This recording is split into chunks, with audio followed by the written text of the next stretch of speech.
She's calling back. We're going to try to get added another phone number to the 13-year-old grandson who's possibly with the daughter. Step out with this. 2412. Veteran crisis hotline's calling in, so they have a female veteran off her medication. She's at work to Safe Haven. Attacking 12, we'll check that one out. 6 Rumble, 2 point start, take your shots.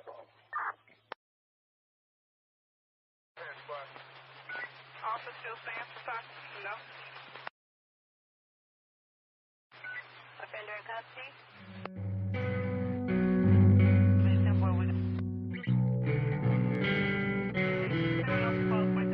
Let me know.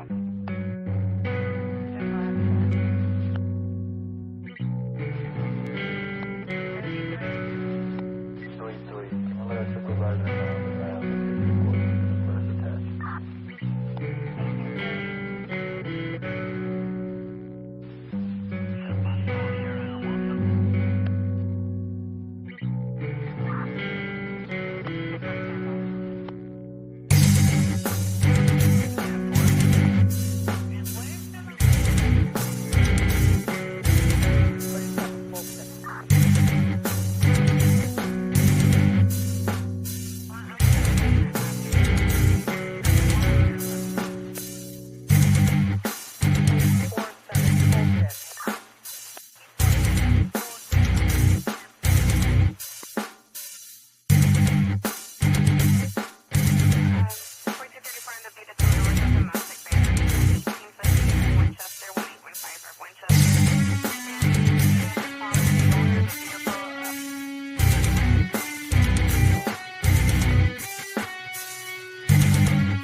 No, Casey.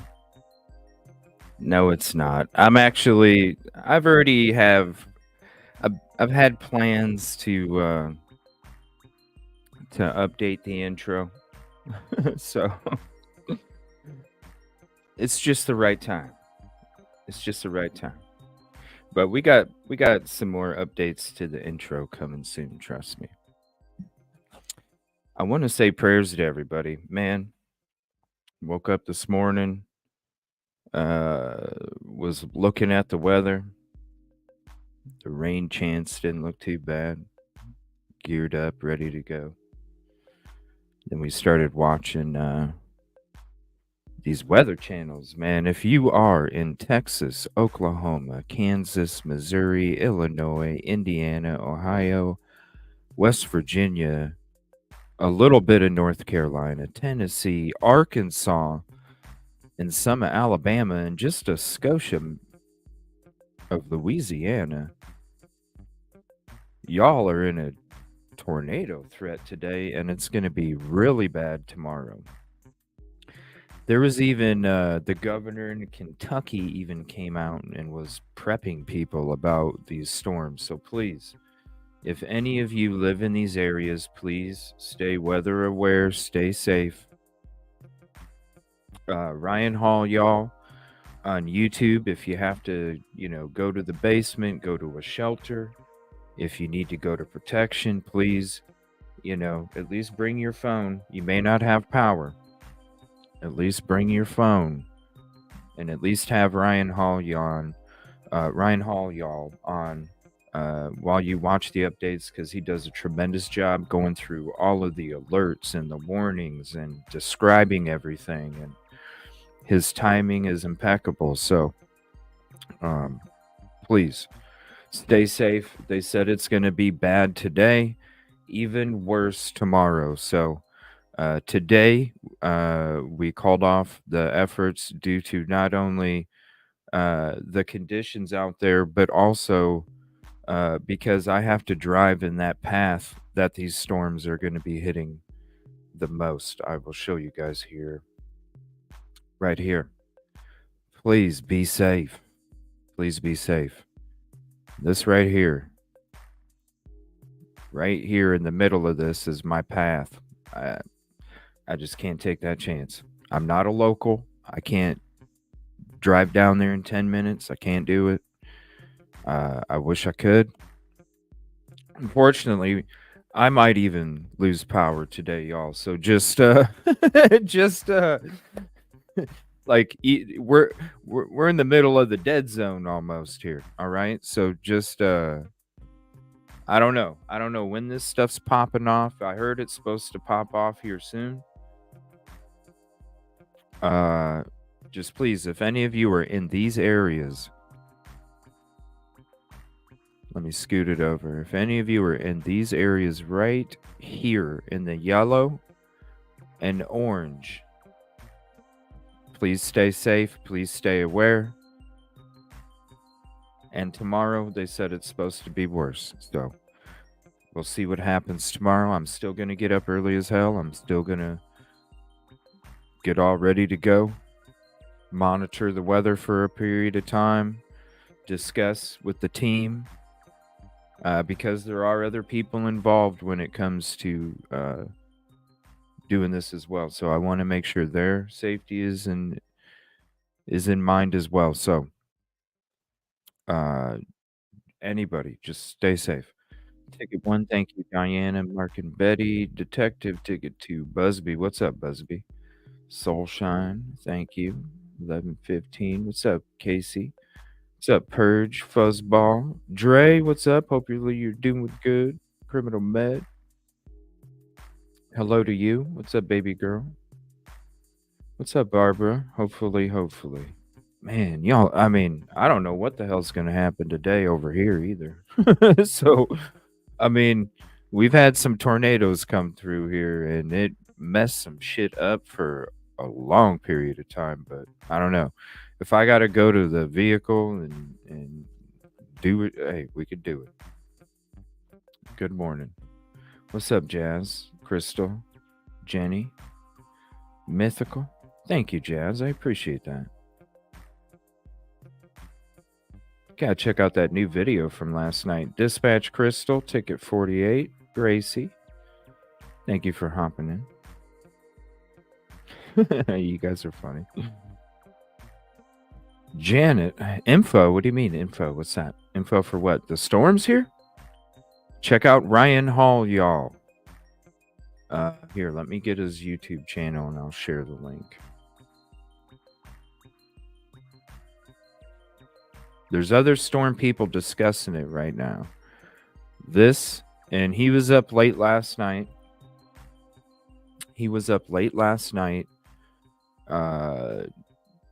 Doing the storms, you know, keeping everybody aware. It was still going through the night. So I'm sure he'll be on here pretty soon because it's supposed to get bad. Oklahoma got hit hard. Oh no, prayers. Yeah, I saw a lot going through Missouri. Yeah, I was up late watching these storms too. Just trying to okay, what are we gonna do here? You know, just trying to figure it out. It's 2.5 hours, you know. I try and do everything I can, but I have to keep my safety in mind as well.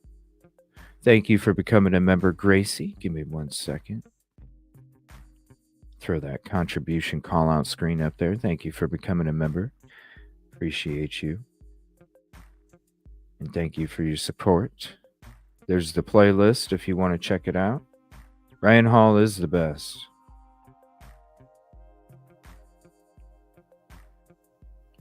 Ryan Hall is the best. Yes, please. Seriously, everybody, double check your weather. Even if it says one thing right now. Oh shit, that's the new t-shirt. Even if it says one thing right now. Oh my gosh, when did this happen?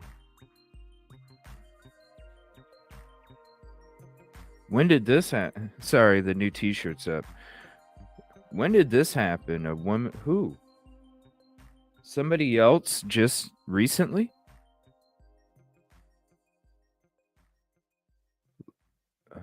Hold on. Let me see. What's up, Cece? Samantha? Thank you. Ticket 58. Ryan Hall, y'all. Yes. 57. And if you're thanking the angels, make sure that the exclamation point is next to the letters because it's all one thing. Leslie Billy, law enforcement. No way, because I'm going to be going back down there this damn weather, though. Because I was supposed to be going back down there this weekend to do some more work.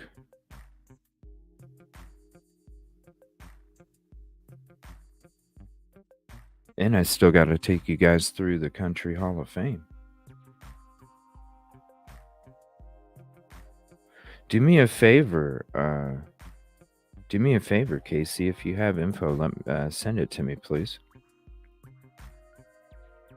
What's up, Tammy? Thank you very much. Ticket 61. I know, right? Yeah. I mean, I'm gonna be down there anyway, doing work. So, let me know. Seriously.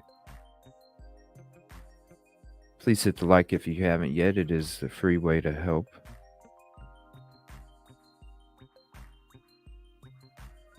Thank you, Fuzzball.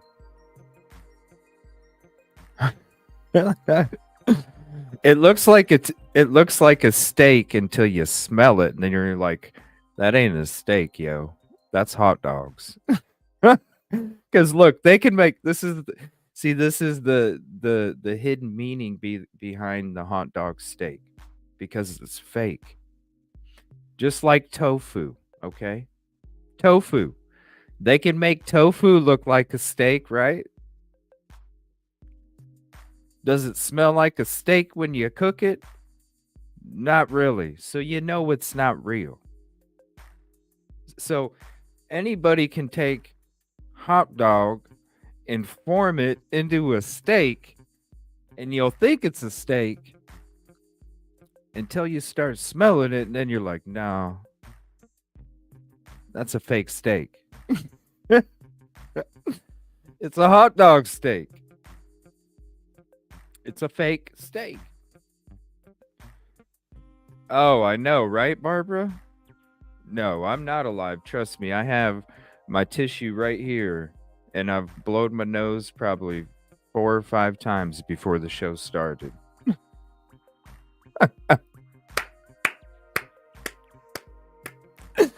Right? The best meteorologist around. What's up, brown-eyed girl? That's what the hot dog steak has always meant. It's always like there's always a hidden meaning behind my shit. There always is. You can make a tofu look like a steak, and then no, that ain't a steak. You can put a hot dog in a steak, pack it up like nah, that's not a steak. That's not a steak. Oh shit! Yes, please be. Oh fuck! Oh, I like a spam steak. No, that ain't. No, that's not real. They just updated the woman was found. Oh wow. Okay, is she okay? Is she okay? Let me know, please. I mean, is it? Look, come on, y'all want that T-shirt? Right there on the front. You just have a hot dog steak. Hey, hey, it's a steak. It's a steak. No, it's not. No, it's not. I'm glad she was found. Yes. And if you don't have a playlist already, please consider making one, because we always drop links to the episodes that we watch. We always drop the handles for everybody that we watch. And I also share links with articles, links with videos regarding like news clips, all these different things. So if you don't have one, just make one right now. Add this to it just to start, and make it a CJ show. And then that way, whenever we're dropping these links in chat, you can just click on it real quick, add it to your playlist, pop back in, and then you get to collect all the stuff that we're actually going through on each show.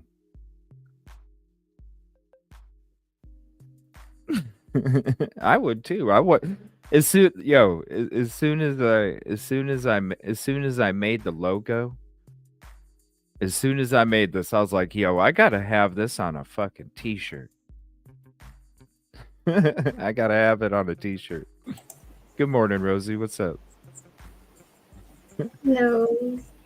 Good morning. Oh, my computer's acting up. Sorry. Hello. Oh, that sucks. It's okay. The first few saying it. Don't pick on my spam. I'm not saying it. Hey, I'm not saying anything bad about spam. I'm not saying anything bad about tofu. I'm not saying anything about pork. I'm not saying anything about cows. Nothing.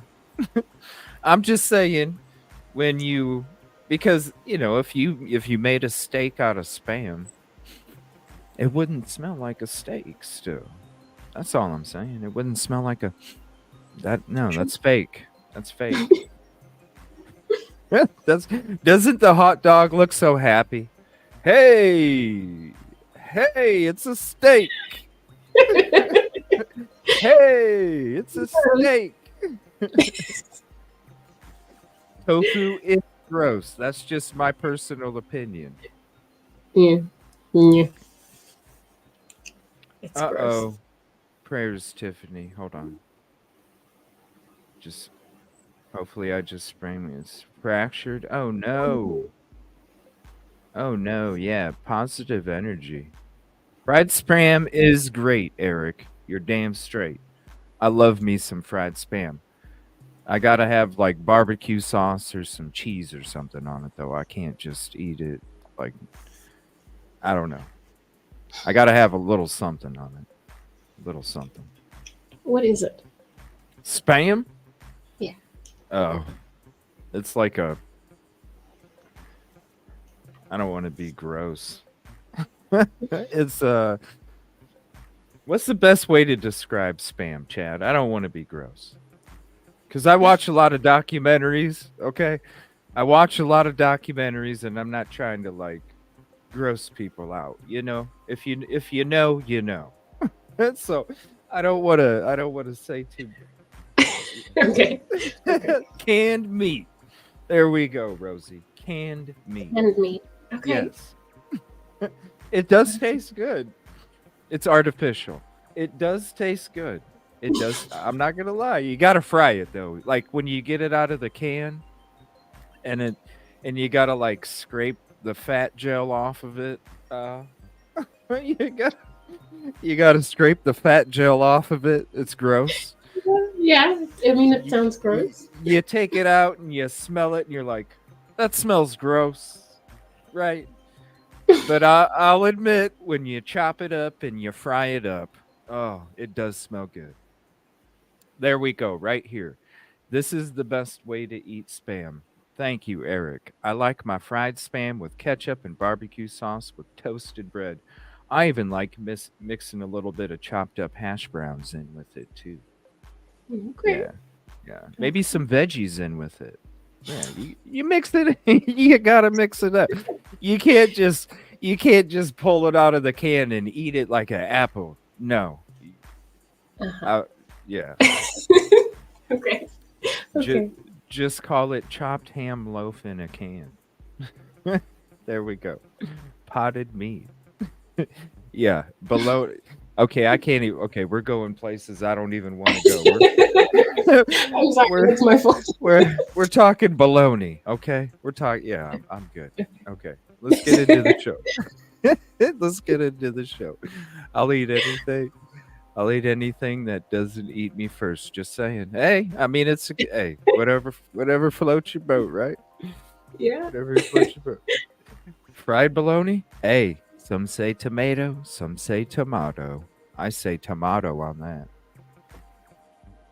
Tomato. Yeah, because I usually say tomato. Unidentified frying object. That's a good way to put it. That's a good way to put it. I'm traumatized now, but okay. Yeah, just Yeah. I don't even I guess just look up spam. I will. Don't look up how it's made, okay? Yeah, just skip that one because I accidentally fell into that one on a documentary rabbit hole, and all of a sudden it was like, oh, yeah, I can't stay. Yes, I mean, who knows? Maybe she would like it. I don't know. I mean, no, but maybe. I don't know. You will never know until you try it. Hot dogs are worse. I can't do hot dogs.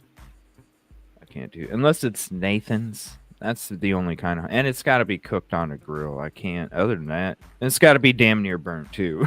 Other than that, yeah, we're good. Okay, so anybody that's in this area, please stay safe, stay aware. Today's supposed to be bad. Tomorrow's supposed to be worse. I don't know. I'm still gonna wake up and get ready, like we're gonna be hitting the road for the search, like I was this morning. I'm gonna be monitoring the weather, the activity, the projections, talking with the team, and seeing, you know, what they feel. So, shout out to the team because they were actually getting more information. I was like stuck in Weather Channel and all this other stuff, and they were actually getting like real shit. So, thank you so much. I appreciate it to the team. Nina, thank you very much. Ticket 83. Yes, very yummy. You too. I, I- yeah, I'm not into that stuff either. I'm not into gator and in buffalo. I like my kind. All right. So I'm going to share this. This is something I wanted to share with you guys as we start off the show. And this is from. It sounds to me like they're getting pushed out. I mean, I'm just going to be honest. To me, it sounds like they're getting pushed out, which I'm not surprised because uh, I mean, let's be honest. We've talked a lot about how a certain when you do PI, I already know they vetted my ass. I already knew that a long time ago. You know what I'm saying? Yeah. So I expected they did the same to everybody that was down there that they're going to work with. I'm not even working with them, and I know they vetted my ass. I'm not even working with them. So when it comes to people working with them,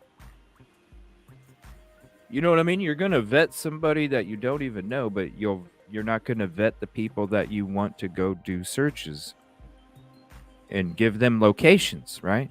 So then when you're on a show and you dodge the question, well, it's been a topic of conversation now because look at all the bullshit. She could have shut down all the bullshit with that question if she would have answered it. And I think it's interesting because then what happens the next day? The next day, they got a new team. Seth has a new spokesperson. Hey guys, we're gonna be right, Busby? Busby, they weren't even working with Busby and they vetted Busby. And this was during the same weekend that all that bullshit's been coming from, people. But yet me and Busby are gonna be vetted. PI 101 class, isn't that part of PI 101? I mean, you Yeah. done did it to other people. Why didn't you do it to the people you were telling to go to this pond and to this construction site and to these places? And then all the backlash that comes from it because we thought PI 101 was in effect and obviously it wasn't. So then we're getting blamed for it and we're getting accused for it. And then she dodges the question. Then all of a sudden, there's a new spokesperson. Oh, we're still going to hang out and help. And now look at this. We are not associated with the new plans for Tony's SAR group, but wish them luck. We will continue our radius as we have, of course. Yeah, of course. It looks to me like at least the right people are waking up. Even if some people out there on YouTube ain't waking up, at least the right thing is fucking like all you had to do is answer the question, lady, because you know what she was going to ask you after that. Were you the ones that had them go to this spot and this spot and this spot and this spot? Well, yes, because if you answered the question before that, then you had to answer the question after that. Hello. Yeah, exactly. Yes, we told them this location and this location, and we were trying to get access to this with permission from this property owner, and da da da da da.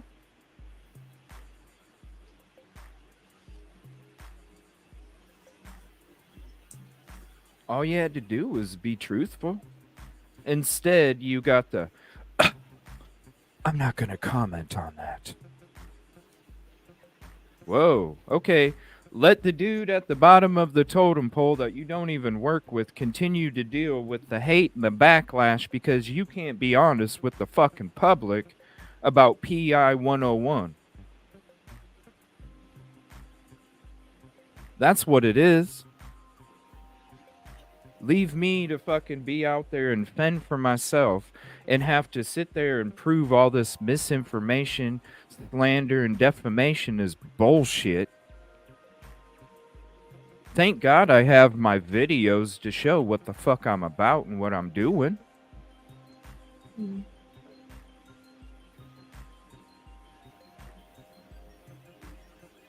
Not surprised.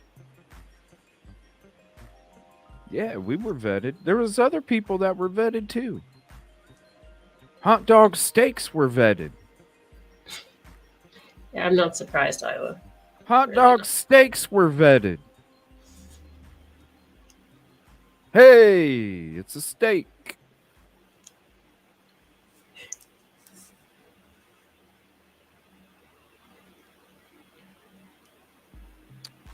I wanted to just start it off with that.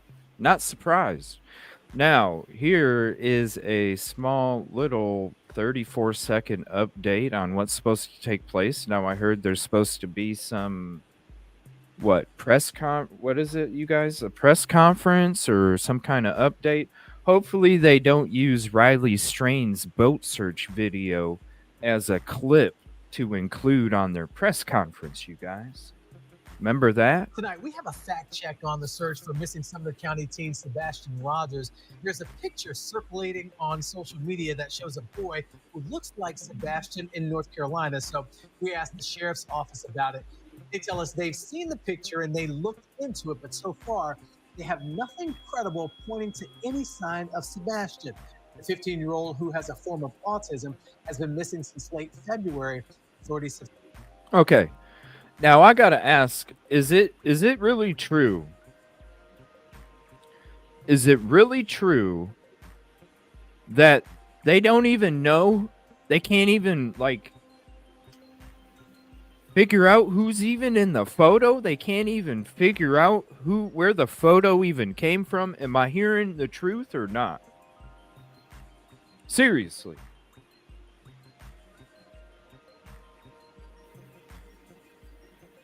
Like, it's true that this is what I'm saying. Like the first day, when the morning this photo came out, oh my gosh, this is why, if this photo is fake or doctored, shame on you for what the hell you're doing to the families, man.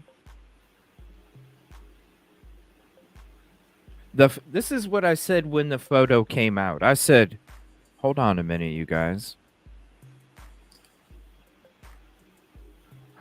There would be a lot more pictures. The call would have took place right away. There would be a lot more pictures. Who's he with? This is me in that situation. Okay, that's how I think of life. If I'm upset, I flip the roles in anything that I think about or do in life. So I put myself in this position. If it was me and I went, oh shit, that looks like Sebastian. I think that's Sebastian. And I took a photo. I already know I'm calling these freaking phone numbers right here. I'm already calling these phone numbers right here. If I'm getting to where I'm taking a picture, I'm calling these numbers right here. Then I'm going check. Then I'm sitting there chilling in the background going, okay, if I really think this is Sebastian, who's he with? What are they wearing? What's the license plate number of the vehicle that he got in? Then I'm getting back on the phone. If they're not there already, it's a tourist attraction. You pay $25 to go walk. Hello? If they're not there already, you call them back up. Hey, he's walking with a lady in da da da da da and such, and then okay, yeah. Oh, if they're not there yet, yeah, this is the vehicle that they got in, and they headed in this direction on this road. Am I driving behind them? Fuck yeah, I'm driving behind them until I see a cop coming up behind me to get behind them. And the fact that this picture can't be vetted? How? How?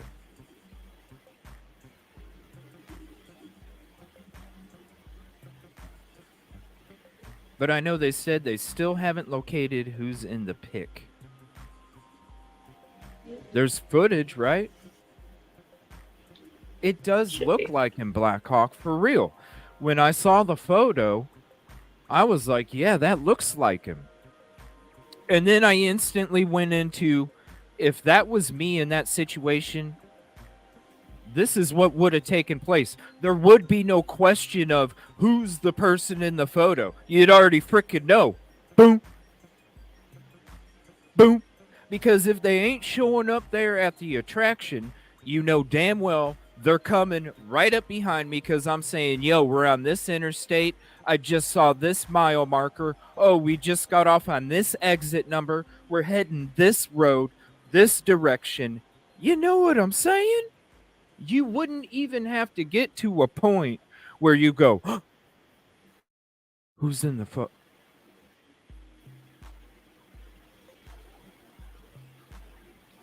And if this truly is, because I see other people out there talking about how this photo was doctored.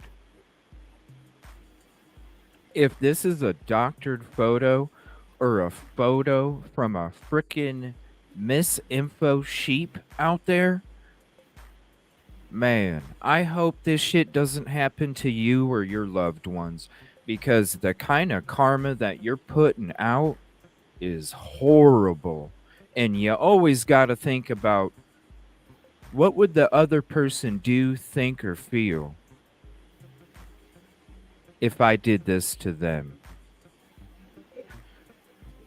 Would I put my video out this morning? Yeah, I put myself in the other position. I said I wouldn't have been saying the shit I was saying in the first place, and maybe CJ wouldn't have had to say what he said. Accountability. I put myself in that position. I said, oh, bloop, upload.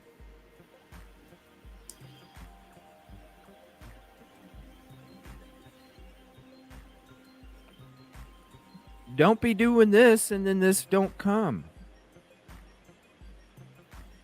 I do. When it comes to the, like right here, right? This is, shout out Jay for Justice.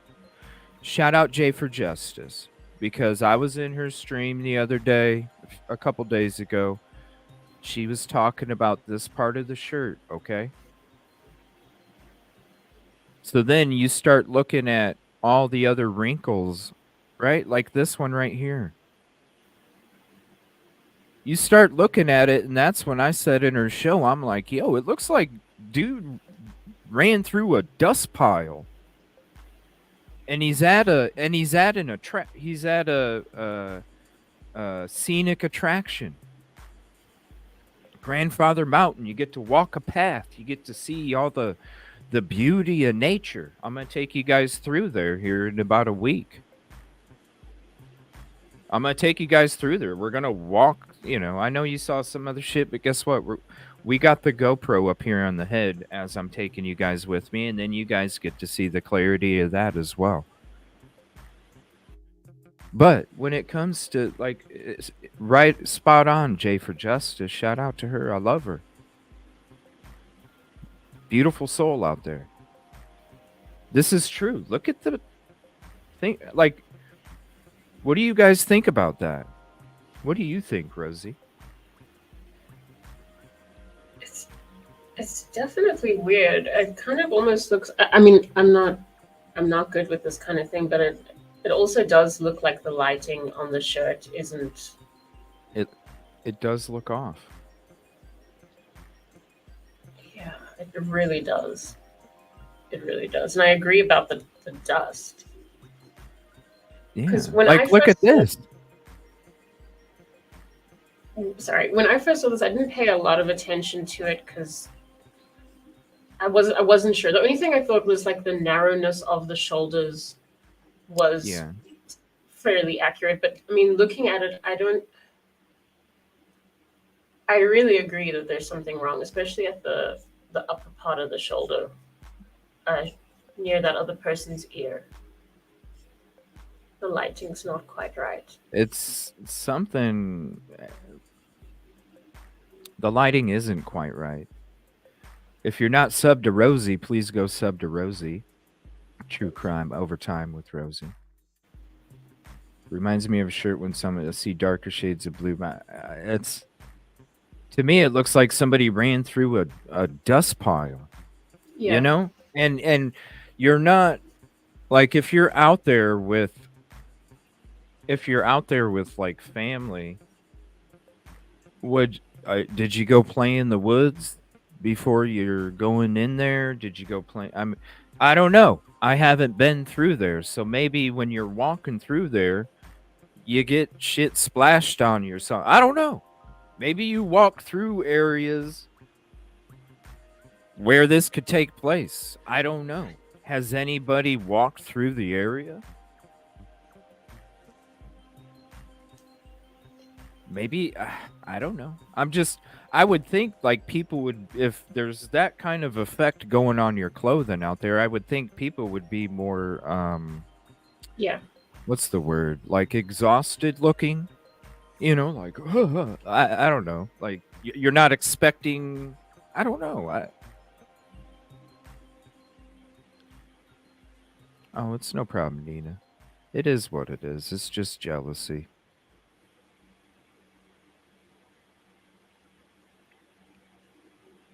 If you look at his shoes, you can see shadows the AI couldn't do. They had a filter on the camera. Oh, really? All right. What are you talking about?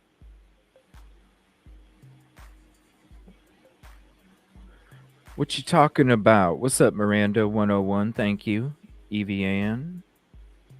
CB was the one who made the drama with CP.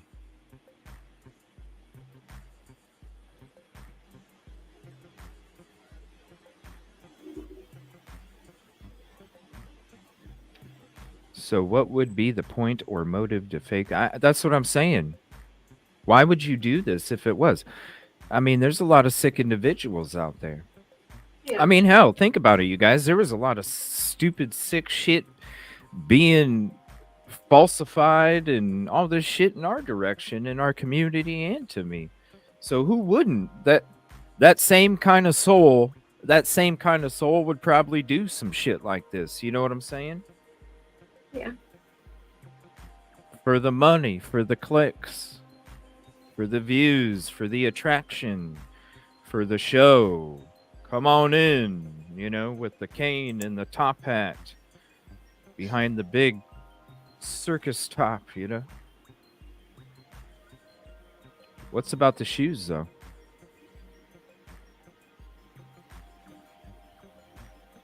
Salty sweat over time. Salty sweat? Shadow under the shoe. The left foot? Talk to me here. The left foot? What's up, Katrina 102? That's the motive right there, to get attention, just like the misinfo sheep. What? Just like the misinfo sheep.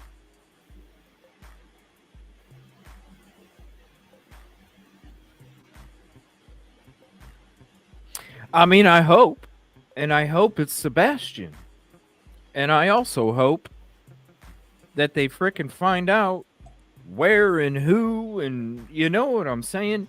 It shouldn't have even been a question right now, y'all.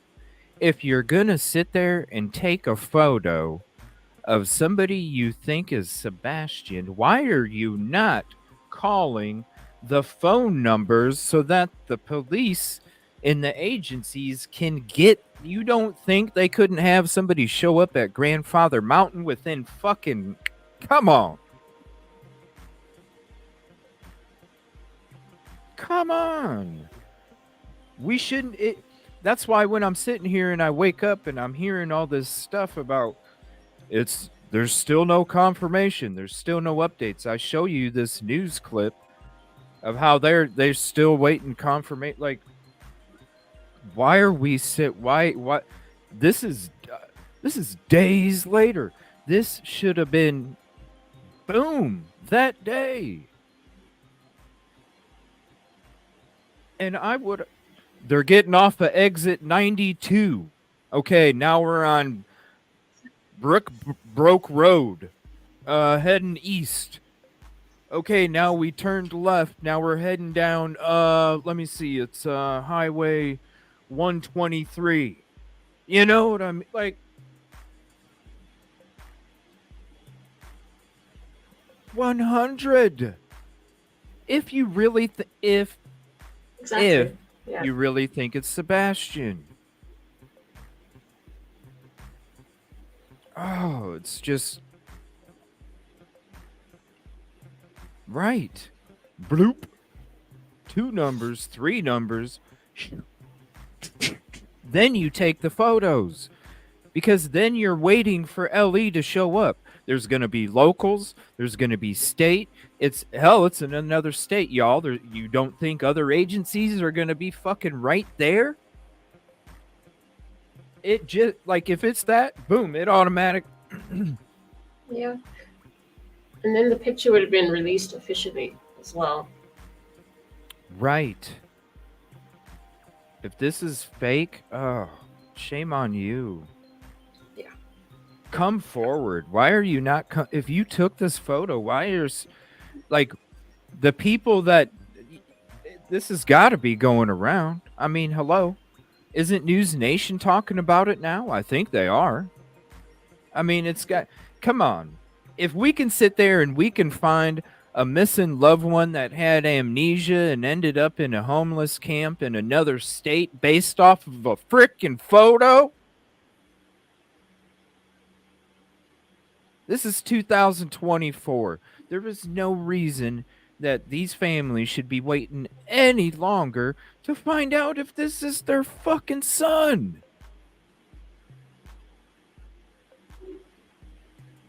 Let me see. I believe News Nation has a video. Hold on. I mean, you can't say it's not national. Right here. Yeah, right here. Hold on. I gotta switch the, This is crazy. Right here. It's national. Come on. Not authenticated it. So there's a possibility this is a case of accidental misidentification or of a deliberate and sick hoax. His father, Seth Rogers, says there is video of the sighting as well. We're hearing authorities are looking into it, but whatever it is, the image adds a new twist to an already bizarre case. And joining me now is Seth Rogers, Sebastian's father, and Tony Mathis, a family friend who was helping Seth and his family out. Thank you both for being here.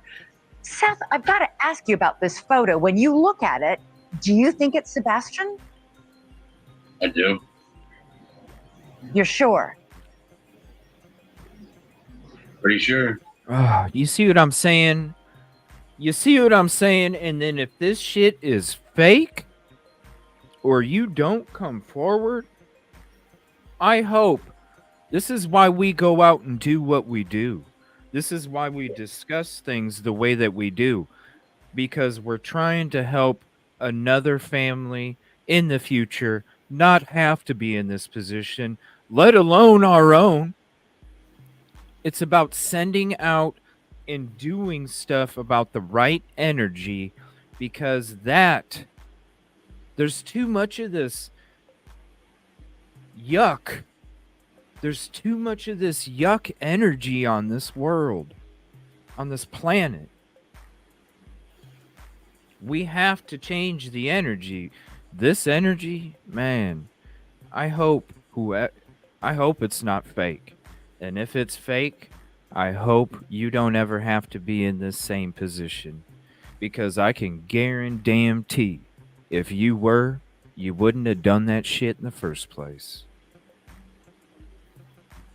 all you have to do is put yourself in somebody's shoes and ask, what would it feel like? And then maybe people wouldn't do some of the shit that they do. It's horrible. It's disgusting. Look at him. He's tired. You know he's tired. They're all tired. We're tired. Yeah, of course. Come on. Photo, when you look at it, do you think it's Sebastian? I do. You're sure? Pretty sure. And I understand you drove to North Carolina to check it out. What did you find? Drove to North Carolina to see the video. I was told that the video was unavailable to me because of an investigation. Where did the video or the photo? Just like what Tony said the other night. Here, let me switch us. Just like Tony said the other night.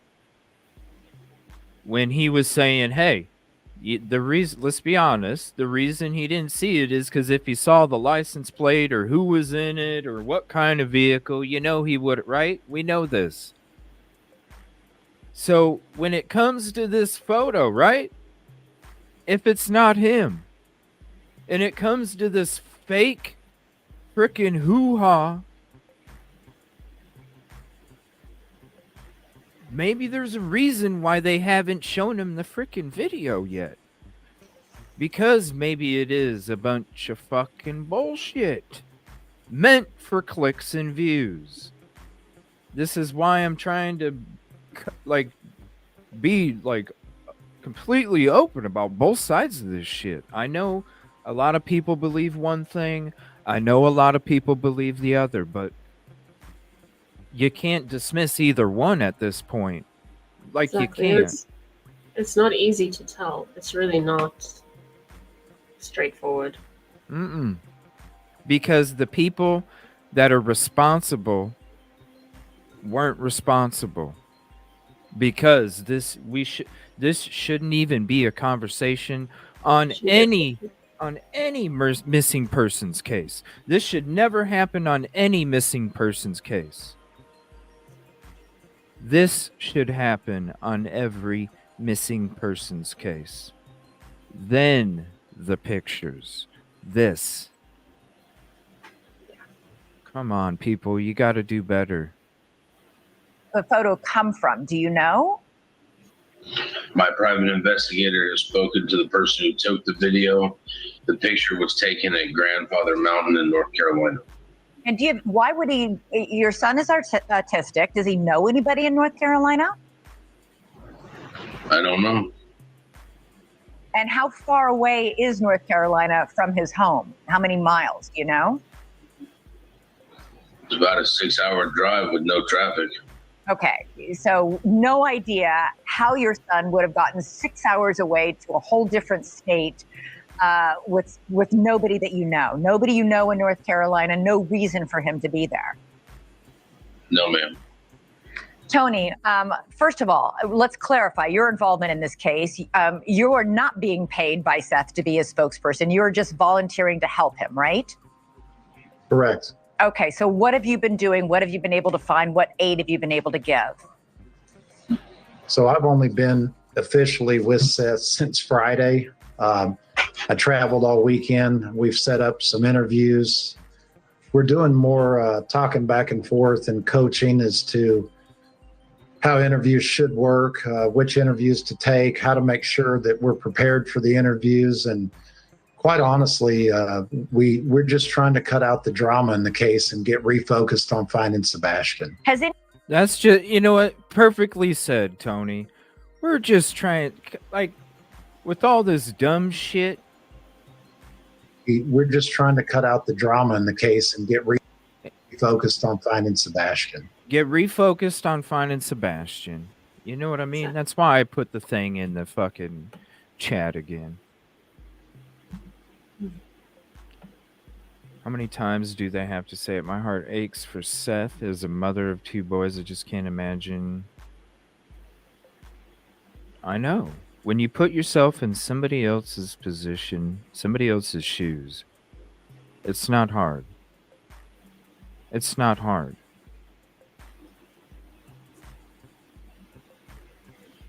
You can. I don't know. I don't know. It's 2024. You know what I mean? Like, why is shit going backwards? It just. It's just disheartening. Has anybody gone and interviewed any of the people or gone to the underpass where it appears he is in this photo? I don't believe so. We wouldn't know if law enforcement had done that or not because we really haven't got much information from them regarding this, which we completely respect because it is part of an ongoing investigation. We were given quite a bit of hope when Seth asked to look at the camera footage from the state park, and law enforcement told the state park not to show anybody the footage because it was part of the investigation. So, we feel like if there was nothing to see here, then there would have been no problem with him looking at the footage. So we're hopeful that there's something positive going on. But wouldn't police want the missing teenager's father to look at the footage to confirm that that is in fact the missing teenager? Right.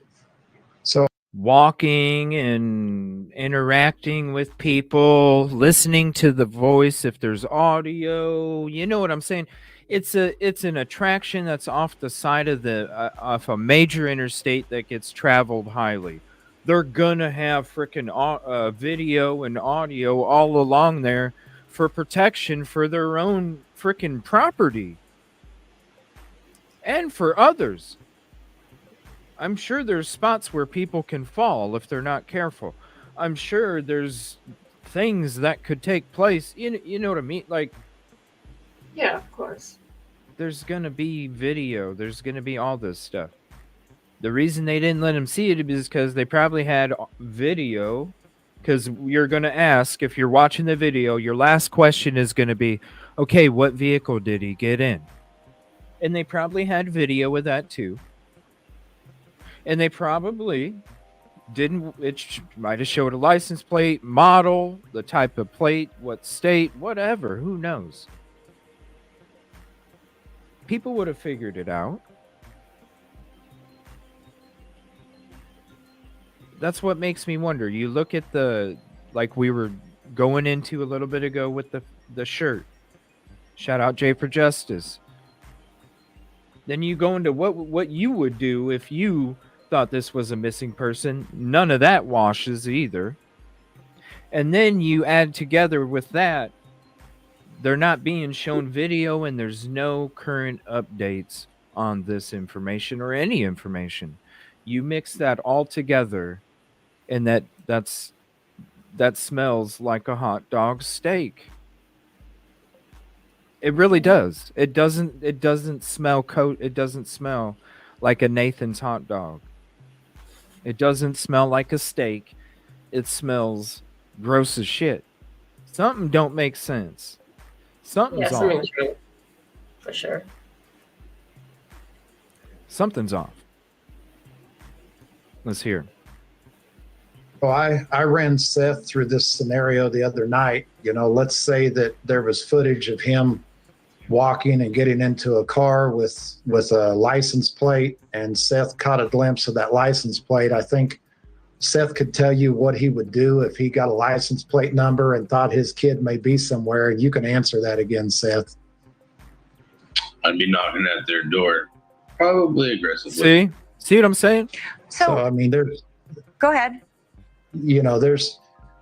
We're trusting that there's a good reason that they're not letting him look at this. And I'm not saying the reason is because it's not Sebastian at all. What I'm saying is the reason is they still need to further investigate who the hell the photo is of these people that are standing in it. The person behind the supposed... I mean, there's so much talk about the lady in the pink shirt. The person behind the supposed Sebastian. Sebastian alone. Like, there's so many different, Yeah. Because you don't think that if he saw the vehicle that the pink shirt lady got in, he would be asking her for answers too. I would too. Yeah, because I'm trying to find my son. Yeah. So there's a reason that we don't know. We don't know who's in the photo. And that's why I'm saying this should have never taken place. This should have taken place first. And if they weren't there at the scenic attraction, they would have been on there coming up right behind them on the frickin' road at some point. One or the other. This right here wouldn't be taking place. I feel so bad for the fucking families because of this shit right here. This should have they've already should have been known. And we don't need to know the name of the people. The investigators do. And then if it has to deal with supposed Sebastian, then the families do. Then we can find out, you know? Like, come on. Go ahead. Sorry. No, I'm agreeing with you, and I keep coming back to how this picture came out. I think it's too unofficial. It's like, didn't like it come out on a Facebook group? Yeah. Somebody sent it to Seth's PI. And then it was on a Facebook group, right? No, there's something really wrong. I was out there searching and I was out there doing shit and then getting stuff ready for the next search coming up.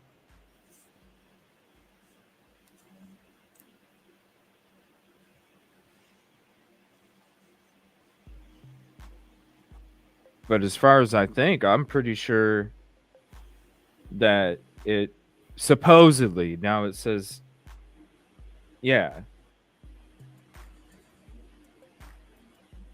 Okay, so this is what, then what's, is this true?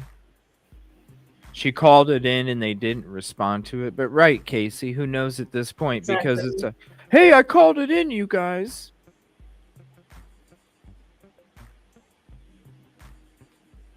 Just like the fake dirt tip piles where you're sitting there in your vehicle for multiple days waiting for them to come out and they don't show up because it's like, okay, it's not credible. Even though you're trying to promote it for the ching ching.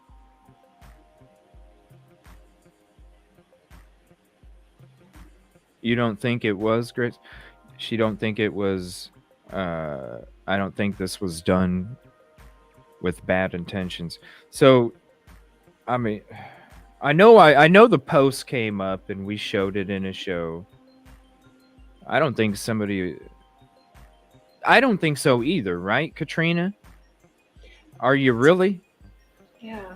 I said that from the first day the photo came out too. You're really going to take a missing child out in public? Usually they keep them secluded. Mm.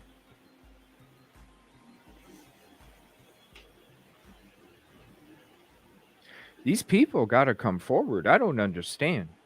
Especially, this is what I'm saying. If you take the photo, I think I do too, 1979. I think it's an old photo. I really do. The first morning that the photo came out, what do you think we were doing? We were examining the foliage. We went to live webcams to show you guys the difference.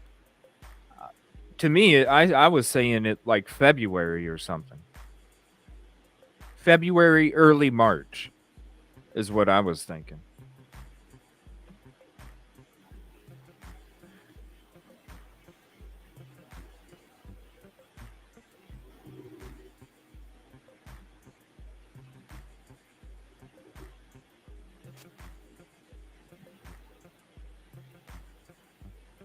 Yeah, it looks like February, early March. Yeah, if there's confirmation for that, Teresa, here.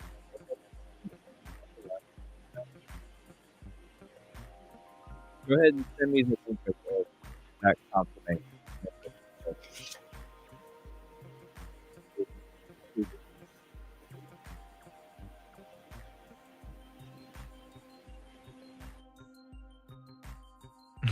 Let me see. All right.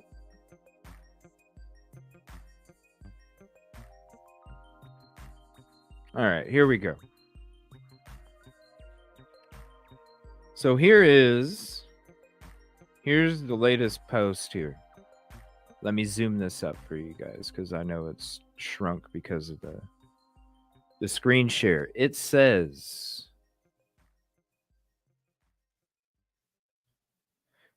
media release from Robeson County Sheriff's Office Tuesday, May 7th. Oh, here we go. Here's another one too. Sheriff Sumner County, dear media representatives, we would like to provide an important update regarding the recent photographs circulated in connection with search for Sebastian Rogers. After coordinated efforts with law enforcement agencies in North Carolina, we have determined that the child depicted in the photograph is not Sebastian Rogers. We understand the gravity of the situation and the concerns it has raised. Our collaborative efforts with law enforcement agencies continue unabated as we remain committed to finding Sebastian. We appreciate your cooperation and support in disseminating this update to the public.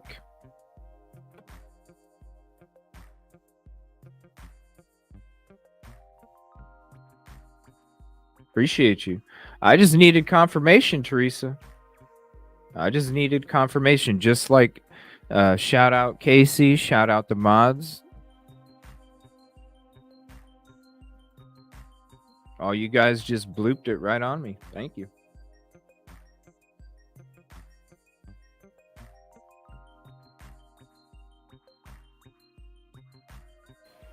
So it's been confirmed the photo is not Sebastian. Sorry, I don't know what's going on here. And I couldn't hear you for a bit. Oh, it's not Sebastian. They just came out with confirmation. Oh, okay. Thank you. Thank you, Angels. And that includes the Angels in the outfield. The Angels that are in the outfield as well. Shout out Casey.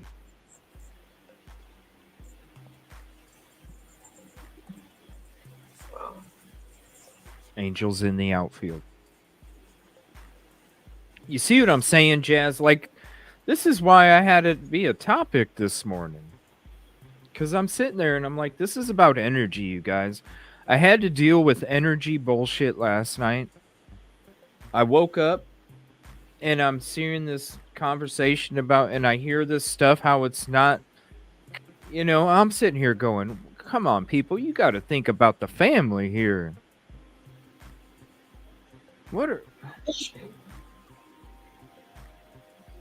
This should have been called in ASAP.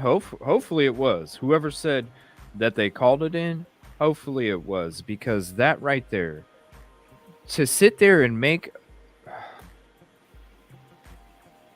they've been missing their son for that long. Grandson, son, cousin.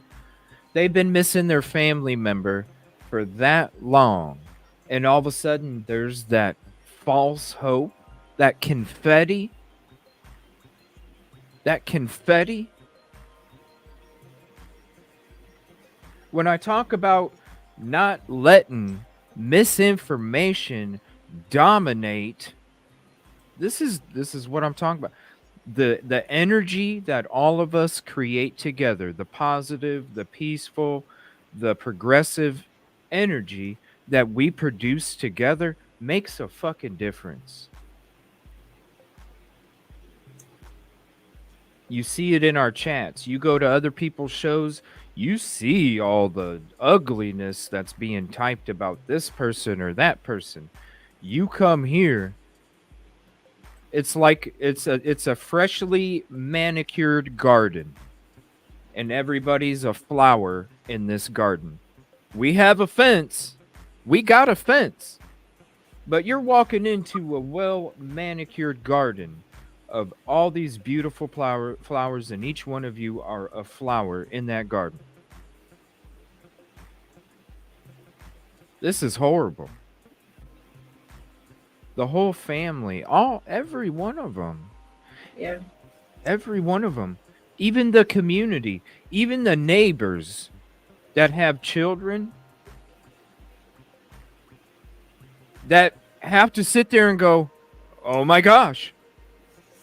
Could this have been a case of a kidnapping too? They don't know.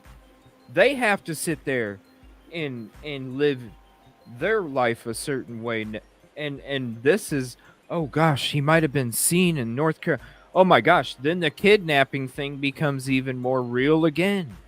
Panic. Like, this isn't just one person you're affecting a whole web of people because of this misinformation. Yeah, we just went through it already, Kim. We actually have it displaying on the screen. It's right here. Is it too small? Hold on a second. It might be. That's the best I can make it right here. Maybe that'll help.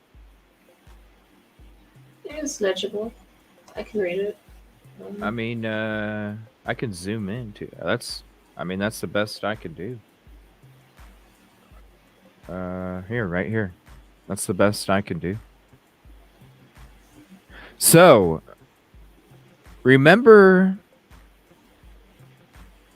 we heard last week, Tony and Seth was saying they're going to be on News Nation on Monday, and they're going to be on Nancy Grace on Tuesday. Now, were they on News Nation?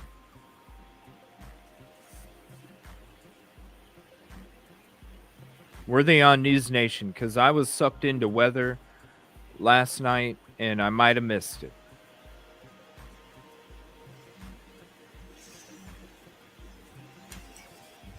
I sent you the thing for Nancy Grace tonight.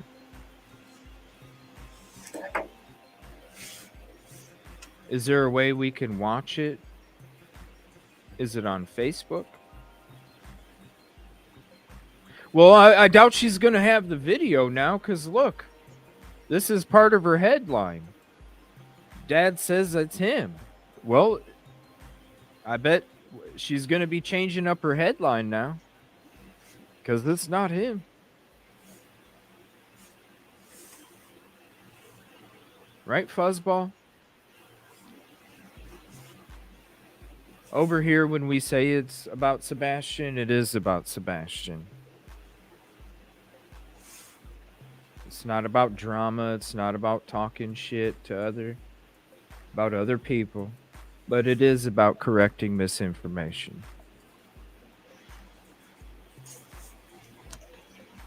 And somebody had something specific to say to me last night.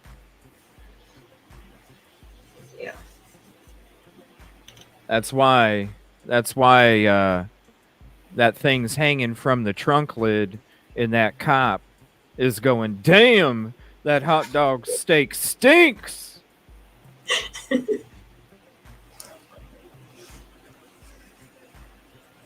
Damn, that stinks.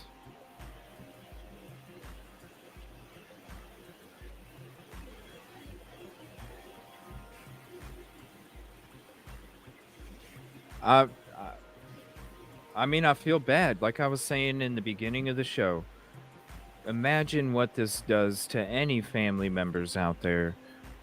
If this is what the point of that photo was to create this, this hysteria. Yeah, and then as you know, every time things come out, they're less trusting than before because right of the last time. It's heartbreaking. Mm-hmm. It is. It's not right.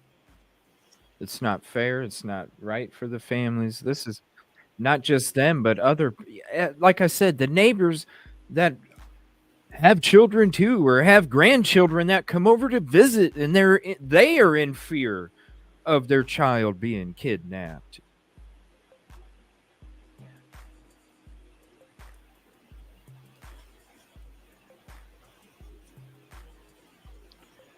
Oh, I don't. There's just some wild shit.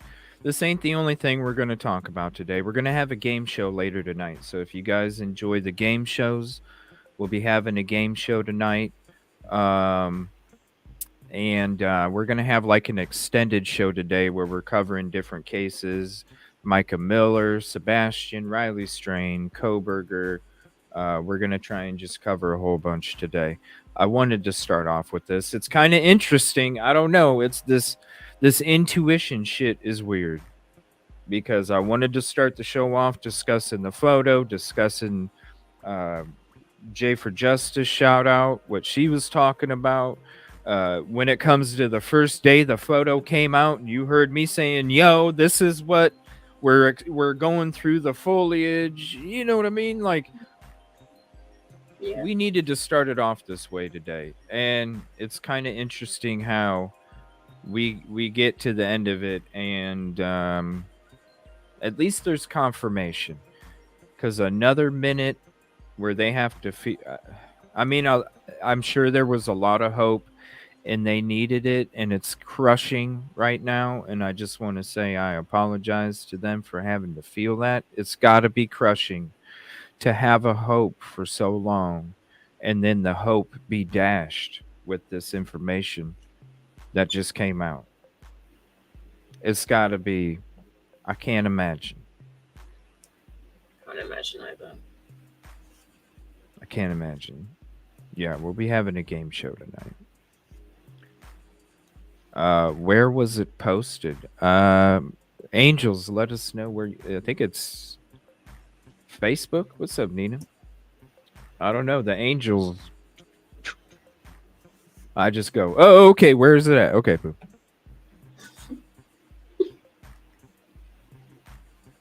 They're amazing.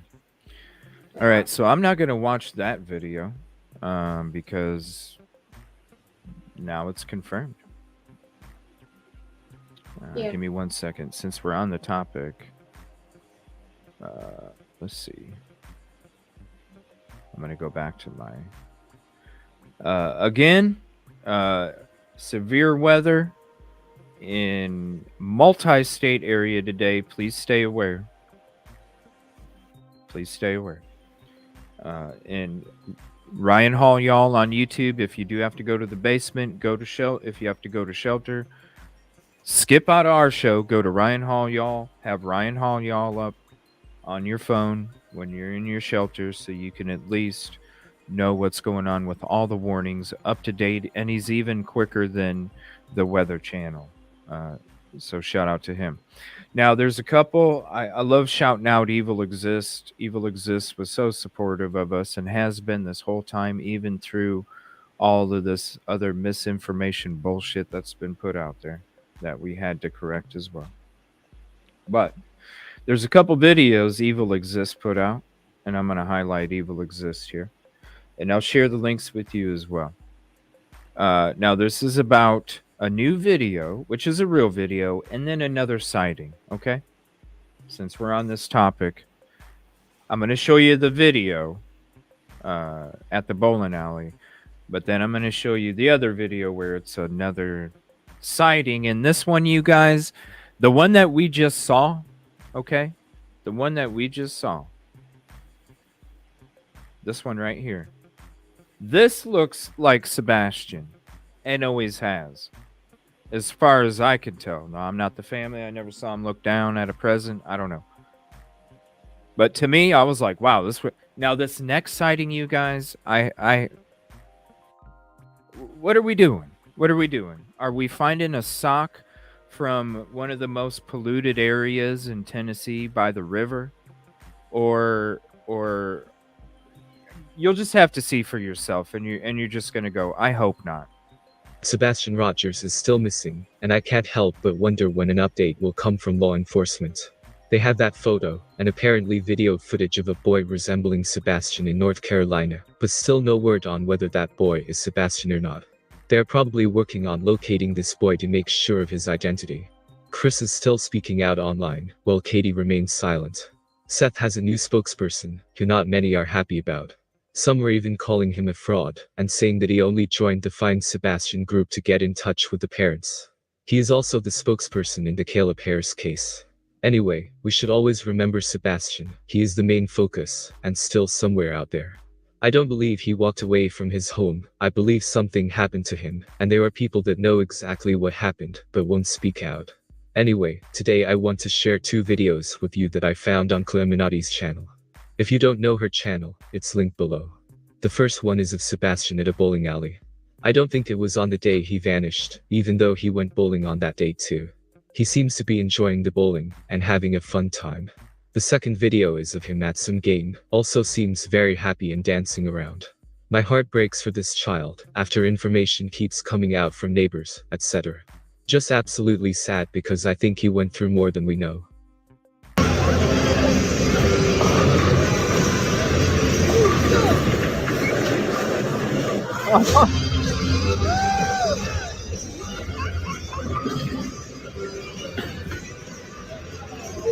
Look how excited he is at the hockey game. That man.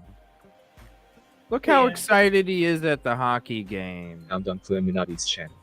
If you don't know Shout out. I didn't know this was even there. Shout out, Clue. I didn't even know. her channel, it's linked below. I didn't The even first know. one is of Sebastian at a bowling alley. I don't think it was on the day he vanished, even though he went bowling on that day too. He seems to be enjoying the bowling and having a fun time. The second video is of him at some game, also seems very happy and dancing around. My heart breaks for this child after information keeps coming out from neighbors, etc. Just absolutely sad because I think he went through more than we know.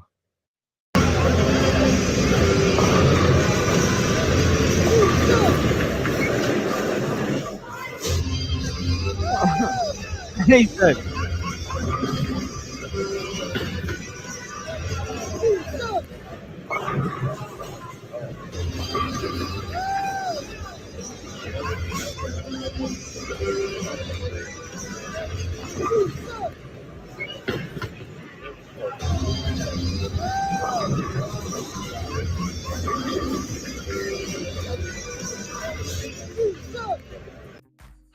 People that's just taking him in the woods or whatever, showing him places. Whoops. I forgot I'm not supposed to play that. Hold on 1 second. Sebastian Rogers is still missing. Here's the other one here. This is the possible sighting, you guys. The subscribers on this channel are absolutely admirable. They are so dedicated to the missing person cases we follow. It's truly amazing. They are keen to help, raise awareness, and spread the stories of these missing kids around the world. We have subscribers from around the globe, South Africa, United Kingdom and the United States. One subscriber that has been here for a long time, I think she may have been one of my first lot of subscribers, sent me an email, asking me for my opinion on this image. She took this photo herself at a zoo in Ohio, on April 6.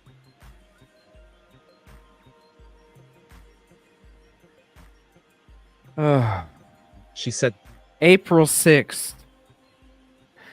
April 6th. How long has Sebastian been? How long has Sebastian been missing? Almost 70 days. How far away is April 6th? It's within those 70 days. If you took a damn photo of somebody that you thought was Sebastian, because if you took a photo that you thought was Sebastian in the first place, you're probably watching what's going on, right? Otherwise, why? I mean, I'm just saying. Yeah.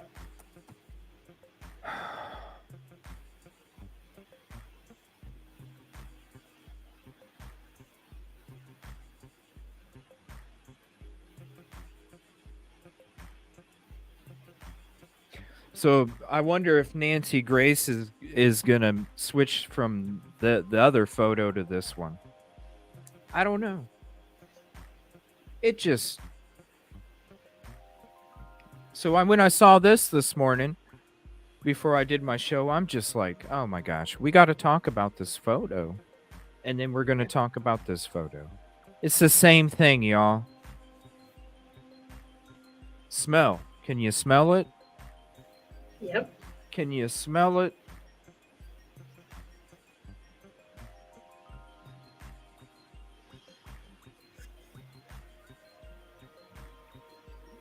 The poor family, man.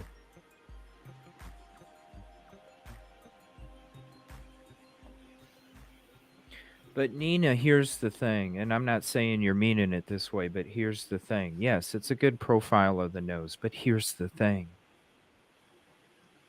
Think about when these people are going through all these videos and they're trying to hear people scream from 3 blocks away in a fucking video of a parking lot. If you're trying to hear for a scream, you'll probably hear a scream, even though it might. How do I make? Even though it's not a scream, because you're looking for a scream, you might go, "Oh gosh, I just heard a scream, you guys." When you are looking for your loved one, You'll always see what you want to because of desperation. oh,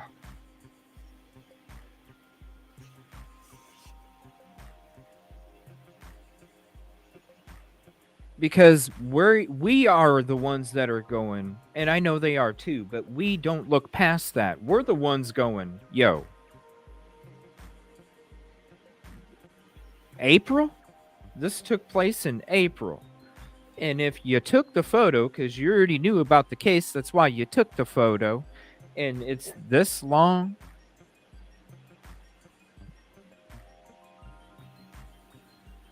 And to do that, to serve a hot dog steak to any of these people is wrong. That's why I don't associate with hot dog steaks, because it's not about the community. Because I'm about the community. I'm about the community, and if it's not about the community, and I'm sorry. Just like other people, you through the process, you've seen other.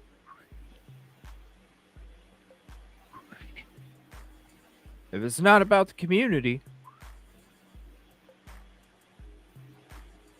because I give 150 to the community. And if I didn't, when I smelled this, I wouldn't be giving 150 to the community. And if I'm going to represent being 150 for a community, I'm going to represent it with the people that are about the same shit, because I want it to be 150 for the community. And if I got to pick up somebody else's slack, I can't give 150. It's already damn hard giving 150. If I got to pick up somebody else's fucking slack, I can't give it 150. I'm sorry. And that's not right for them. What's a hot dog steak? A hot dog steak is a steak that is fake. It's like tofu, whatever though you want to make a steak out of. You start smelling it, that's when you know if a steak is real or not. If you got Am I the only one who can't hear now? Sorry. If you got a steak that don't smell like a steak is fake. We don't associate with fake. This right here, I hope that, because listen, look at the angle, people. Again, I'm gonna say the same shit that I said. You didn't find out who they were walking with. You didn't find out. This is at a public attraction, y'all.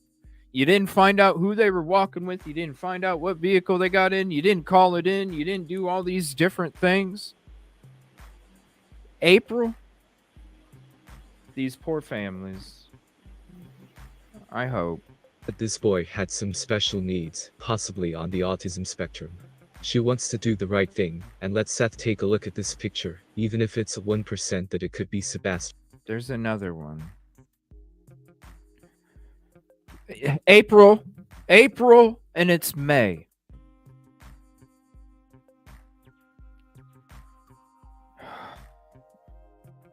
What are these people doing, man? Look, I'll rewind it some more. Asking me for my opinion on this image. What are these She took people this photo herself at a zoo in Ohio on April 6.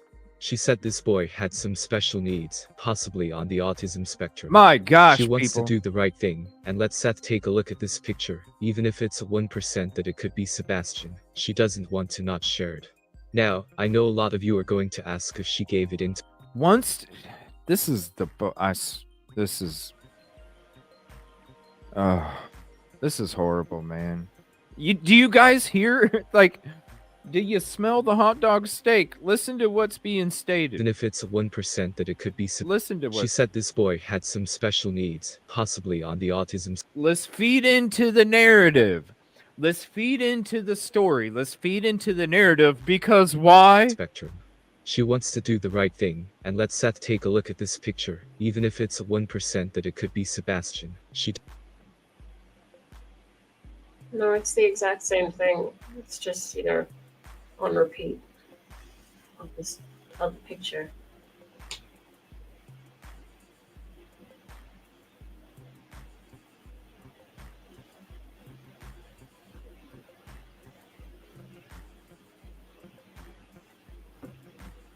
This is so wrong, man. he doesn't want to not.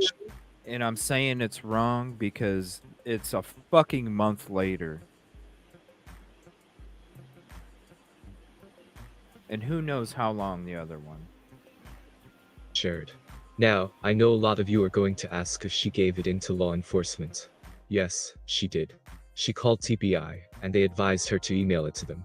I always say when it comes to missing children, we should leave no stone unturned. Right. In my opinion, this boy You shouldn't leave no stone unturned, which is why you fucking call the phone numbers and then take your photos. Come on, people.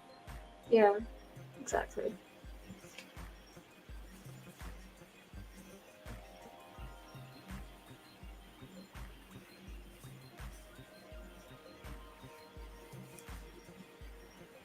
This is 2024. This is 2024. My gosh. If this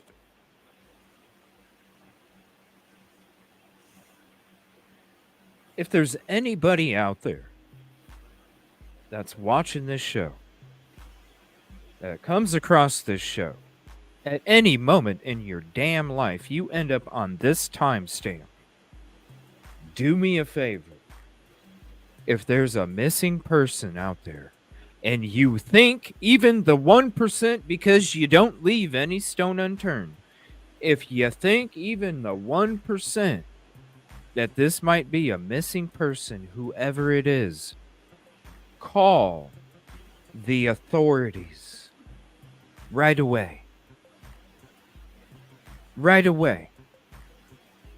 Let them tell you what you need to do and how you need to do it regarding whatever situation you're in, regarding you making that phone call. Oh, my Lord. And if you don't know a number, you know 911, and 911 will figure it out for you real fucking quick, okay? Boop, boop, boop. Yeah, it shouldn't even be a question. I mean, you shouldn't have to be saying that. 3 numbers. If you can't remember none of this other shit, and you're one of those misinfo sheep that walks into rocks because you don't know how to walk, I know you know how to hit 3 numbers. Boop, boop, boop. They will fucking get you where you need to go. The people will tell you what you need to do. All you need to do is be available to do it. That's it. My Lord. I feel so bad for the families, man. looks a little bit older compared to Sebastian. However, most of the photos we have seen of Sebastian are much younger photos, or photos taken at a distance. Anyway, let me know what you guys think. This subscriber is wanting Seth to take a look. There's an... Oh, my Lord, guys.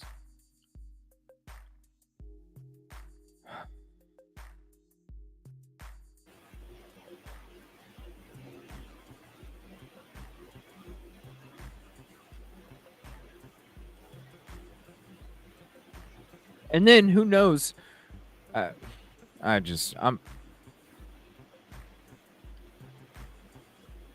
It's a heavy soul today, I'm telling you, because I'm sitting here, right, Marie? It's a heavy soul day. With all this stuff we're going to be talking about today, the lady, the pastor's wife, and these other topics, it's a heavy soul day today, because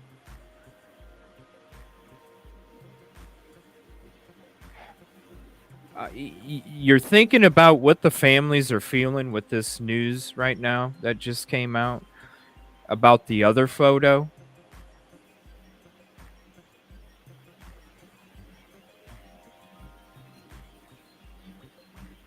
You know, about the other photo at Grandfather Mountain. Now you got this coming out. And this was a month old or more old.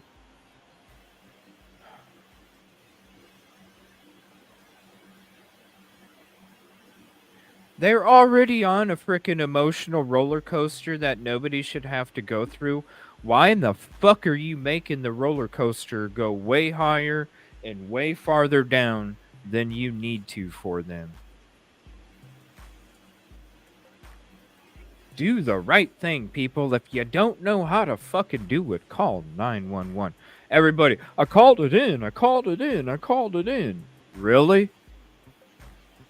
Really? You might just be trying to save your own ass. Because April, Yeah. why would this wouldn't even be a topic right now, people. If it was truly fucking called in, it wouldn't have even got to this point.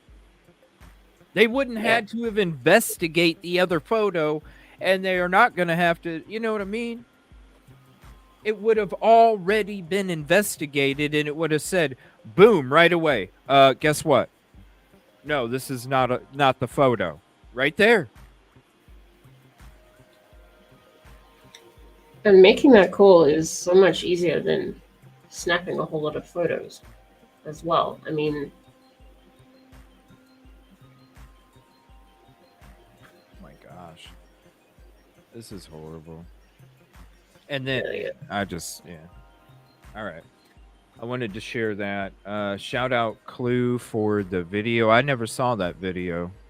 I didn't even know. So thanks to Evil Exists, thanks to Clue for the video. Seeing him at the hockey game, that was fucking sweet.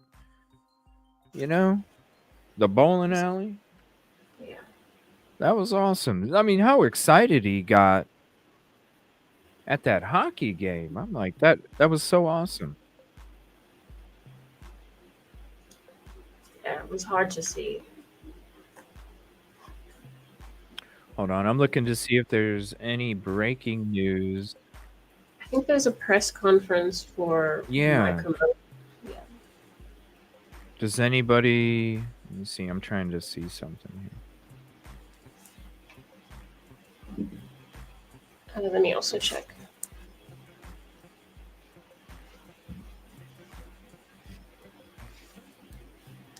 Give me one. I'll be back in chat in a second. Ooh, 911 call from Mica Miller. We'll check that out. Fitz News. Appreciate them. Let's see. We'll check that out in a second. 911 call. I've heard. Have you guys heard what's going on with this 911 call? I've been seeing shit in the background. I'm kind of surprised. From what I heard, it goes along with what hubby's saying. I don't know. But let's check that out here. Then, have you guys heard it?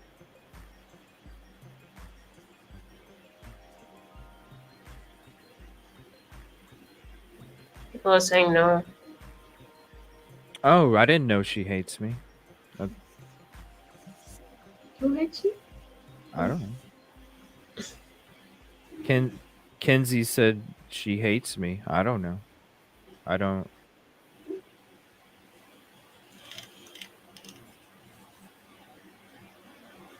didn't think there was any issue. I mean, we're not friends, but we're not. Well, as far as I'm concerned, we're not enemies either. Yeah. I don't know. I didn't.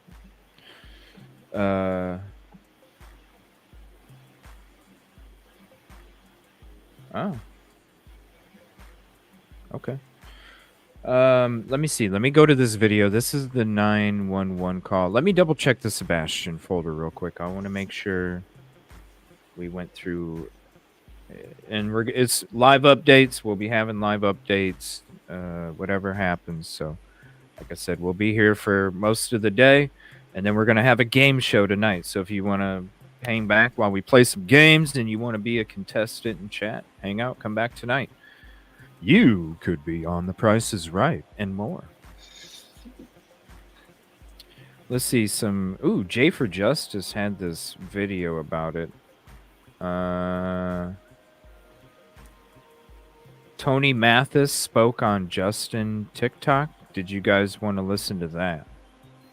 Let me ask you guys. Do you guys want to listen to the hour conversation with Tony Mathis?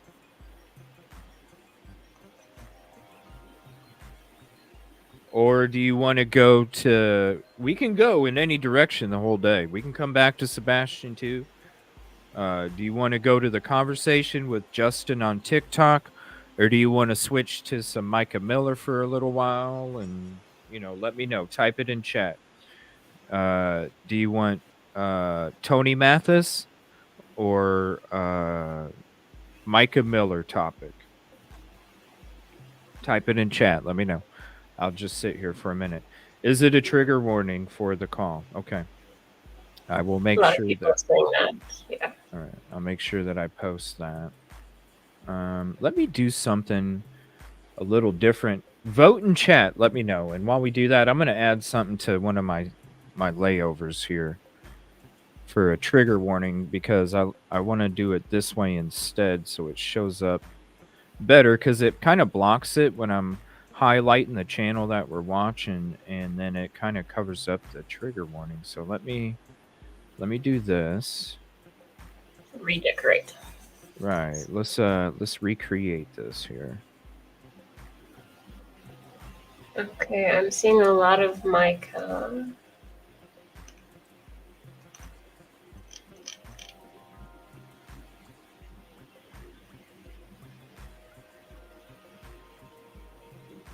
Yeah, hold on. Let me...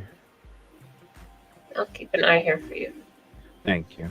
I'm just having to make a new layover here for it, because I want to make sure that I want to make sure that we... Yeah, of course. That looks good right there. All right, hold on.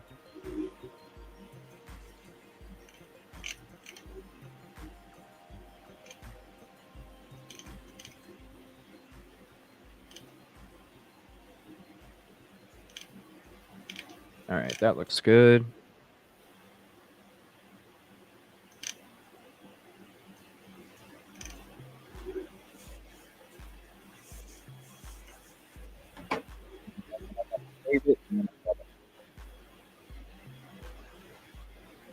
So, what are people saying, Mica, or do they want me to stay up? Sorry, CJ, I can't hear you. Are you speaking? I don't know if the Yeah. problem's with me.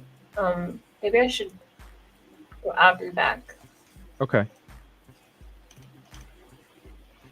because I don't think chat's having an issue hearing. Can you guys hear me okay?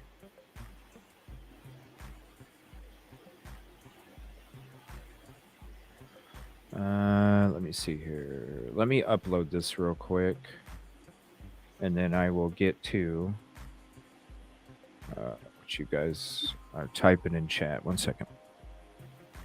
Okay, people are saying yes, so let me go out and back in. Seems like I'm the problem. Okay.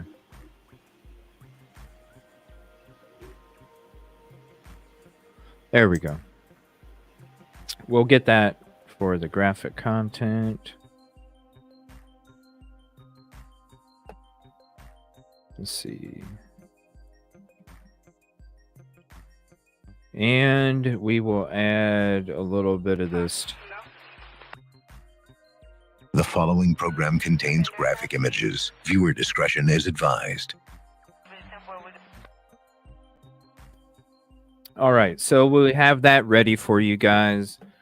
That way, if it does get there, we can throw that up there. Let's see, I got no John. Let's see, hold on, let me scroll up. Let's see here. We got... Let's see... Justin, Mica, Mica, Mica, Mica, Mica, Mica, Mica, Mica,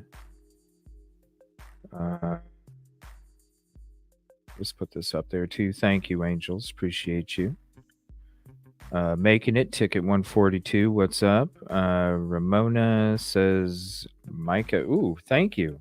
WSPA7 News. Thank you, Ramona. Thank you.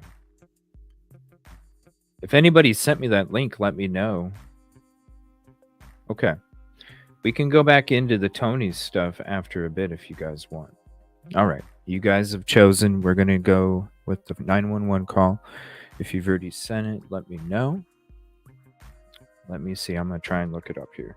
WSPA7 News.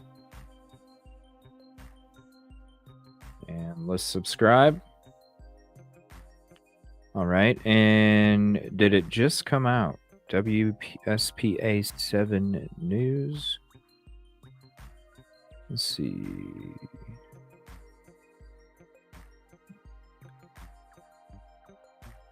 Yeah, we can switch back to it because I do want to listen to it. No, the tornado threat is bad today and it's bad tomorrow. Let me show you guys. So if anybody does live in this area, please stay weather aware today. Give me 1 second. Let me load it up. Please stay weather aware today. Right here. It's supposed to be like this today, and they said it's even worse tomorrow. And because it's a 2.5-hour trip, I actually drive in the middle of this hot zone that you see right here. I actually drive in the middle of this hot zone right here. So, no, it's not safe. We monitored the weather this morning. I still got up. I was ready to go. Monitored the weather. We discussed it, the team and I. And we decided that we're just going to, because if I was local and I could get out of the house and drive and be there in 10 minutes, sure. But when I'm 2.5 hours away, and if I'm trying to drive in this to come home, that I could be putting myself in a really dangerous situation, even out on the road, y'all. And so when it comes to the team, I'm like, okay, totally get it. They're saying it's supposed to be worse tomorrow, but I'm going to wake up early in the morning again. I'm going to monitor, just like I do, monitor the weather, try and come up with a good game plan, see what meteorologists, this guy is a good one I was watching too, Weather on the Go. He's a great one too, talking about the tornado outbreak. So just be safe, everybody. Not only tornadoes, but they're talking hail, damaging winds, and even if you don't have tornadoes, damaging winds can still knock down trees and create a lot of damage too. So please be safe. Yeah, right, Busby. I was actually still getting ready to head out, and Busby was like, "Yo, dude, I don't know if you want to go, dude." And I'm like, "No, I'm going, bro. I'm going." and then a little bit after me and the team talk some more, I'm like, "Yo, bro, I'm just it's not safe." Let's be nice. Right. So hopefully it's not worse. Whether it can change at any moment. So hopefully it's not going to be worse tomorrow. But if any of you live in the area that is in the yellow or orange, please have your phone on you. If you need to back out, go to Ryan Hall, y'all. Or if you need to go to Ryan Hall, y'all, go to Ryan Hall, y'all. He will keep you updated. If you lose power, internet, and all that stuff, you still got your phone. You still got internet on your phone, hopefully. Ryan Hall, y'all. Whenever I have to go through these situations, Ryan Hall, y'all, is on my phone. And I might be having to go through it today. So if you guys see me jump ship real quick, it's because we are in some serious weather, because I'm in this zone still. I'm still in this zone. Storms on south side of Chicago. Yes, I heard there's some possible tornadoes headed up in that direction too.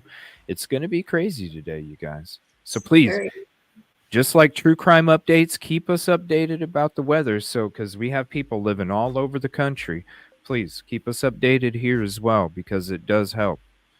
All right, let me see here. I do not see this 911 call. Okay, here we go. Okay. It's 41 seconds? No, it says alligator attack.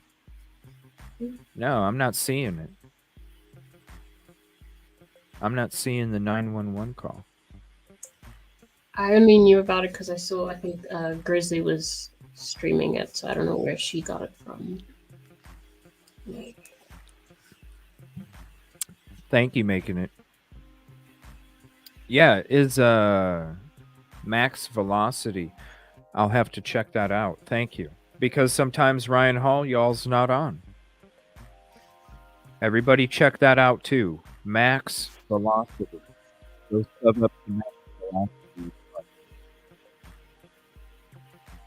Sometimes some of these people ain't on there. Like I was watching this weatherman right here. He was streaming and Ryan Hall wasn't on because he had his play stream going into last night. So have as many of these, have as many of these people as you can. Many of these people, especially on your phone. Because I learned a few times. That's how I ran into Ryan Hall, y'all. Because I lost power. There was a bunch of trees down. I'm sitting with tornado sirens going off left and right. And I had to go down to the basement, and I didn't know what the hell was going on. And the only thing that I knew what was going on was because I found Ryan Hall, y'all, on YouTube. And I'm so glad that I did because there's been many more storms I've had to use Ryan Hall, y'all. Okay, let me see. We got it on Messenger. Hold on one second.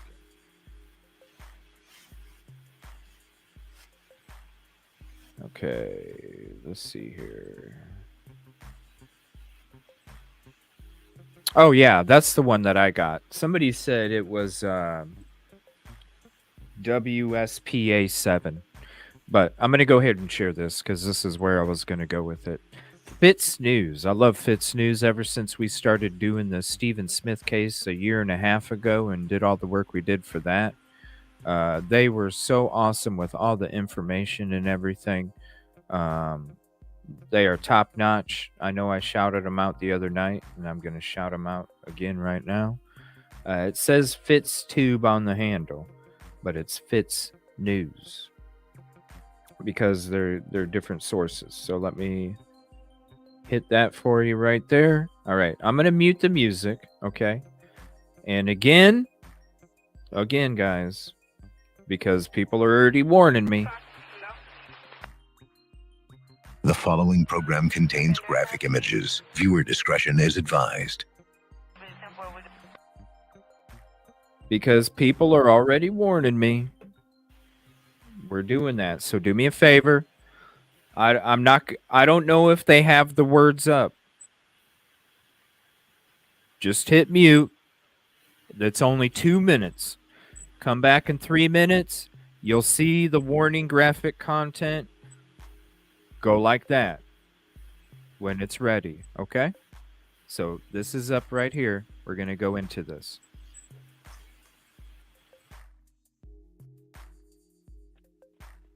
Robeson County 911, what's the address of your emergency? Hi, are you able to trace the location of my phone? Let me see. You don't know where you're at? A national park. What's the phone number you're calling me from? 843-655-5242.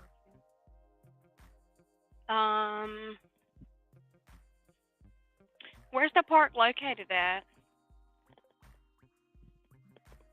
In Fair Bluff. Let's see. I have my location on, I think, on my phone.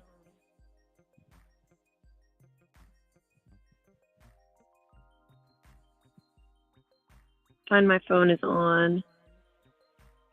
I just did my my location. Okay, I'm showing. Hold on 1 second.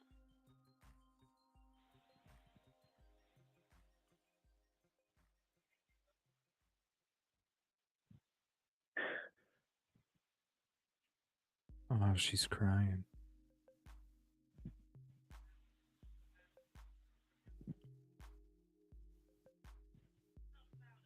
I don't think you are in Robeson County.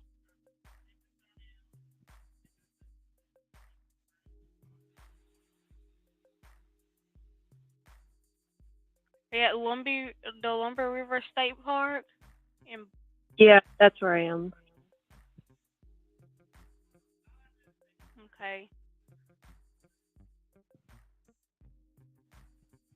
Tell me what's happened. I hope what I'm thinking is going to happen. Um, Don't. I'm about to kill myself, and I just want my family to know where to find me. Oh my gosh. Okay, ma'am. Just listen to what I'm saying, okay? Oh my gosh. Let me make sure I got the exact location where you're at, okay? Just 1 minute. Please don't. Please don't do what I think is going to happen. Oh my gosh. Yeah, oh my gosh.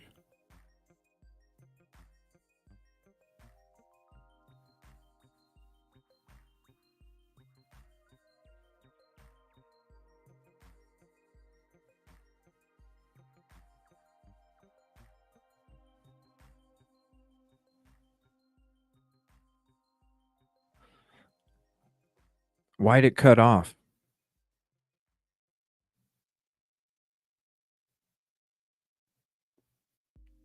Why did it cut off? Wouldn't you hear an operator go, hello? Ma'am, are you still there? Ma'am, hello?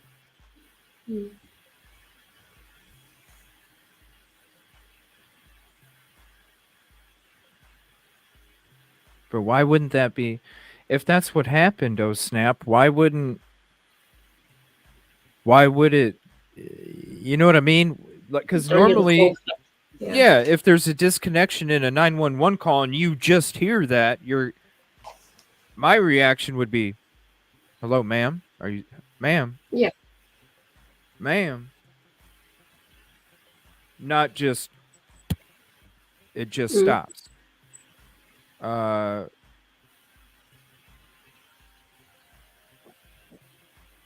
Listen to what I'm saying, okay? Let me make sure I got the exact location where you're at, okay? Just 1 minute.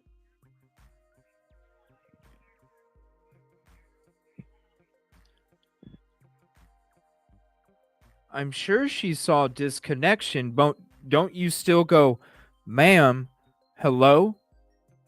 Just in case? I mean, I'm going to be honest with you. Like, I wasn't a dispatcher, but I started off in telemarketing as a young gentleman.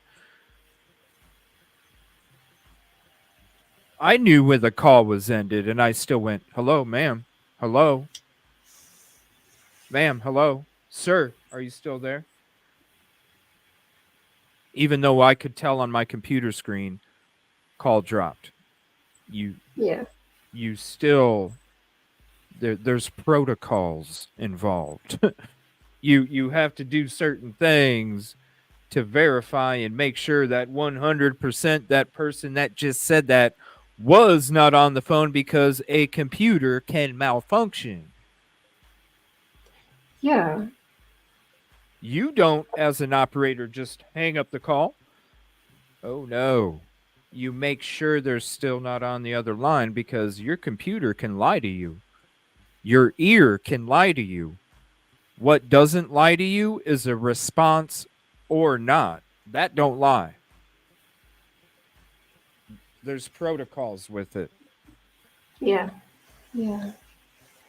I would be too. I'd be chilled as hell if somebody called in and told me that, and yeah, I'd be doing whatever I could. Especially if you hear that. I'm definitely going, Hello, are you still there? Yeah. I mean, and you would have heard the call, the line drop, right? I would think. I don't know. It just kind of ended very abruptly, and I don't understand why it ended like that. We're going to watch the episode. We were going to watch it last night. This is the episode where this is a News Nation video with with family members. But this is the episode where the friend speaks out. Her friend speaks out from Justin on TikTok. So we'll still check out Justin on TikTok, but we're going to check out the video where the friend came on and was talking to Justin. So this is the News Nation video real quick, and then we're going to go into that conversation. Back on this Monday morning, authorities are investigating the death of a South Carolina pastor's wife after her body was found in a state park about a week ago. Pastor John Paul Miller told his congregation that his wife, 30-year-old Mica, took her own life after struggling with mental illness. But her friends and family say otherwise and want police to, quote, deeply investigate what happened. More than 100 people rallying outside John Paul's church in Myrtle Beach, demanding justice for Mica. This happened on Sunday. Our very own Kelsey Kernstein has been digging into the story. Kelsey, some pretty startling court documents revealing what may have happened just before Mica died. Yeah, hey there, Hannah. They really are startling. So according to reports, just days before she died, she filed multiple times for illegal separation from her husband. We're also learning that she even filed for divorce back in October.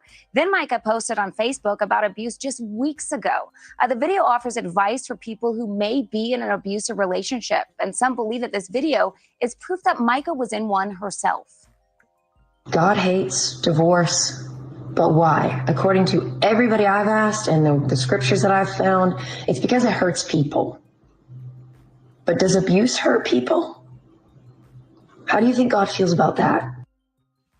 So according to the police report, 30-year-old Mica Miller died on April 27th. We know that her body was found in Lumber River State Park in North Carolina. That is just about an hour away from where the Millers live in Myrtle Beach. Just days after she died, her husband, Pastor John Paul Miller, told his parishioners that she had taken her own life and blamed it on her years of mental health struggles. However, police say they are still investigating how Mica died. I got a call late last night. My wife has passed away. And it was self-induced, and it was up in North Carolina. Y'all pray for me and my kids and everybody. And y'all knew that she wasn't well mentally. Yes, there is pictures of her purchasing a case, a weapon. Did I get the emails? Let me see here.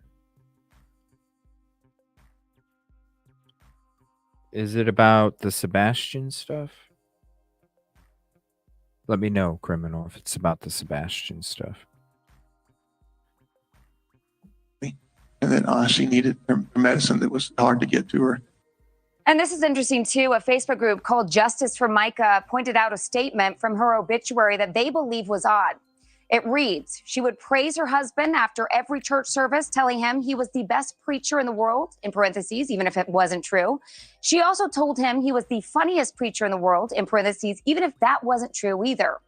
We also know on Sunday, dozens of people came together in Myrtle Beach, and they gathered outside the church to rally for Mica and send a message to her husband. Take a listen.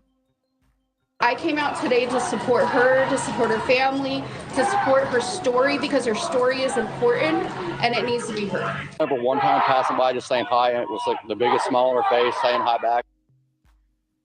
Mica's sister also telling her friends on social media not to listen to false stories being shared about Mica. And a friend of Mica is also saying that she spoke to Mica multiple times the week before she died, and that her final text to her on Friday night was not a woman about to die, but a woman making plans to live. We have also reached out to John Paul Miller's church for comment, and we were told that now is not a good time to interview him. Hannah? Okay, hold on a minute. Wait a minute. Was this... Hold on. Was this Wait, I need to know this, because was this 911 call the night before or the day before or something?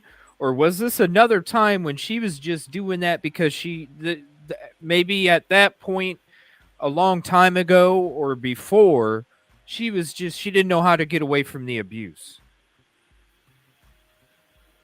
Does anybody, is there timestamps with, or something with this? Hold on. Because I think that location that they mentioned is where she was found. Where she was found. I know, but hey, that might be a spot that she always used to go to. Yeah. You know? Yeah. I'm wondering, when does anybody know when this 911 call? Let me go to the Fitz News video.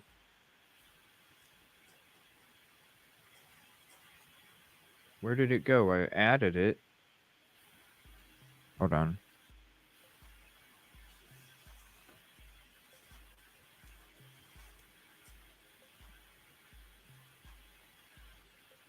Right here.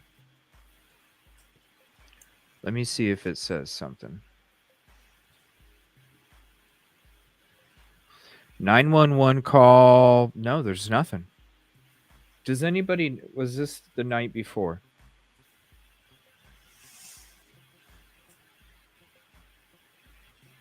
You know what I mean? Because what if it was like 2 weeks before and she was like, "Oh, I can't get away." And you know.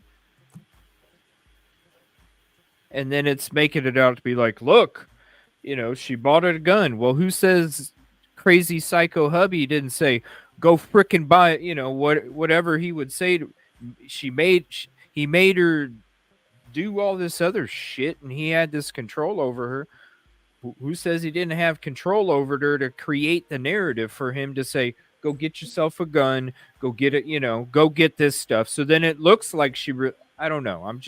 The dude's a freaking psycho, and you saw the shit he was playing, right? I'm just thinking like, yo, if you're that like devilish, I could see your ass making her go to do shit to then back up what the hell you're trying to say.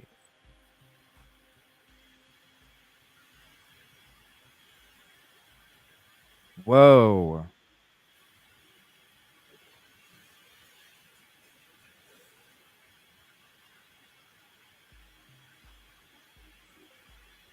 Yeah, we searched by there a while ago, Lori.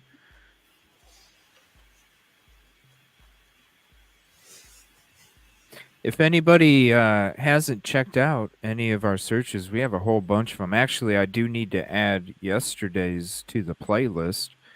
But speaking of, let me promote that for anybody that's new coming into the show. Here is the live. This is just because the other ones are members only. After we do them, that one is the live on location playlist, spots of interest, path, and search. That covers every single search that we were out there doing, and there's a lot of them. Let me actually, while I'm thinking about it, let me add the one that we did yesterday to it.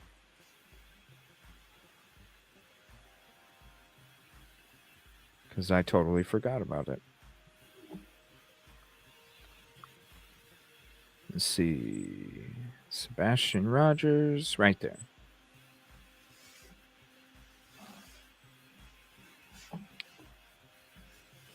What's up? Tornadoes sent an article. And there you go, Lori. Check it out. The one in Mississippi is in that playlist, too. You'll see how hard we work down in Mississippi as well. Let me see here. I got a link from Casey.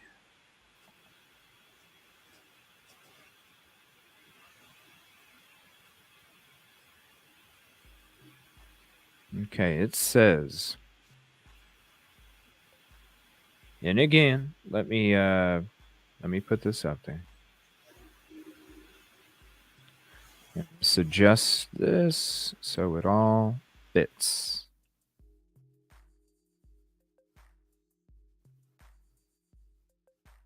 There we go.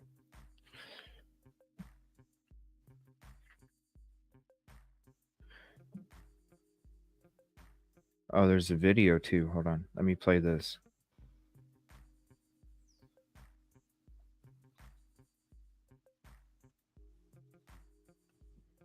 Thank you, Casey.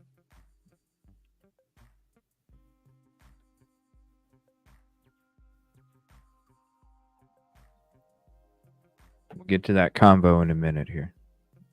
Please hit the like if you haven't yet. It is the freeway. And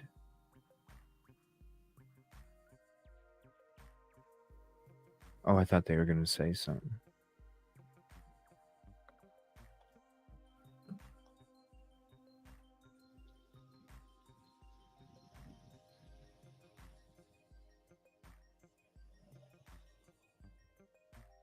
And if you're not subscribed to True Crime Overtime with Rosie, look at that. little babies playing tennis. That's cute. Let's see. If you're not subbed to True Crime Overtime with Rosie, please do. All right. So that was that. Let me see here. Let's go back to this. Making plans to live. I mean, we saw the social media posts that, she was doing. Yeah. It makes you wonder. I don't know. I don't know what to think right now. Why did that 911 call in like that? Yeah.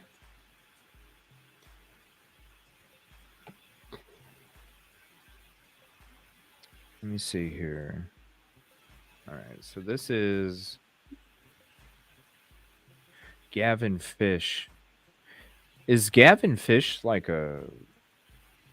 Hold on. What is the author? Because people keep saying something about play Gavin Fish.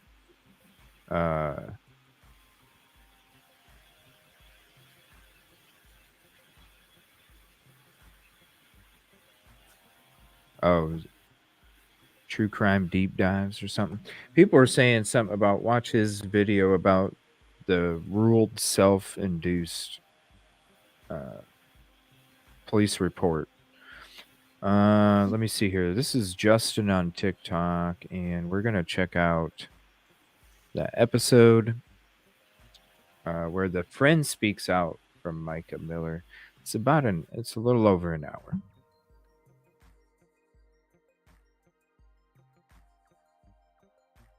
You haven't heard her talking already on some of the TikToks and some of the lives that she's been in, then you're really in for something because her story is incredibly interesting. So with that said, obviously you guys know. Okay, so this was streamed 22 hours ago. Here's the link to the video. Please, as we get into this, go drop a like on it. Leave a comment, a heart, a trophy, something. It's the free way to help. Definitely click on it and go support. And we're going to check this out. This conversation. Let me see here. Shaylin. And she talks about her close friend and other people as well. Interesting. Okay. Now I have to do the promotional thing while we wait for her, and then I'll kind of talk about some of the updates while we wait, and hopefully then she'll be there. So with that being said, as a lot of y'all know, we always do this every time, but just in case you're new here, I have a podcast. If I can get it pulled up, there we go. 50 Words for Murder. So these episodes are supposed to be getting downloaded and put over the audio over there. So if you need to listen to it on the go, you can. I've actually just uploaded one. I'm trying to get the rest of these, everything involving Mica Miller, up today is my goal. So just so you know, you can go listen to it over there. The way to find it is going to justinontiktok.com. That's the way you do it. I'll scroll it across the bottom. The other thing, of course, that I have Twitter, and from there, he's ballsy enough to show his butt up at the magistrate court. Okay, so there are some other things, but let me bring. Was worried for her life, her safety. From there, she took her vehicle to Honda to get it to a gas station. Out, and they looked at it, saw this. Let me see if I can find it real quick. Hold on. Again, the cause of death was released. Here we go. I don't know if you guys saw this. Let me see if I can find it real quick. But basically, JLR, I don't know JLR. JLR Investigates. He's a YouTuber. He's talking about an alibi apparently that JP has. So let's just kind of get into this and talk about it. The first thing I actually want to talk about, something I didn't mention, which is a police report. I did make a TikTok about this that kind of goes into it, but this police report was very interesting. It was 2 police reports actually, and they came out on March 11th. And in those, basically, Mica was backing her vehicle up and she heard a loud pop. When she got out of the car, what she noticed was that her tire was deflated. So she called the police saying that there was a razor blade in her tire. Apparently that had happened before. And the police came out and they looked at it and they basically said, hey, that's not a razor blade, that's a tire deflation device. You can get those online. So they took the report. She explained to them, they redacted the name of the person and said we're going to refer to them as the suspect, but I think anybody with half a brain can figure out who the suspect probably is. But basically they helped her change the tire. They took a report. She explained to them that this type of thing had happened from this suspect before. And then from there, she had to get her car fixed. And so she first went to a gas station. Apparently the suspect showed up at the gas station. And this is all according to the police report, by the way. Showed up at the gas station, started to try to have a conversation with her. She expressed that she did not want to have a conversation with him, pulled out her phone to record, and he apparently sped off. From there, she took her vehicle to Honda to get it repaired.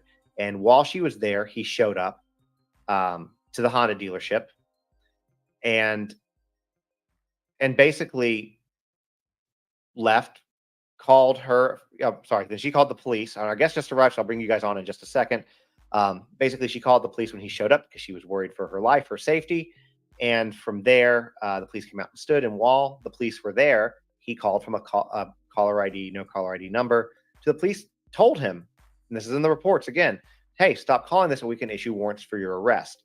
So she, I guess, goes home. I don't know if she has her car. The car's still at Honda, but whatever. Honda calls her about, a short while later saying, hey, we found a tracking device in your car. So within an hour after that happened, she goes to the magistrate court to file a restraining order. And from there, he's ballsy enough to show his butt up at the magistrate court. Wow. Okay. So there are some other things, but let me bring on Shay real quick and have them introduce themselves. And yeah, hold on. Hey there, let me make you bigger. Hey, how are you guys? Good. How are you? Good. Thank you for coming on. I know that, I know today's been a little tight for you guys and for me, but I'm glad that we were able to make this work because I've watched your videos and I think people need to hear your story. And I think you need as many platforms as you can to share your story. So. Well, thank you. Okay, I guess this is Victoria. So Victoria is also part of our small group that she was a part of, and she's here just to help me fill in some blanks. Comfort Thunder Buddy, I guess. Yeah. We are also practicing here, so if that happens, just don't mind us going downstairs. Are y'all having weather too over there? We are, yeah. Yeah, I'm in Nashville, and it's really bad, and I think Wednesday's supposed to. Yes, tomorrow is supposed to be bad. Please be safe, everybody. Please be safe and be weather aware. We started the show with it. If you're just coming in and you want to get up to the updates, start the show off, go to Ryan Hall, y'all. Look up live weather updates, something, you guys. Please stay aware with the weather today. It's going to be nasty here in the middle of the country. You too, Chiff. You too, Tiff. Be safe. I know it's not close to you, but it's close enough. It's supposed to be really bad too. So if you guys get that one, just stay safe. And yes, safety is important. If something happens, you get hit with a tornado warning, we'll cut it off and we can pick it up later. Okay, no worries. So I'll start from the beginning and please just fill me in wherever. Yeah. Real quick before you do, if you don't mind, introduce yourself, like how you knew Mica, so people who are listening don't know. And then I'll just give you the floor. Okay, so I'm French and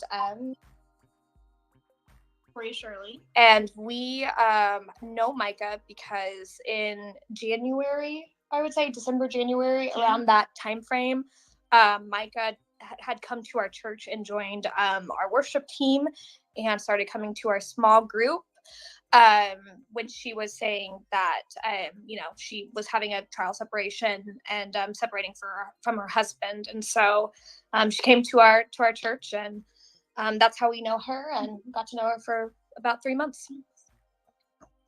Right, and you guys became pretty close, right? Y'all bonded almost instantly. Oh, 100%. Oh, yeah. I mean, and Victoria's one of the ones too. We've both been through the ringer with abuse, and so I'm sorry to hear that. that's it. It is what it is. But at the end of the day, it helps, make us stronger and be able to speak out for others who are going through the same. So, and that's, she came in, she kind of told us a little bit about our story, and I haven't actually talked about what Victoria knows either. So some of this Victoria may add in, or she may not know. But both of us have had experience with her kind of telling, I wouldn't say give full details. It was almost like watered down, especially with what we're finding out, dear God, but watered down versions. Watered down. What was she, because I don't think I've heard anybody really talk about this, what was she like? Adventurous. Yeah, right? Yeah, adventurous, like she was the girl that would go camping with us. She down for anything. Like she joined multiple life groups just to be able to I get meet as many people as possible. To get away. Yeah. I remember there was one time after church that she just wanted to go up to the leaders and talk about missions trips already, and she had been at the church maybe a couple weeks already, but just has this huge heart for helping others. So selfless woman. Very, very selfless, but very determined to make a difference and make a change, and even like little individual lives. Like she was very, this is what I loved about her, especially, attention to detail about every single person. Yes. She knew who she was talking to, wanted to get to dive in with every person she was talking to. So compassionate. Yeah, that would be a good word for it, for sure. Awesome. She sounds pretty awesome. And I know the answer to this question, but I'm going to ask you anyways for this. But in the months that you saw her, you were around her, were friends with her, did you notice anything that made you feel or think that she had schizophrenia, bipolar disorder? No, and I can definitely add more just because I'm a nurse. So okay, please. Yeah, I see this all the time. But if she was medicated, she was acting great. I had no red flags pop up. So, Chris, do you remember one of the groups that we had, and it was one of the first ones I had gone back to since, and I'm gonna just call him D right now. But when I was talking about D and she would happen to be there, just listening, I remember she was talking about how she was excited to go, to be set up with a therapist, and how she was asking you for I'm excited to get on meds. It was like she was excited to take care of herself. Exactly. And that was kind of, for me too, a red flag that was like, so you didn't get the help you needed back in North Carolina, but then it was kind of like this understanding that, or South Carolina, because it was Myrtle Beach at the time. And we got the understanding that it was I understand. So she was, she was, I remember her talking to Victoria about hormone imbalances, depression might've been a thing, but I think she might've mentioned maybe bipolar, please. Yeah. That I think she mentioned she might have it, but it's like she didn't really know what was going on with her because you could tell she wasn't in control of her life. Yeah. Yeah. I have a theory on her diagnoses, but since it's a theory, I'll keep it to myself, or I could tell you offline. But one thing that I noticed, I just kind of clicked with me yesterday, and maybe you've already noticed this, but she married JP in 2017. Yeah. And that's the year that she was diagnosed. Yeah. Yeah. Very coincidental is what we'll say. It was. And just the whole story of her telling us oh, he's a lot older than me. And she wouldn't give us specifics on age. I remember that though. Yeah, she just said some of them are closer to my age. And it was kind of wow, that was a red flag for me that, oh, this woman has been through, unfortunately, church abuse. Yeah, I think that the more people that are coming out, I had somebody on yesterday whose husband was a member of the church. She was not a member because she didn't like the church. She felt very uncomfortable, felt unwelcome. And so, but what was really interesting, and I don't know if she communicated any of this with you guys, but when you listen to his sermons, the ones that we've seen, I haven't sat through all of them because I just can't stand them, but Um, yeah, yeah. cringe or like the triggering for both. Like I literally have to put them down. I had a live reaction to the text message one, and I mean, I had it on my story, and I was, it's disgusting. It's appalling. Yeah. So it's been literally finding out more information. Like, you deep divers and sleuths are amazing, because I can't physically like handle that much in like one day. So I'm finding out so much constantly. And you just have to compartmentalize it. And it's a lot harder to compartmentalize it when it's somebody you know. Yeah. Yeah. And sometimes it does not. Like for me, when it's children, I struggle with it to be able to compartmentalize it. So, but unfortunately, the stories have to be out there. They don't have a voice anymore, so people have to be a voice for them, and get that out there. But when you see his sermons, they're very. I'm not even gonna say narcissistic, because I'm not qualified to diagnose him. I think he's got tendencies. Yeah, if you're qualified to diagnose, be my guest, and we'll get there. But they're very well, we'll get there. Anyways, they're very misogynistic, and what the guest we had yesterday was talking about was her husband, who she had been with for like 12 years, completely in the year and a half he was part of this church, completely changed. So like when Mica was institutionalized, when he put her in an institution, apparently this woman's husband came home and started talking about putting her in an institution. And what was really interesting to me is he apparently used the term talking about her defiance, or her, I think she said the church likes to use the term rebellious women. The rebellious women, that woman that she was, that he would use the term demon. And then when you look at Susie Skinner's statement, and she had not seen the statement at this point in time, and he talks about demons, in chess, I'm like, it really just mirrors, like, he's just basically parroting what JP is doing, which shows the level of influence he has over these people. And this woman now, as of all of this happened, as of yesterday, left her husband because of everything that was going on. And he was still texting her saying, this is not your story to tell. You should be doing this. I should be doing this. And I said, if he wants to come on, bring it. I'll give him the platform, and he's not going to like what happens, but I'll give it to him. Clearly. Yeah. But anyway, so that being said, I don't mean there, but it's just very interesting, because you feel that, and apparently this was a lot of women in that church that were rebellious, because they wanted to keep them barefoot in the kitchen, try to get them to lose a job. And what I'm discovering. That church sounds like the one in Moscow, Idaho, doesn't it, people? Yeah, that sounds like the church in Moscow, Idaho. Very interesting. Here, and what I've said is a lot of little D energy in this church, and a lot of men who struggle with women who have opinions, powerful women, educated women. They have a real problem with that. One of that Mike and I bonded originally is because I lived in North Carolina myself when I was performing, and I had a very similar situation where this was a different type of abuse indeed, because he obviously was an entirely different person. Like that, it was just a 180. This guy would follow me straight up.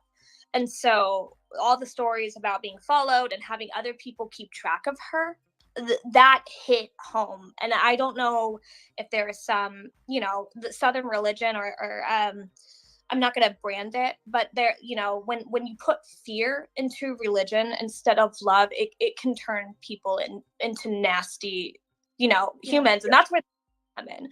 Like, religion is supposed to be based off of love, like loving God, loving, the people around you, being able to confide in the people around you. As she said, you are the bride of Christ. So women should be held on a pedestal, not forced to just be limited. And it's disgusting about all the things we're finding out about this church. And I'm so glad in the last few days that she had this, or weeks, that she was able to at least go get baptized and be clean somewhere new, and feel like she had another home to turn to, since she couldn't come back to Kansas and come back to us.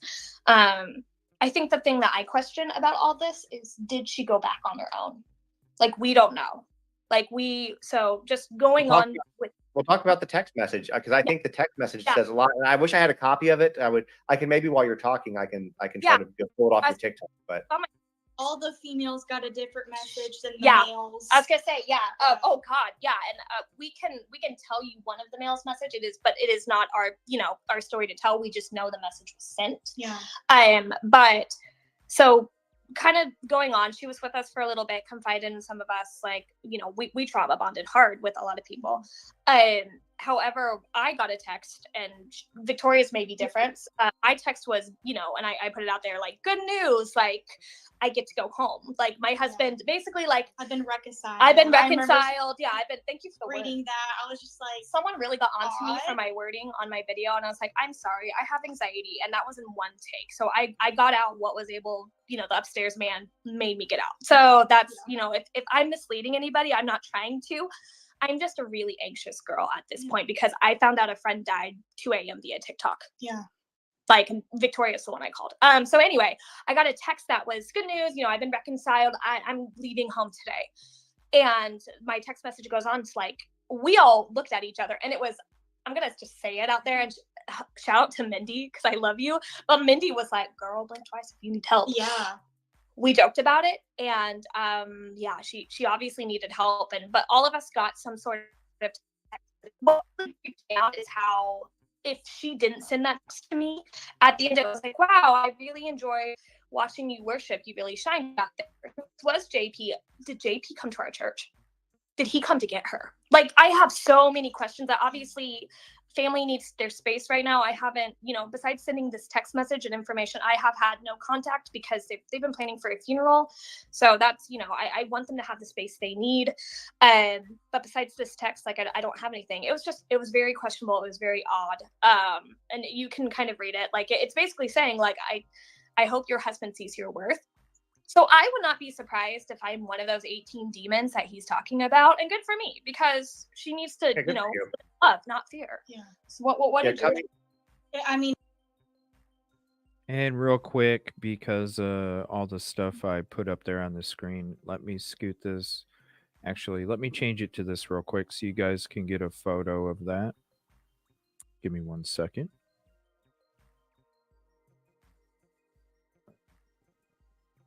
Hold on. Let's do this one. 1 second. Let me edit it for you guys real quick. So you can get there you go. If you want to get a picture, you can real quick. If you don't have it already. And go ahead and continue. I mean, it was basically verbatim, like the same. Like, I feel like it was just copied and pasted to all of us. Yeah. So I thought it was weird, and then didn't really think twice about it up until, we heard about her death, and they had mentioned maybe something about, they had mentioned him taking her phone and sending out all these text messages. And I was like, oh my gosh, that sounds like something, right, that he would say. Like, right. I mean, we're finding out, like, I'm sending her video, like 1 or 2 videos on the daily, because I don't want to overload her, but it is like, there's so much that was watered down for us. I know Kyler put out some information on there, and I know it got retracted, so I'm going to be kind of careful with this. But she told me kind of about how her husband would force her to. Did she talk to you about that? Yes. Especially since I've had, with Steve. Yeah. So I knew about that. That was kind of the main thing that I knew. And that was, that's pretty much it. Did you know any of the other stuff? Like, no. Yeah. I do want to real quick read this because I'm going to move this over to a podcast later, so to read the text message, and I want people to kind of give their opinion on it, because we've seen the obituary. We know that he wrote that. We've seen some of the other things, and to me, he also admitted at one point that he took her phone and was texting people. We know that, so I'm not trying to put that in people's heads, but to me, this feels like he wrote it. It says, "It's a miracle. My husband has asked me to come home and be reconciled. I'm leaving today." And you responded with, "This is wonderful news. I hope you two are able to work things out. and that you share your growth with him. And I'll be praying for you guys in your future. You always have a home back here if need be. And she responds with, or I'm air quotes, she responds, thank you. And I'm glad to see you up there leading worship before I left. You really shine up there. And then you responded again. But to me, it's a miracle. My husband has asked me to come home and be reconciled. That does not say, I mean, I don't know her writings, but to me, that is very much JP terminology based on what I've read and seen him speak so far. That's why so many questions went back, because I don't know, maybe she didn't tell us she was in hiding. Yeah. She didn't tell us any of that. It's kind of like I wish she would have, but she was staying with family in a town close by. It makes me question, like, and this is once again just my thoughts, my questions, like, did he hold a gun up to her head? Did he have to track her on her car and say, all right, let's go, we're going back, send all these people texts, like, and we're it going was back. just so sudden too, because we were making plans, to hang Oh out. yeah, we were doing like adventure buddy, like yes. girl, DV, trauma bonding, and then trips. all of a sudden, in the middle of the week, Nothing. we get this text, Nothing. and yeah. then she's gone. So, and then like none of us hear back. I reached out. I'm gonna say roughly 6-7 months ago, because like I'm a busy girl. Timeline sometimes doesn't exist for me, but it's around that time frame. And it was, I don't have those messages because I got blocked on Facebook from her. I'm not blocked anymore, but it was like very I'm good. Everything's so great. Like, love being here. And that was it. Like, I haven't heard from her since. Wow. And then Facebook like 9 months ago, and I couldn't find her. And then I now can't find her. So that's kind of where we're at. Wow. Well, I know that there were things said, I think, in the affidavit today that was released. They talked about, her sister, Sierra, was talking about in the affidavit how basically he took, while she was. I know we went through that last night. Is the whole affidavit out there? Let me know. Let me know if you send it. Institutionalized. He took all of her devices, went through her phone, sent messages, deleted a lot of the evidence that she had been collecting to go against him for divorce, et cetera, et cetera. And it was all of a sudden gone. We know that he took over her Facebook account. That was all stuff that she said that was, I'm guessing, confided, to Sierra by Mica at some point, because it seems like for her siblings, she was very, very close with them. Yeah. And we honestly have no idea of the depths of how bad this was, or I think probably most of us would have fought harder to keep her. That's, I think, on our end, there's a lot of guilt. We wish we could have done more. Obviously, with all she had been through, I wouldn't have given that information away to people I had just met either. Like, it's a lot. And she was probably shamed into thinking that she was the problem. That's what they do, is they, it's, if you're in healthcare and you can't, one of the things that a lot of men do in these situations is they try to work with the mental health aspect. Like, oh, she's crazy, she has this. I remember this from when I was a kid, but I'm no contact with my mom. So, there's very few things that I have that are positive with her. But when I was a kid, my stepfather that I had was very abusive to her, to us, etc. And she had called the police one night to have them remove him from the house. And as the police were taking him, he patted her on the leg and said, "It's okay, honey. I know you're having a nervous breakdown. We'll get you the help that you need." Just to try to, and this was in the 90s. And this was, just to basically try to discredit her, what she was doing, making it look like she was the problem. And, you go back and you watch, again, Gabby Petito, I don't know if you followed that case, but Brian Laundrie, the Moab footage, he says the same thing. Oh, she's just crazy. She's nuts. She's emotional. And then you have it's just basically a go-to that a lot of men do, basically trying to, gaslight women into thinking that they're crazy. And how it works is, and this is a very, very similar topic, is, let's say there's a problem that they have with you, and they keep repeating it and repeating it and repeating it in your head until you snap and go crazy. But the minute you snap and go crazy and break down, oh, I'm so sorry, man, why are you upset? Why are you going crazy? I remember in my case, and this sounds very similar, and this is something that she hinted at, but did not give me full info, so I want to put that there, is in my past, anytime I had to solve, and this is with I'm going to call him NC, North Carolina, anytime I had to solve a dilemma because he was going crazy or he was having anger, the only thing to calm him down was sex. Oh, sorry, I can't. SEX. You can say that. You can say that. You can. So that's a form of that is a form of SA. That is a form of 100%. Yeah, like Yeah. Being And forced. spousal rape, marriage rape does exist. Absolutely. It's a thing.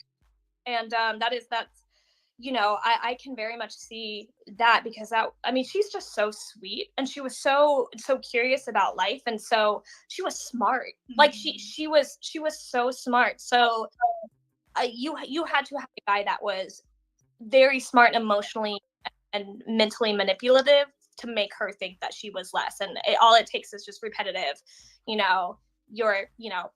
not holy, you're not holy, you're a sinner, you're a sinner, you're a sinner, you're a sinner, you're a sinner, until you go, okay, fine, I'm a sinner. I mean, and we saw Yeah. the breakout video that went viral with him, Ugh. Preaching 2 sermons and looking Laughing. okay, Yeah. joking. Oh, by the way, my wife's dead. And then at the end. Yeah. I know that was so bizarre. The other thing, real quick, before we move on from it, I want to say this, because you're talking about the reactive abuse, and one thing that I want to say is what happens with that is, you're right. They'll keep saying it over and over and over until you finally get to a point where you snap, to some degree, and then they use that as the after. Look, I was right. She's crazy. See what she's doing? She's crazy. Yeah. Even though they drove you to a point that you really had no other choice but to react the way that you did. And it's just, I just wanted to bring that up for people who are listening.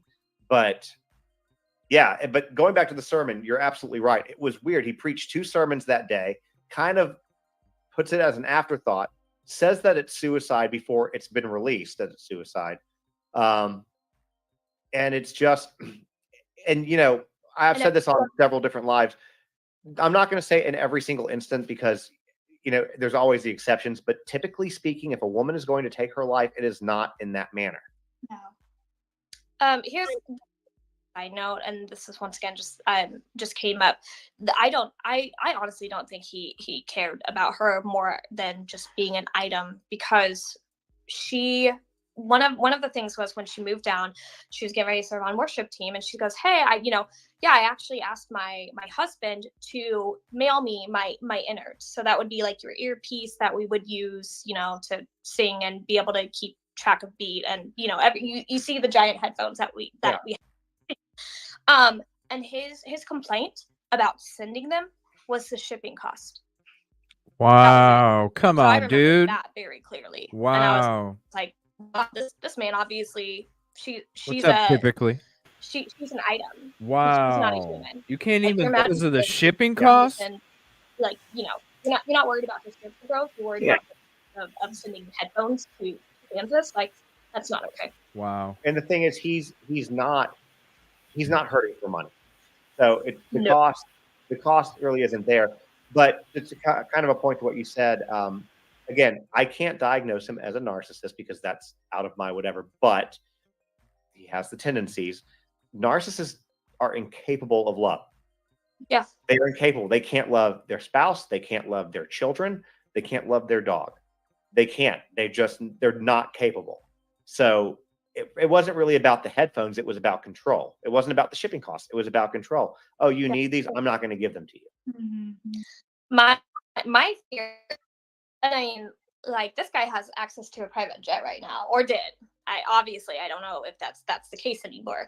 Did he have access to that before?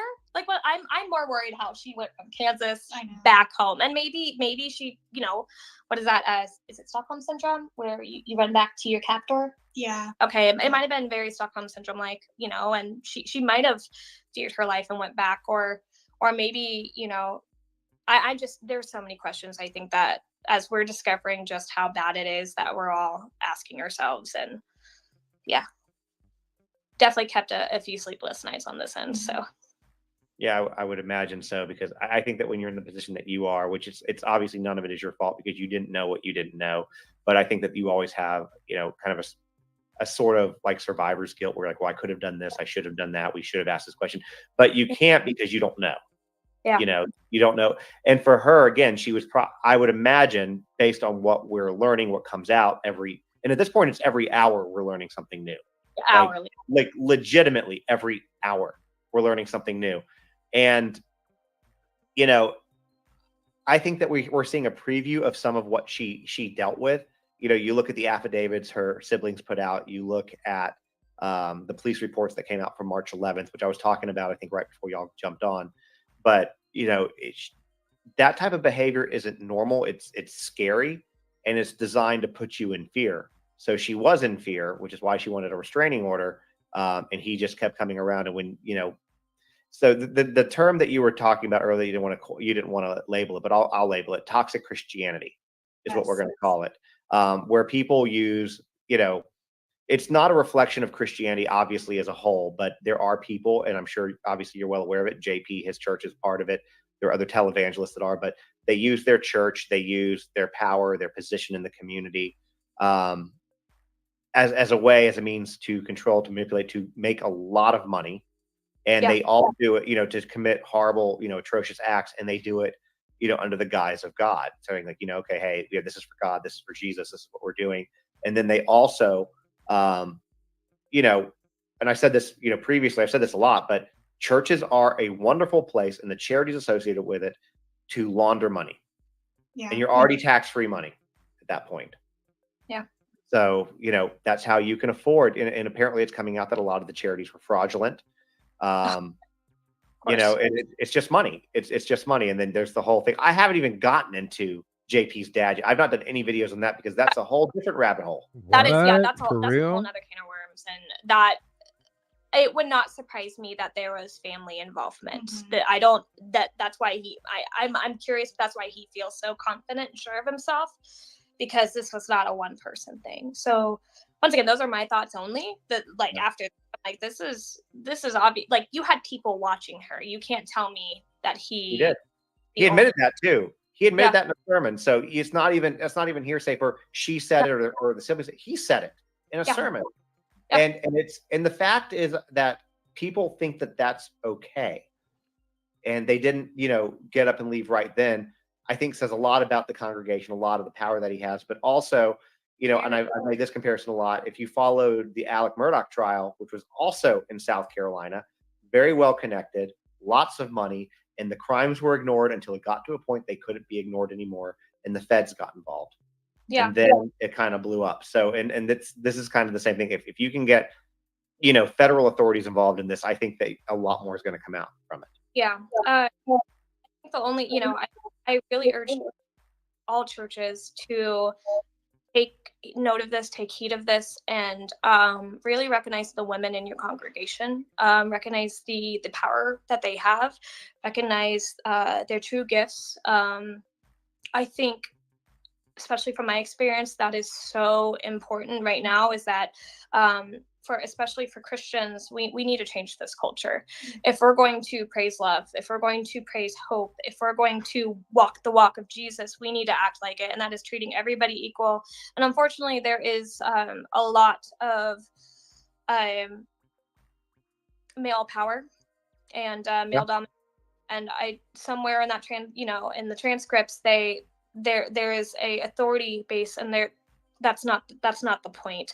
I also urge those denominations, and I will not name them, also because I obviously am ignorant on some of it, but there are certain denominations that praise that go with fear. They are fear-based. The Lord will attack you. The Lord will get you. To understand what that fire is. and brimstone. Yeah. I mean, but sometimes they want to keep them quiet. But I just really urge if they are wanting to walk the walk of Christ, to continue to spread love, and to really spread this story too, because this is impactful for the entire Christian, community. It's not just for women and domestic violence survivors. This is a great way of church reform, that we can concentrate on loving everybody, loving thy brother, loving thy neighbor, treating women like the brides of Christ that they are. This is a good time that we can all reflect on that and implement that in our own lives. And I want to say this too, and if I'm speaking out of turn, please, correct me. I'm very okay with that. But, I think too that I agree with you 100% with what you're saying. And I think that this is something that you need to, the lid needs to be blown wide open on this, because both of you have experienced, DV, domestic violence. And I'm guessing that your partners were part of the church as well. I was on Mine was on the, Yeah. my other the Yeah. ghost one, the happy one, that like 180, yeah, was also on the worship team. So that it springs, it springs. The church kind of develops that at times, and there needs to be some sort of implementation. And luckily, I'm going to brag on my church for a bit. They took the actions that was well needed in this case. However, I'd like to see more people, watch for these signs beforehand and take action when they're signs beforehand. Like, for example, not naming any names, and this is, sorry, a little bit of a drag, but if you're going to message a 16-year-old, probably should tell, the spouse or get them out of there, before other things escalate, and then there's a real reason to kick them out. Yeah, I would agree with that, and I would very much agree with that. But and I would say take a step further. If you're a member of a congregation, you see this going on, and the congregation allows it, you really need to question the church, because there are a lot of churches out there that don't treat their members this way, don't allow them to treat their parishioners this way, and say something, because you never know, it can save a life. Domestic violence, especially she was 14, 15, 16. 14. She was 18 when she had met this guy, and there were signs beforehand. Obviously, she had married, but he still had an impact on her. So, we just got to take care of each other and make sure that we're, I find it hard, and look, I'm not here to judge people, but I'm going to judge them anyways. But don't be an adulterer and then try to head up a church multiple times. Or don't. Like, that's the insane thing to me, is people still followed him. They still do follow him right now. They sat and listened to his sermons, and the one that got me was the one where it's like, oh man, females, this is for you. If I was in that male's vicinity, I would have saw red. My shoe would have been flying. There would have been a tiny midget attacking that man, but I was not there. So, I mean, it's the amount. The amount of pull that he has is absolutely disgusting and absolutely concerning in this investigation. So, that's I'm hoping justice is served. Oh, well, hold on a minute. The amount of pull that he has in this investigation. Does that mean? Huh? Can we hear that again? Yeah. She said that he has a lot of pull in the investigation. Does that mean that what is he like? Does this whole devilish ring type activity extend beyond the church and goes into the police force? So I find it hard, and look, I'm not here to judge people, but I'm going to judge them anyways. But don't be an adulterer and then try to head up a church multiple times. Or don't. Like, that's the insane thing to me, is people still followed him. They still do follow him right now. They sat and listened to his sermons, and the one that got me was the one where it's like, oh man, females, this is for you. If I was in that male's vicinity, I would have saw red. My shoe would have been flying. There would have been a tiny midget attacking that man, but I was not there. So, I mean, it's the amount. The amount of pull that he has is absolutely disgusting and absolutely concerning in this investigation. So, Disgusting and concerning. What? By the way, click the link. The noti's out if you want to join our game night tonight. Disgusting and concerning. What does that mean? That he's got some pull with the people, the medical examiner, the people investigating the case? What are his connections?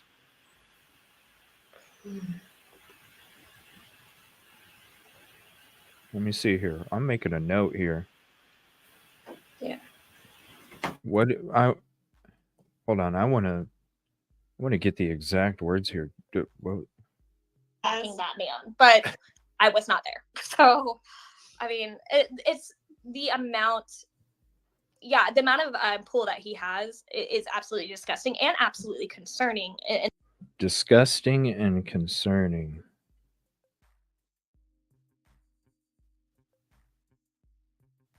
Regarding the amount of pull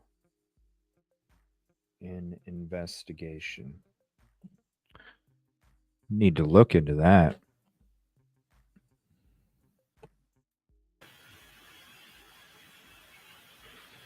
I mean, I know he's a pastor, but just because you practice, religion, I mean, a cop should know better, right? A cop Yeah, should you'd know have to better and listen. be like, hey, a cop should be like, yo, that's a hot dog steak. I think it would help to know if there are any police officers in the congregation, I suppose. Oh, as I'm well. sure there is. Yeah. I'm sure there is. But still, right is right and wrong is wrong. And we should all know the difference, regardless of our occupation or what we practice. Hoo-hoo.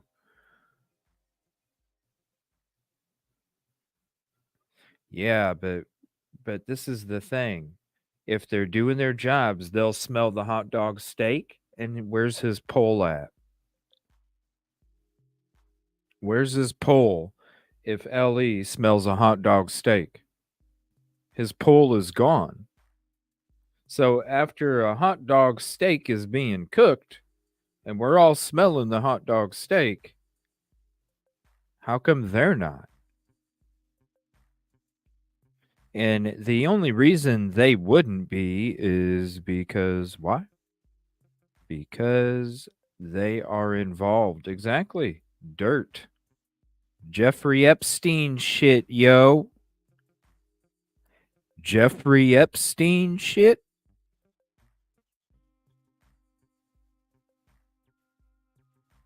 See what I'm saying? You see where I'm getting?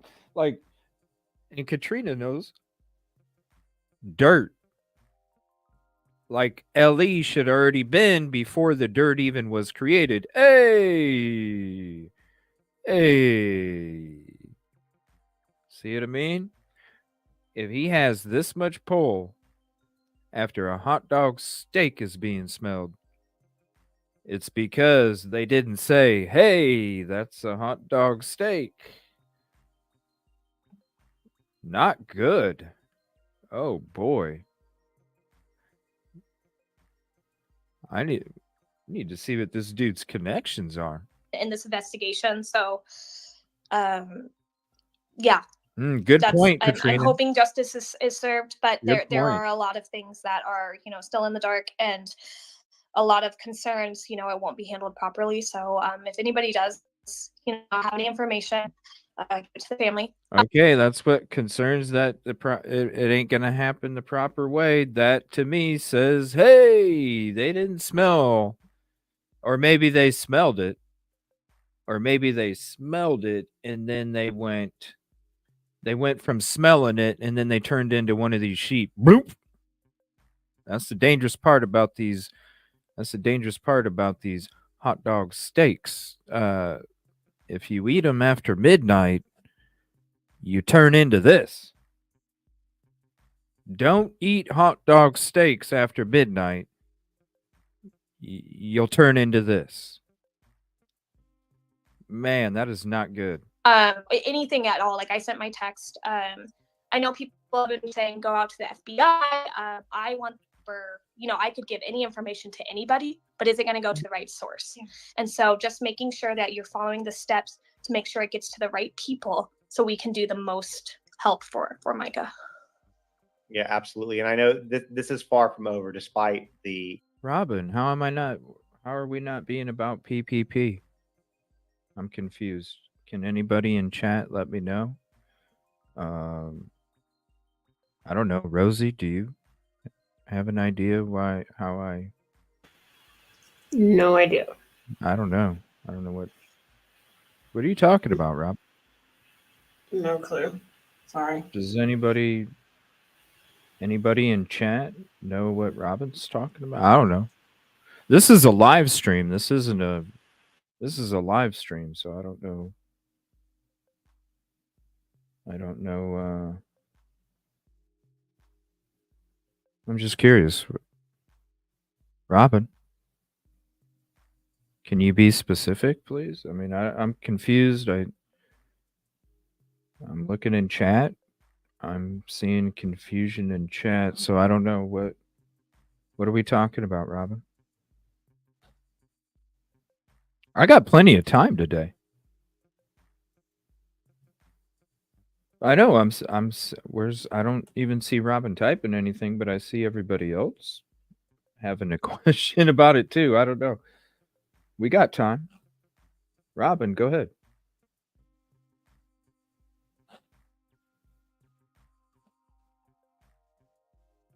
Yeah, I'm confused too. I don't know. I'm waiting for Robin to respond.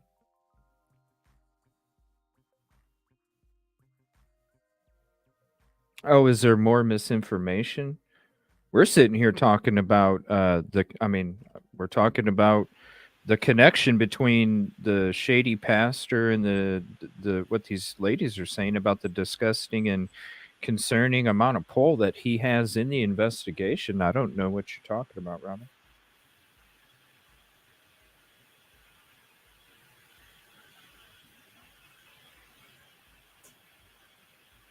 Hey guys, I went over to a stream real quick and I said this. Okay. Congratulations. Please pay attention. I don't see anything from Robin and she's not banned. If I see a response, I'll go ahead and highlight it. But Robin, please pay attention to the back of the macaroni box, okay? Bad things can happen when the noodles aren't even cooked all the way, okay? People can choke on that shit. People can choke. All right, we'll get back to this. Yeah, I haven't seen her. I don't know. I don't know what she's talking about. I just thought maybe I'd ask chat and see. Yeah, I don't know either. I knew, 'cause I don't know. I'm into this conversation here, so I don't know. Okay. Well, interesting. I'm sure it's one of those sheep that got loose out of the pen, wandered over here, thought they were cool saying something, which didn't make any sense. And then they're back there to the other community going, good for you. You know, the medical examiner report today ruling it an apparent suicide. There's still a lot of people that don't believe it. And what I've said too, and it's like, okay, let's just say that this is the case.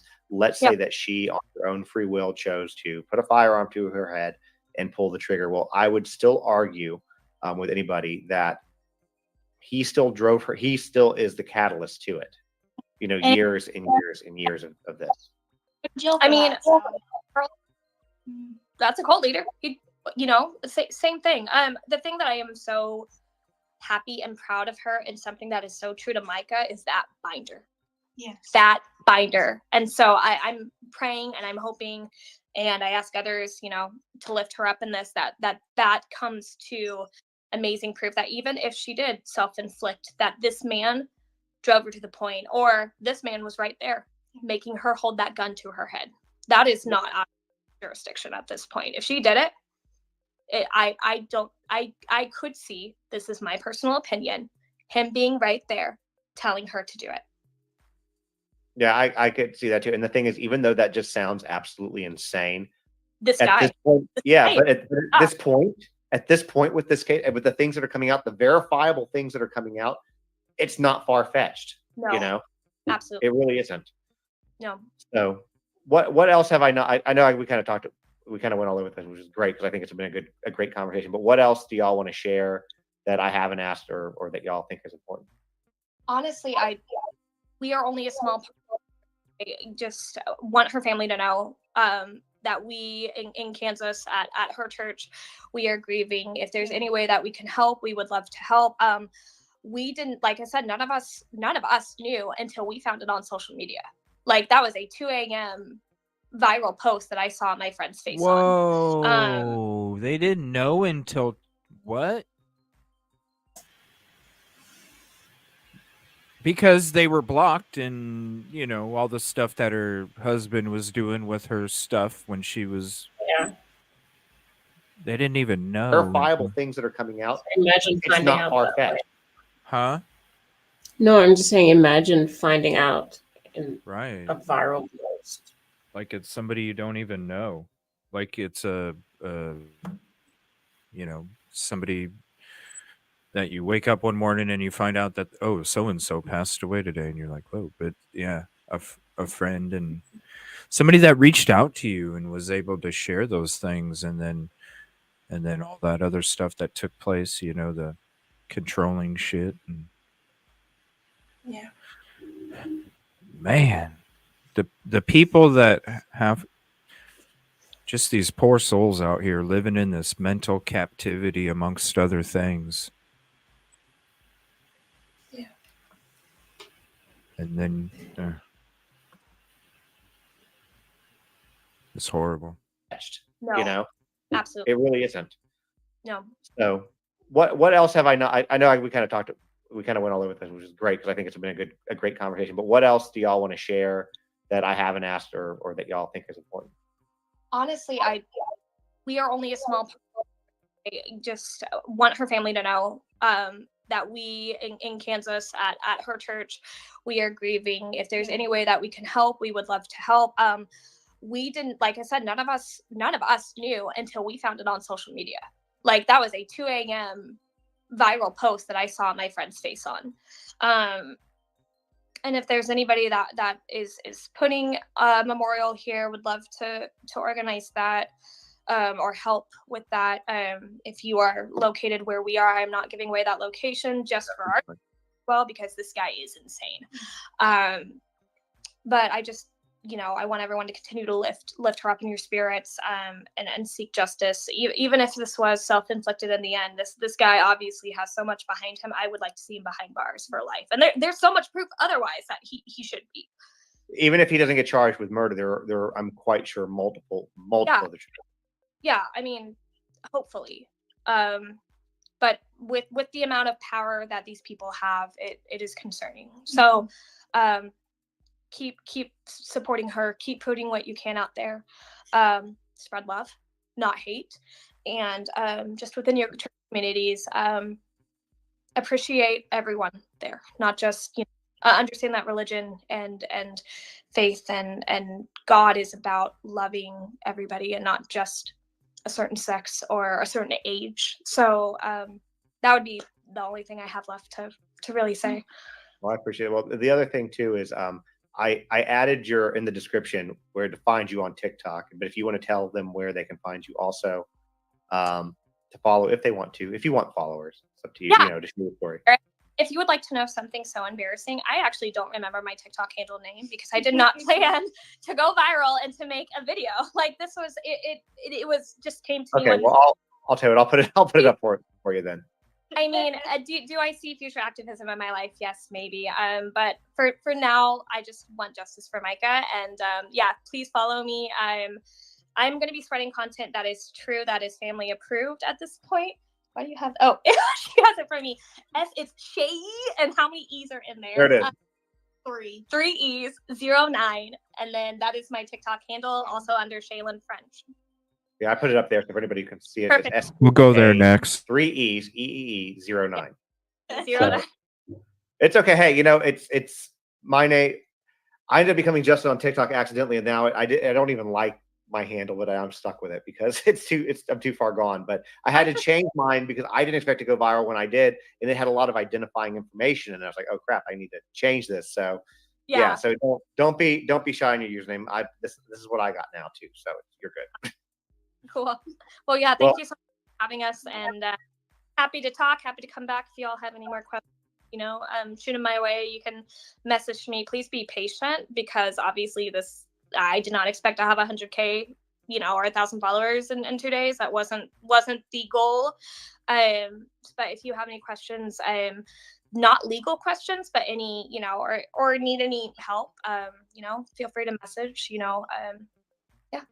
that's it. Well, I appreciate y'all both being a voice for her and sharing her story and telling a little bit about who she was and how she was as a person, because I think that, people need to know that.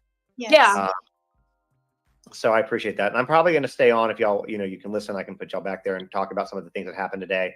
That's up to you if you guys have to get going. It's really up to y'all, but I'm going to go through some of that stuff as well. I think we'll maybe hang back and listen a bit. We'll go off, and I'm gonna casually enjoy a nice beverage. So I think that's well earned. That's deserved. yeah. So thank you for having us, and look forward to chatting again. And hope you guys Absolutely. and let's get this guy behind bars. Absolutely. And I appreciate you guys coming on as well. And we'll probably do be open to I'm glad that you're open to do something again, because we can probably figure that out. Oh yeah, absolutely, anytime. All right. Thanks. Yeah, thank you so much. Talk to you later. All right. Talk to you later. All right. So let's talk about some of the other things that happened today. I really love that they came on and talked about, how Mica was and some of the things that they experienced, because it really goes to show, in my opinion, that you don't always know. She confided some things in them, but, you don't always know what's going on behind closed doors. And I think that, part of that is because, for anybody who has lived in any type of abusive situation, I was in a slightly physically abusive situation with my stepfather, but my mom was very emotionally abusive, very manipulative, and you become shamed to tell your story because you're thought that it's their fault. So people are saying in the chat that he was served some papers today. That would have happened while I was on here, so I haven't seen that. So I will try to confirm that and make a video on it. But the other things that I wanted to kind of talk about, we had talked about at the beginning of this, the Horry County police reports that were from March 11th. The other things that I kind of wanted to chat about, I gotta get them pulled up real quick, is, so I don't know if you guys follow JLR Investigates. So this is coming from him. I've not verified it, but I'm going to trust that information, because typically with this kind of stuff, he's usually pretty reliable. But a source told him that JP Miller was with at least 2 of his children and Susie Skinner being, quote, very obnoxious at an away soccer game in Charleston on the day his wife, Mica Miller, was found dead at a park in North Carolina. The source went on to say that JP took everyone out to dinner at Olive Garden and he paid the bill. On top of that, there's something else that just came up. Hold on, that was sent to me. Let me get that pulled up from one of my absolute favorites, which is JPB, WFLA. And let me see if I can get this pulled up real quick so I can show y'all. Bear with me, guys. Here we go. This right here. You can kind of read it.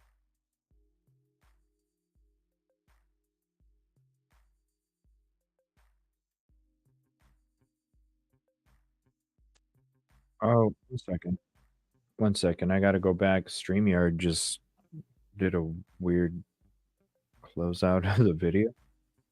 Sorry about that. JPB, WFLA. And let me see if I can get this pulled up real quick so I can show y'all. Bear with me, guys. Here we go. This right here. You can kind of read it. But basically what it says is confirmed. This is confirmed. Mica said, if I end up with a bullet in my head, it was JP. That is what her sister, Mica's sister, said. Mica told her regarding her husband. And then, of course, per the reports that we have out there, Mica did in fact die of a gunshot wound to the head. And police said that they'll have more information Tuesday, which is tomorrow. So there's just, there's a lot to unpack with this. This whole story. I mean, again, let me see if I get the affidavits pulled up from earlier as well. I don't know if I have those. I can go to my Instagram and grab those real quick. Let's talk about those as well, because that's something else I want to make sure that we do, because there were 2 affidavits that were shared today regarding Mica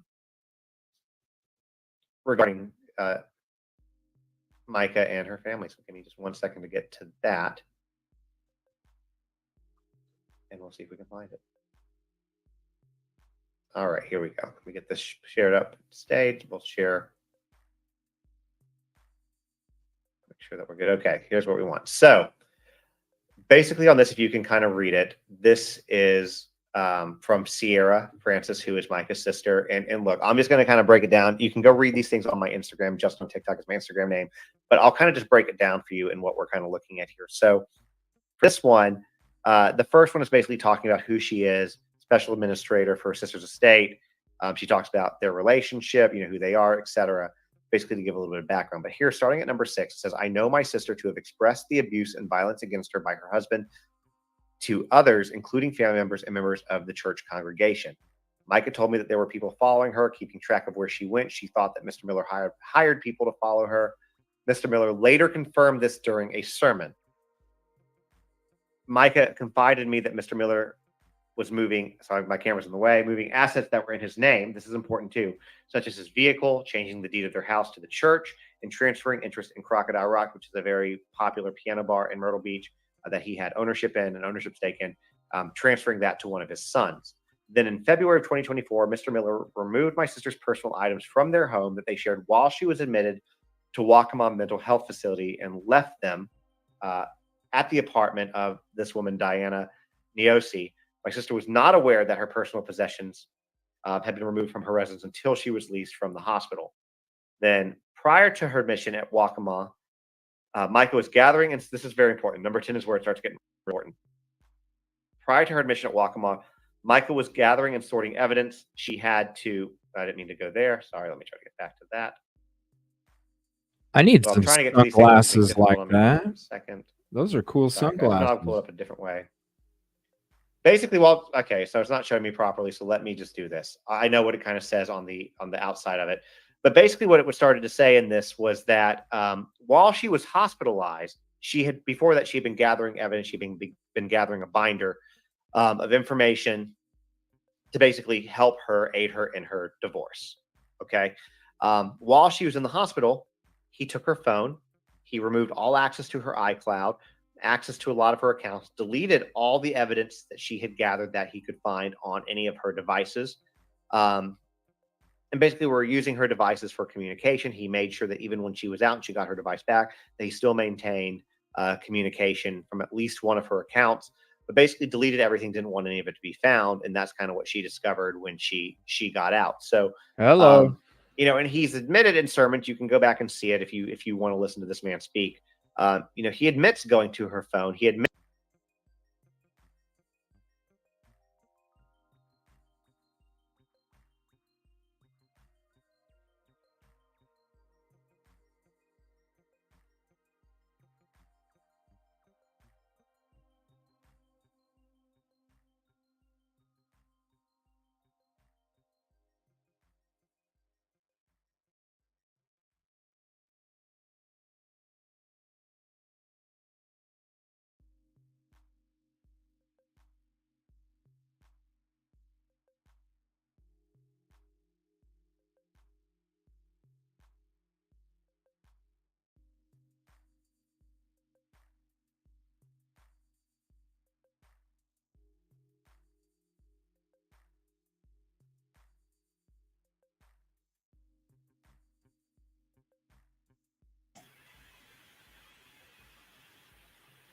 Is everything okay with CJ? Frickin' StreamYard muted me. Sorry. Oh, Thank okay. you. All right. I was Okay. sitting here I was reading waiting for you to off. say something. Yeah, I was sitting here reading Okay. off what Katrina sent to me. Hold on one second.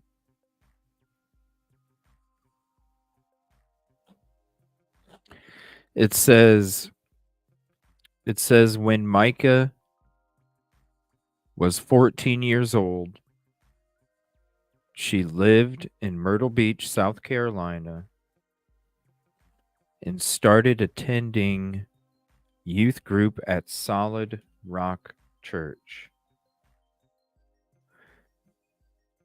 at 14. It was there that 28-year-old at the time, JP, started grooming her while he was married to his wife, who he shares 5 children with. His charges when he was married to her: 1, knowingly damaged property 2 times, aggravated assault, deadly weapon, possession of liquor by a minor 2 times, possession of consumed liquor by a minor, possession of cannabis same night as the minors, contributing to the delinquency of a child, domestic battery / bodily harm, domestic battery / physical contact, assault, and battery of high and aggravated nature 2 times, being on premises after warning or refuse to leave.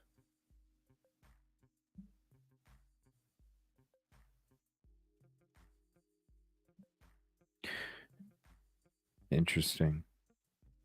Well, it sounds like when we go over there, we'll probably have the same kind of issues, but that's okay. It is what it is. Unfortunately, that's the way it is in a lot of these different places. Let's see. I just wanted to share that real quick. Sorry about the, I don't know. StreamYard's been bugging here. All right, back to this. At least one of her accounts basically deleted everything, didn't want any of it to be found, and that's kind of what she discovered when she got out. So you know, and he's admitted in sermons, you can go back and see it if you want to listen to this man speak. You know, he admits going to her phone. He admits saying that, hey, and this is what I find really kind of ironic, is that he admits saying like, hey, you know, as a wife, don't go out and talk about issues with your marriage. Don't go talk about your husband. Don't share with friends. And if you get these messages from these friends, don't respond. But at the same time, he's sitting there using the altar to air all of the dirty laundry about his wife, about Mica, talking about mental health issues, talking about, you know, challenges with the family, challenges as a wife, you know, challenges with their marriage. So he's saying, hey, don't do this. This is ungodly, but it's okay for him to do it. The rules don't apply to this man. And it's not, you know, again, you can see these messages, you can hear him contradict himself in these sermons. That's kind of what it is. Somebody said in the comments here that he was smiling after the service. Yeah, so he did perform the service for her, and then it was also seen. Let me see if I can find this real quick. This was from JLR earlier because he went right up and, you know, talked to them. But basically, I can't find it. Sorry, it was actually Kyler, and I'll try to get it pulled up, but I can remember what it said. But basically, there was a woman who lives behind the church in the area, and she saw last night after the service JP removing flowers, and they were like, "Are you sure? 100% sure it's him?" It's like, "Yes." Got in the same blue truck, wearing the same outfit. He was on the phone with a woman, talking about Mica, talking about the flowers. Mentioned one of them were lavender, but he was removing the flowers from this memorial. He himself. So it's almost like, hey, let's erase this. Let's go through the motions. Let's do what we have to do. Whoa! And then as He soon as took we're them able all? to do so, let's get this, you know, Did he take all the flowers or just some of them? Does anybody know? Because I heard he stole flowers. Did he take them all to try and make it look like there was... Don't bring attention? I thought it was some, but I'm not actually sure. Is anybody in chat now?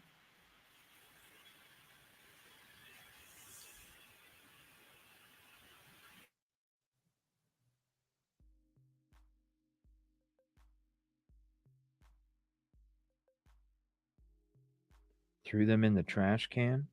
Was it all of them or some?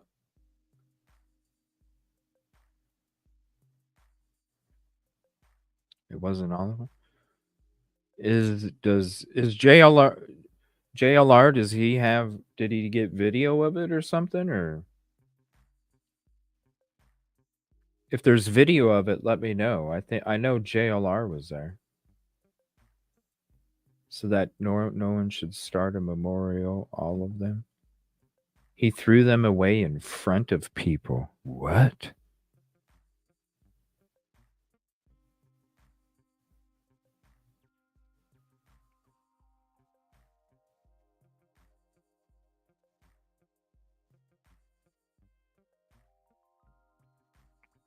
What's up, Beth?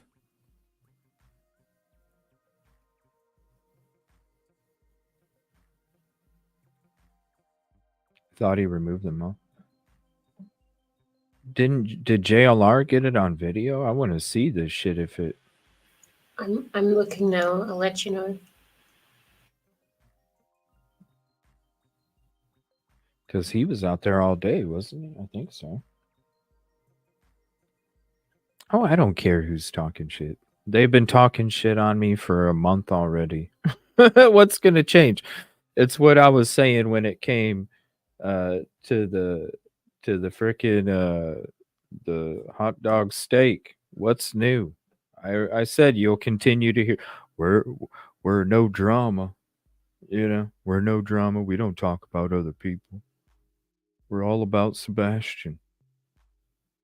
What's new? It's been the same shit for a month. Go ahead, check out that latest video.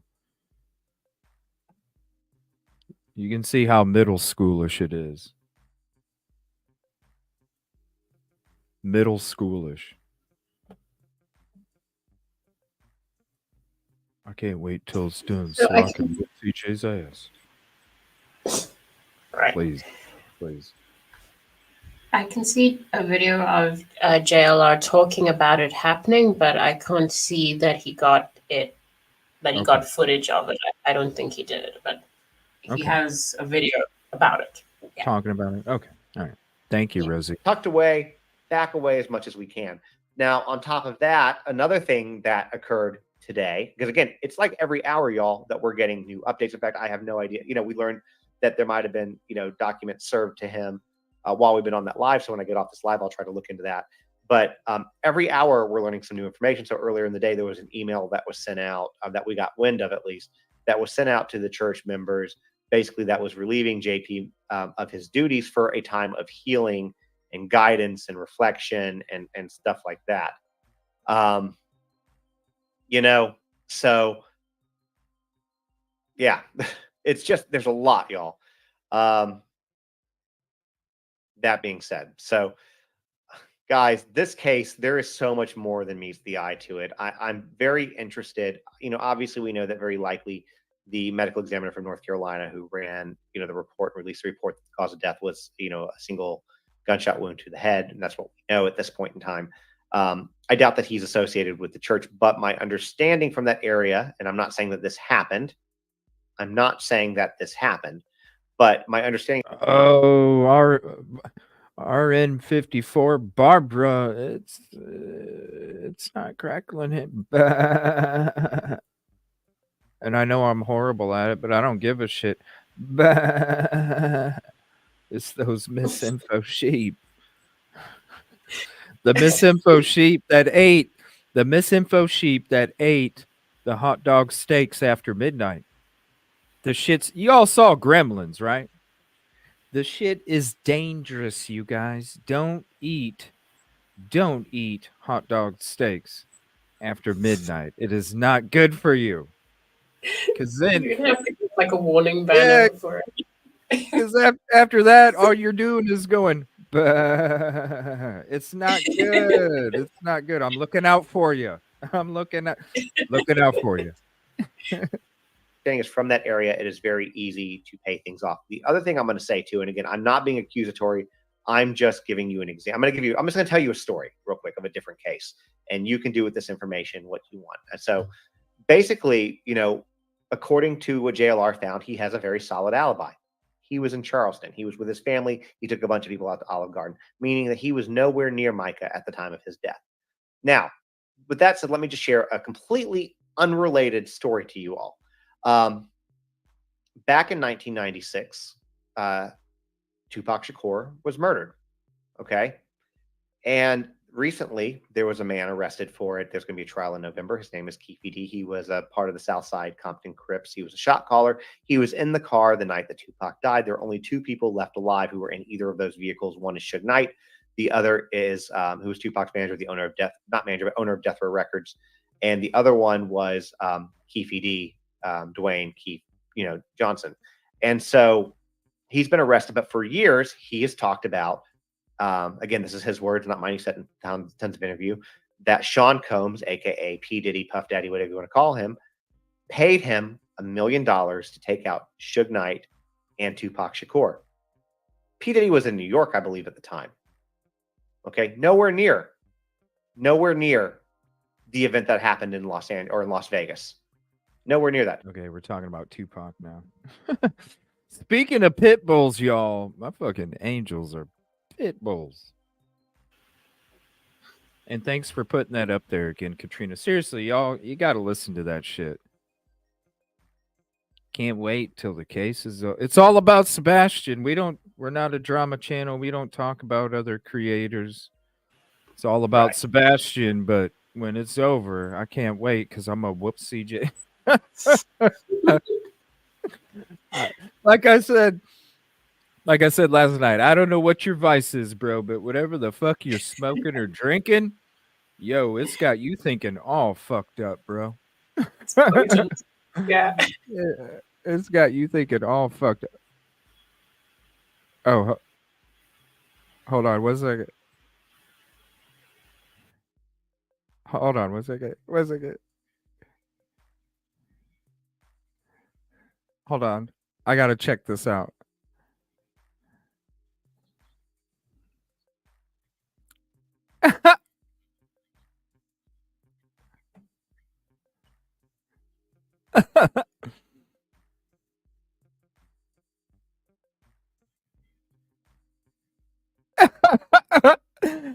uh, I'm sorry. Oh, really?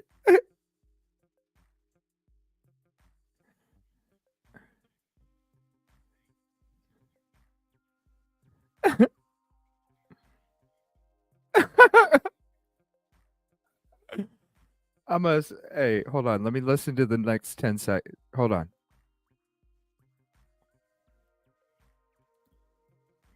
Hold on.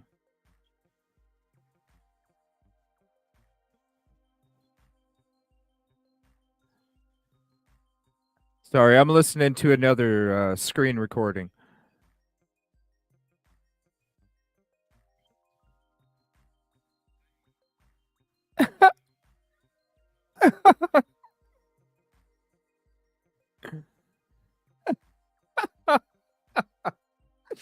I'm not gonna play that one, Angels. That was hilarious as hell. I'm gonna keep that one for the background. Thank you. And you know what? I do appreciate it because I like seeing who's all typing in while Charlie's saying this shit. I appreciate that too. Thank you so much for including the live chat scrolling as he's saying the shit he's saying about me. Thank you so much, Angel. See what I'm saying? When I say y'all want to talk about pit bulls, all of a sudden, bloop, I get this new screen recording. It's not just 30 seconds, it's a minute and 30 seconds. Amazing. Thank you so much. I appreciate you. Gosh, again, I can't say this enough. Yeah. I can't say it enough. No, I was watching it too. Yeah. Oh, were you? Oh, okay. You saw it too? All right. Yeah. Sorry, y'all, for that 2-minute pause. I did have to check it out real quick. We'll just keep that one in the back pocket. Yeah. We'll see. We'll see what happens. So again, completely unrelated story, what I'm saying, but you know, P. Diddy had a really good alibi too, and we'll see. You know, obviously Diddy's not been arrested for anything like that. No, Crystal, if anybody missed anything and you want to see the truth, all you have to do is type that in chat and it'll take you right to the video link. Check it out. It's a very interesting conversation. Hot dog steaks, y'all. Again, I'm just saying that you have a lot of money, you have a lot of money, you have a lot of influence. Things can get done, and you don't have to be around for them to happen. Again, not saying that's what happened here. Angels. Just sharing an anecdote with y'all. So, with that said, I think that's the updates I have for the day. There's a lot. I'm updating more often on TikTok, not as much on Instagram, and I'm trying to put a lot of those videos here on YouTube. So, you know, if it is your first time here, definitely make sure to hit that subscribe button. Subscribe to the channel so you know when I go live. We have a lot of updates coming up this week. I think tomorrow, just to let y'all know, I have Chris Dingman, who is Riley Strain's family spokesperson. We know that tox results came back. We have a lot of things going on with this case that we're still going to talk about. People coming on with that. So there's a lot of very interesting things coming up. I have another. I'm not going to announce exactly what this one is yet. Well, maybe I will. I have later this week a woman. I'm going to put this very, very delicately, and I'm going to issue a trigger warning for what I'm about to share with y'all. There's a woman who very much needs a platform, and her story is this. She recently became a single mother of a 2-year-old girl, and the reason for that was because the FBI showed up at their house, warrants, which he apparently ran but still got caught for. How can I put this delicately? For being in possession of certain material, but also for producing certain material involving his 2-year-old daughter, is what we'll say. So there needs to be a platform for that woman. So we're going to have her on later this week. I know that's quite a bit shocking, that particular story. We have to handle that one with kid gloves, but the mom reached out to me. We also have the family of Charlotte Senna, if you remember the little girl who was abducted in New York, coming out. Who asked me if they could do an interview. So we have a lot. So that's not going to necessarily be this week. That's going to be in a week or two. But just to let you know that we have a lot of pretty big interviews coming up. All these people need their stories heard. All their stories need their platforms. And Mica is one of those as well. So definitely keep sharing her story. Her death cannot be in vain. You know, her death cannot be in vain. Even if she took her own life, it's still a situation of domestic violence. And there are so many women involved, men too, but obviously it affects women, you know, to a much higher degree. But there's a lot of women involved with domestic violence. On average, it takes women 7 times to leave their partner. Wow. To get away from it. And a lot of times, and I'll just say it, trying to leave your partner who is domestically violent 7 times? Holy shit. often ends in the result that happened to Mica. They end up no longer living. So with that said, guys, we will be back tomorrow with additional interviews. There will be more videos on TikTok. Hit that subscribe button. And I appreciate all of y'all listening and keeping Mica's story alive. If you are in a situation, please get help. You can reach out to me directly. I can get you in touch with people. You can reach out to the Gabby Petito Foundation if you need help getting away from certain situations. Domestic abuse hotline, which I need to put in a banner and save up here so I can post that for y'all. Yeah. But you know, can one of the mods do that too, please? Post the phone numbers for that. All the hotlines, if you're able to, when you have a chance. Yeah, Crystal. Hey, who knew these would be so flat? I don't know. I can't stand wearing them, to be honest with you. Can't stand it. But that's something that I've heard for the last month too. No, we all noticed that. Yeah, that's something I heard for the last month as well. Hey, look. You know, I thank you, Criminal Med. I get a flotation device that I can transport in my trunk because I don't have, you know, that's why I was trying to get Boat Cruise. I don't have the availability to transport anything else. So thank you, Criminal Med, for doing that because it allows me to put it in my trunk. Then all of a sudden you saw who else got, you know what I mean? Come on now. The glass. Yeah. Let me see here. Seth. So this is Nancy Grace episode here. Which one, Katrina? The first one or the second one? The second one, I'm imagining. Yeah, let's switch back to this. Hold on 1 second. Then I'm going to show you some photos here. Actually, let me show you the photos real quick, and then we'll get into. We got more Sebastian here. Let's see. Hold on 1 second. All right, so let's put this up. And whoop, hold on. Let me share these photos. Okay, so I'm going to go through these photos real quick, and then we'll get to the Nancy Grace thing. Okay.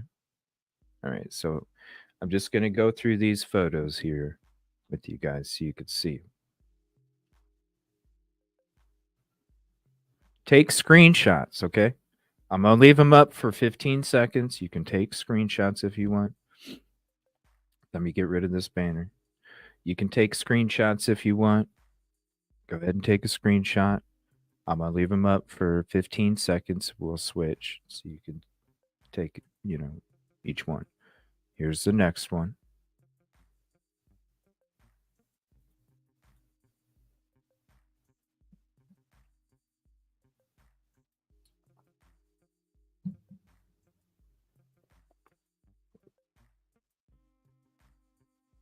Here's the next one.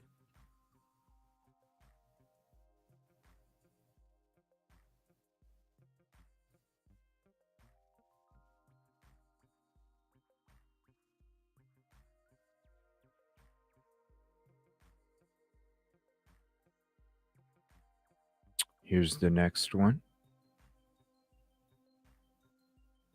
And hold on, let me scoot this over so we're not covering up any timestamps coming up. All right, there's that one.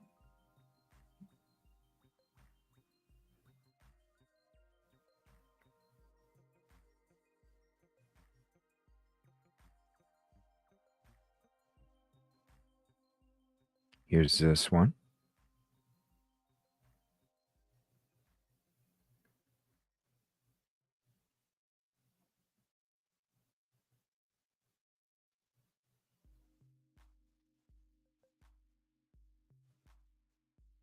Here's this one.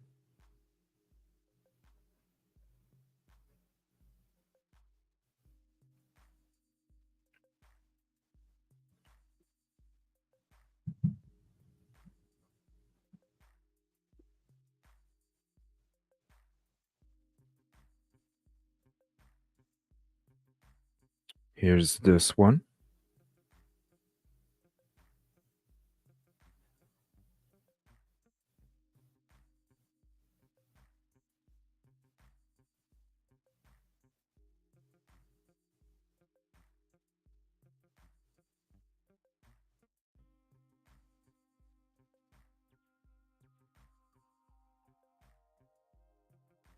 Here's this one.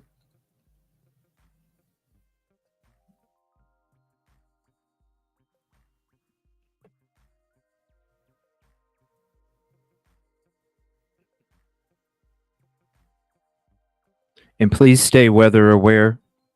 There is tornado outbreaks that are supposed to be occurring in Oklahoma, Kansas, Illinois, Iowa, Kentucky, Tennessee, Ohio, West Virginia. Please be safe and be weather aware.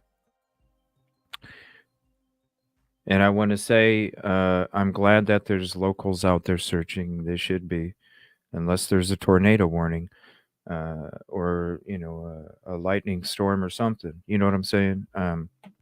When it comes to us, we have to drive a certain distance. And unfortunately, when that drive is in the exact path of these storms, it's better to use your brain than your bullshit when it comes to thinking about being safe, right?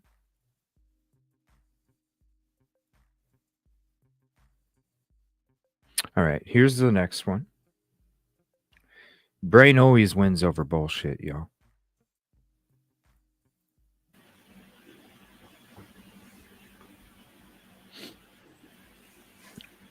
And by the way, you saw plenty of brain with this.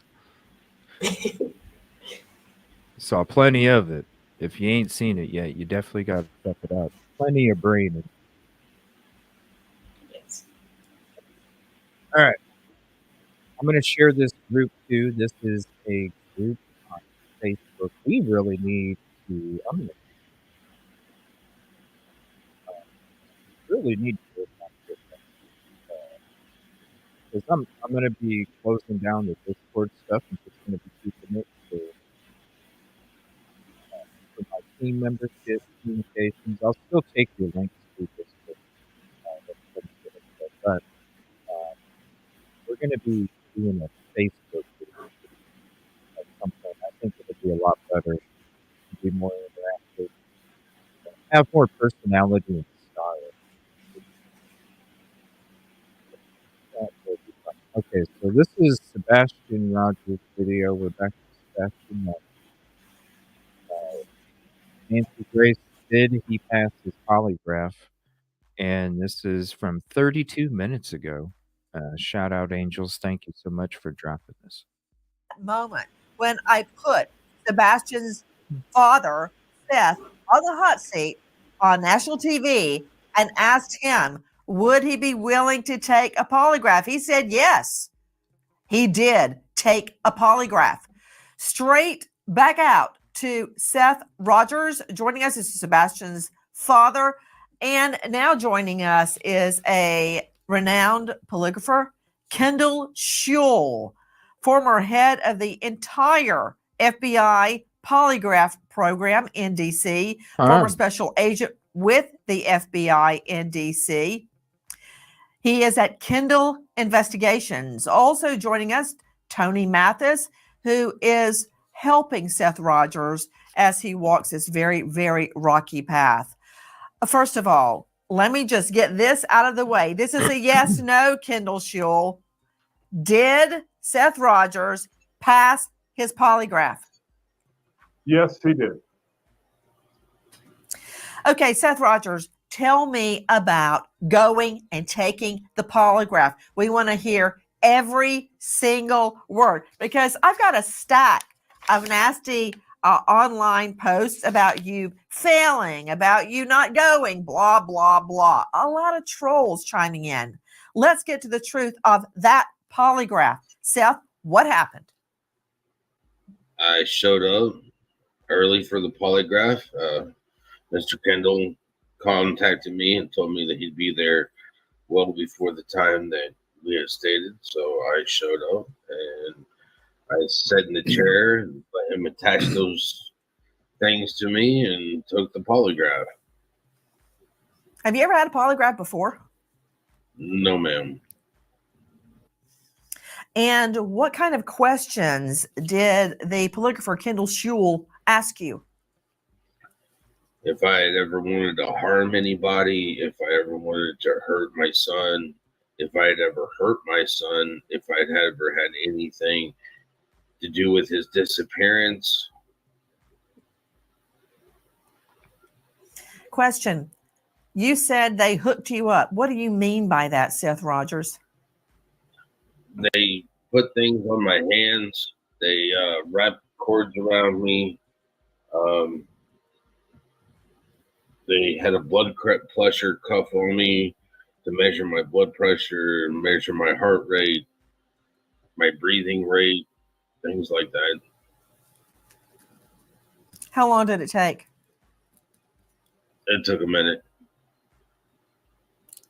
It took 60 seconds. Could you be precise or more precise? How long do you think it took? We were there for 3 hours, 4 hours. That's about right. It's not easy.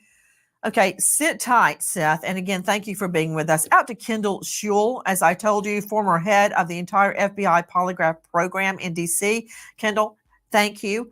When we put out the word that Seth Rogers would take a polygraph, we contacted you because of your reputation. You quickly agreed, and I thank you for that. Again, this was not free. He was paid to do the polygraph. He owes nothing to anybody and therefore was not swayed one way or the other. He had never met Seth Rogers before in his life. Mr. Schule, I've looked very carefully. You know, that's interesting because we heard that he fell asleep too, and we were all like, whoa, is that going to throw off a polygraph test? I mean, it should. I mean, it? I don't know. Who knows, right? But I mean, I never thought that he wouldn't pass the polygraph test. So why is Nancy Grace talking about it like this? I don't know. Am I missing something? I guess she's trying to address, what's being said as well, because she did mention all of the trolls. So she's just trying to stress that everything is as it should be. I don't know. I'm not. I Right. mean, I don't always understand Nancy Grace, Yeah. but yeah. Yeah, that's what I was thinking. The only thing I thought was, man, because I don't know, I've never taken a polygraph even. I don't know. I don't know if you fall asleep, because I know it monitors everything, for your body, and that's what it uses to do its little or whatever. I imagine you have a different, heart rate, and maybe when you're in, I don't know. You're not like focused into the interview. You're in an altered state of mind, even if you're half asleep or whatever. So I thought maybe if that would be a reason to throw it off, you know. So okay, just the trolls.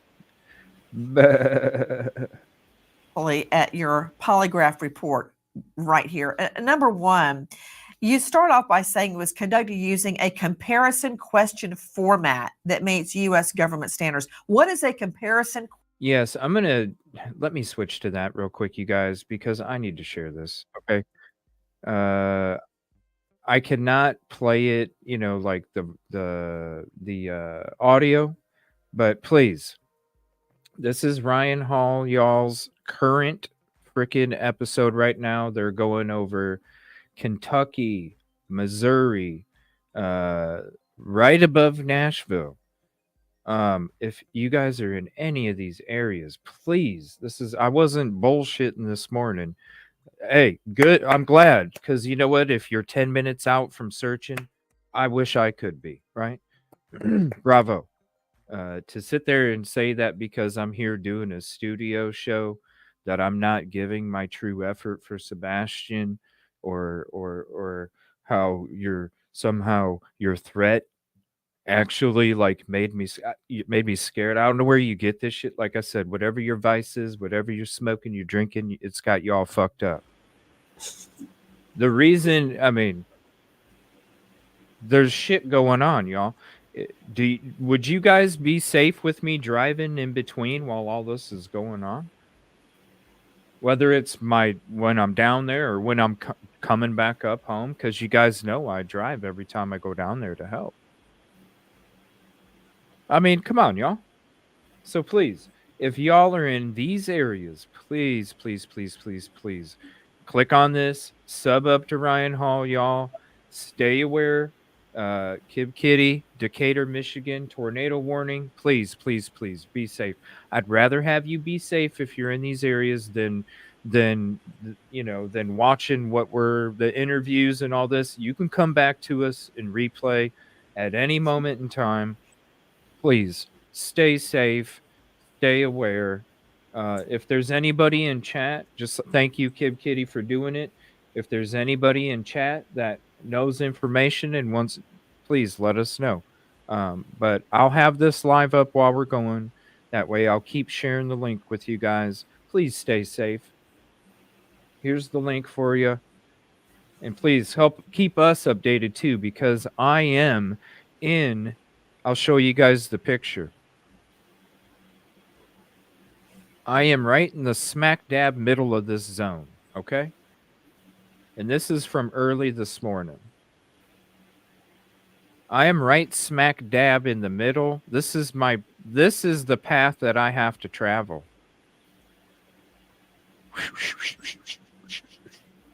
Hello? Yeah. And so people want to talk shit. Okay. At least I'm going to be safe so I can continue to search instead of, I mean, hell, yesterday we were out there searching and we were dealing with tornado warnings in Nashville right there. I'm not local. I can't go home in 5 or 10 fucking minutes. How is that me not helping find Sebastian? Give me a break, people. Give me a break. It's disgusting. It's like I said in this video that I made last night. You can go see the shit being talked and typed in the fucking chats. And then look at the difference in here, and you'll see how filtered and clean it is, because we don't like having, hot dog water in our fucking, we like our water. We don't like hot dog water. I'm sorry. It's gross. Question format. What is that? Ew, hot It's dog a water. format that's well accepted by the polygraph community, particularly the American Polygraph Association. There are Please be certain safe, Michi formats girl. that we can use that are more acceptable, that we know are more reliable. And this was one of those, certainly a test format that I would want to use to make sure we're doing everything right to get the correct results. And this is again a format of polygraph that is widely accepted as a standard in the FBI world and in the polygraph world in general. Okay. 1 second here. Oh, they're looking. Okay, hold on. I got to check my own shit real quick, you guys. Hold on 1 moment. Hold on 1 moment. Because I got to be prepared myself. If I got to freaking go downstairs myself, I need to. Please do. Yeah. Hold on 1 second.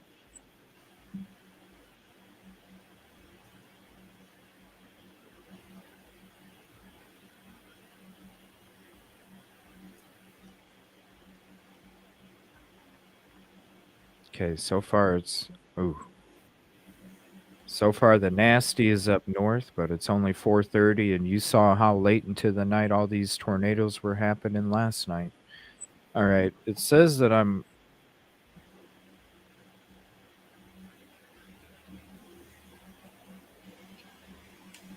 So the next couple hours I should be okay. Okay. Hey, brain over bullshit. It's about the long run, not the short term. Okay. And again, Ryan Hall, y'all, please, if you're in any of these areas, I'd rather you stay safe and watch that. You can always come back to replay. I want you safe. Please stay safe. All right. Let me see here. I want to get to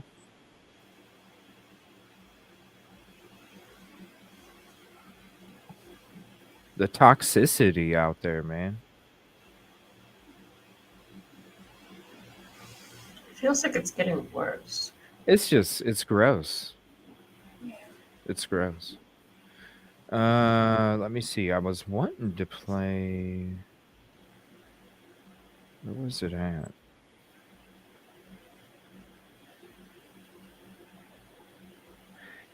I thought. Hold on. I'm trying to see if YouTube's being buggy with all my prep here. Let's see. Hold on. Where was that at? No, Oh, okay. We were gonna watch the Tony Mathis on Justin on TikTok. And listen to that one. But I'll save that one. I don't know. I saw a lot of people say it wasn't that interesting. Anybody that's watched it, do me a favor. Anybody that's watched it, what did you think of the conversation? Is it nothing new beyond the Pascal interview? Because we already went over the Pascal interview. I do want to get to Riley Strain's spokesperson, the family spokesperson, Chris, was on he had another interview today. I want to get into a little bit of Riley Strain as well.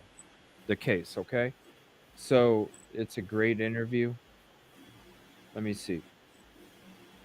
Because we'll be having our game night at 7:30 tonight, 7:30 Central. Hopefully, because all these storms, it's going to be all night, you guys. And they said worse tomorrow. But I'm still going to get up in the morning like I did this morning, like I do every morning. I'm going to go through the weather, analyze it, talk to the team, see if the team thinks it's safe. Because just like with it's a community effort. You know what I mean? And I know me. I know me and they know me too. They know that I'm going to be like, I'm going. They know it. Yeah. They know I'm going to be like, I'm going, y'all. And they know me.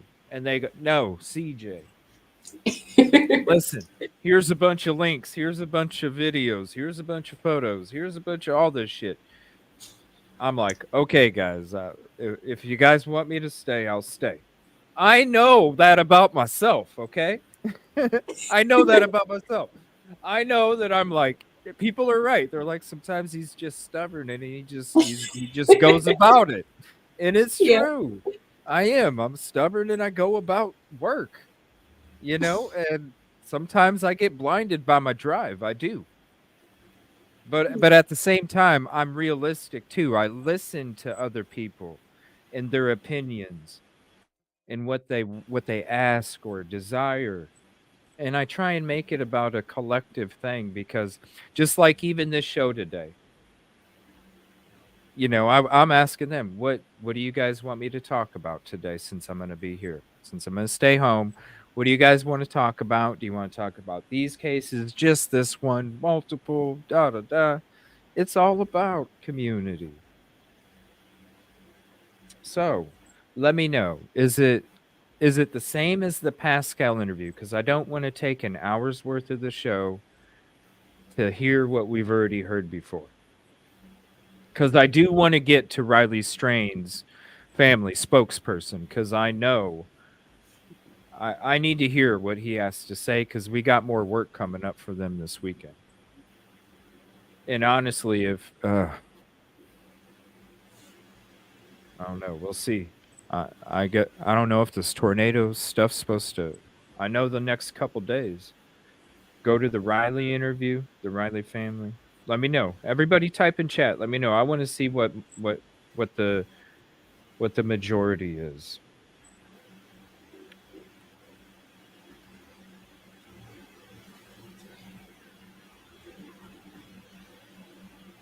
Riley or Sebastian.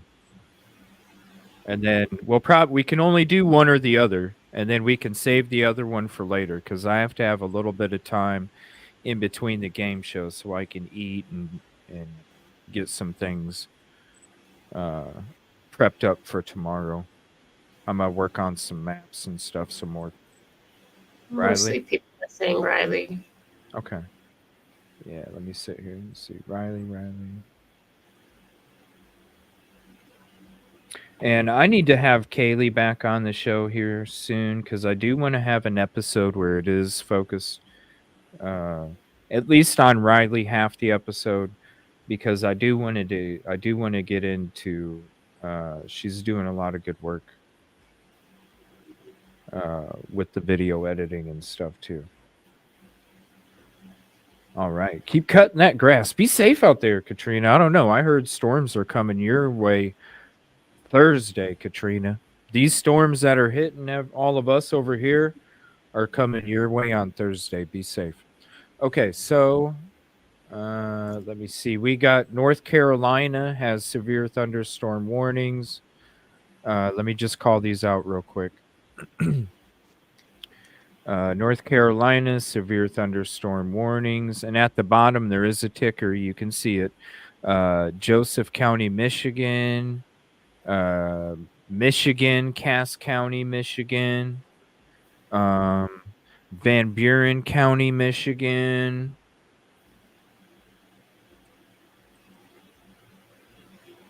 Indiana. Sorry, I didn't catch him. But here's the link to Ryan Hall, y'all. And if you go sub up to him, shout in there and say, hey, Evil CJ said, yo, the dude needs as many subs as he can get because he is the best weatherman, not only for your local shit. I don't give a hell who's your local weatherman. This is the weatherman of every weatherman because this dude right here is like, he's on it. All right, so let's get to the Riley Strain interview here, or the family spokesperson. I realized I was supposed to go at 11 and I forgot. Oh no! It's like 11. Yeah, so I should Oh, probably go. okay. Well, thank you. I appreciate you hanging out. Good night. Thank you. Oh Getting no. to eat. Sorry. No problem. Thanks so much. No Good night, problem. everyone. Good night, Rosie. Did it? Nobody? Nope. Not Dallas right now. It's northern Texas, according to the zones. The north part of Texas is included, but as of Dallas, no. Yeah, there's some bad stuff in Indiana, Michigan right now, and it's just the beginning, you guys. These tornadoes were going through Ryan Hall, y'all, last night was on until like what 10 o'clock, 11 o'clock at night, midnight, something like that. It was late. It was late. So please, everybody, be safe. Be safe. I'm glad local people are there. For real. They should be. They should be. All right, let's get to this Riley Strain video here. This is Justin on TikTok again. Shout out to him. And this is the family spokesperson. And this dude is amazing. I'm telling you, the family is so lucky to have, and to have a soul like he does. This dude is amazing. Shout out to Chris. See, it goes right to it. Riley's mom, Michelle. So without further ado, I'm going to skip the intro stuff that we normally do. All I'm going to say is, hey, if you're new here, make sure to hit that subscribe button. Trying to grow this channel would be a good favor and a good solid for me. So with that said, let me bring Chris on and we'll get this ball rolling. Hey, Chris, how are you doing? Hey, brother. How you doing, man? I'm good. Well, thank you for taking the time out of your day to come on and give updates. We want to make sure that Riley's name and his family, his parents don't get forgotten. And there's been a lot of stuff going on, so I just want to take some time to give him a little bit of a spotlight. Sure. And we appreciate everything that everyone's done to do that. I mean, it's incredible to think that we're 8 or 9 weeks into this, which is just phenomenal that we're still even being able to keep it current per se. With what goes on in the world every day, it still blows my mind that people are still so invested in Riley and what happened. And even after he was found, just the love and support of people still trying to get answers, which we're hoping you brought up the toxicology. We've had a lot of people that's, very interested in toxicology along with us. And what I can tell you is we were told prior to the toxicology coming back that there is a review board that once the toxicology does come back, it goes in front of I think it's called a review board. Then they determine what they think the actual cause of death was. So everybody's excited. We got wind at, Sunday afternoon that the toxicology was come back. They're frustrated. Hey, it's Monday. Why don't we have answers? Well, guys, this is a process. This is just like an investigation. But yeah, we are hoping not only is this a huge, information for the case for Riley, man, you talk about doubling down. We have Mother's Day. MU actually graduates this weekend where Riley should have been graduating, been an incredible family experience, a triumphal one. When your kids graduate college, you're just, you feel like you've done it as a parent. And it's just an incredible week. Michelle and Chris and Ryan and Millie have all kind of stepped back just a little bit. This is before we knew, that the toxicology had came in, just preparing themselves mentally for this week coming up. It's been surreal with the family. There's been moments where they've been able to breathe and catch their breath and function, function normally for whatever that means in the situation they're in. But they only got to do that for a brief amount of time. And then now this come up with Mother's Day, graduation. It's just going to be a hard week for them. So we are excited. I'm going to speak to them, but I'm excited the toxicology's back. I hope it brings a lot of answers. And like you've had questions and everybody's had questions on what actually happened that evening. But you talk about doubling down, they're tripling down. You have toxicology, Mother's Day, and MU graduating this week. So it's the trifecta. If with the Riley's case has told us anything, be prepared, guys. Guess what? I would be surprised if it didn't happen this week. So we're just hoping for answers. Still have questions. it is not uncommon for them, especially in a high profile case, to go in front of like a review board or a panel or whatever they actually call it. I've actually talked to some of the local coroners and police people, detectives, i.e. LEs here in Springfield, and they go, yeah, being a more of a high profile case, the coroner has the option of just taking straight toxicology and then making a finding on that. But I would give Metro Nashville, they're definitely wanting to make sure no stones unturned, because we have put a lot of pressure on them to make sure we get, not. I'm glad to hear that. I'm glad to hear that.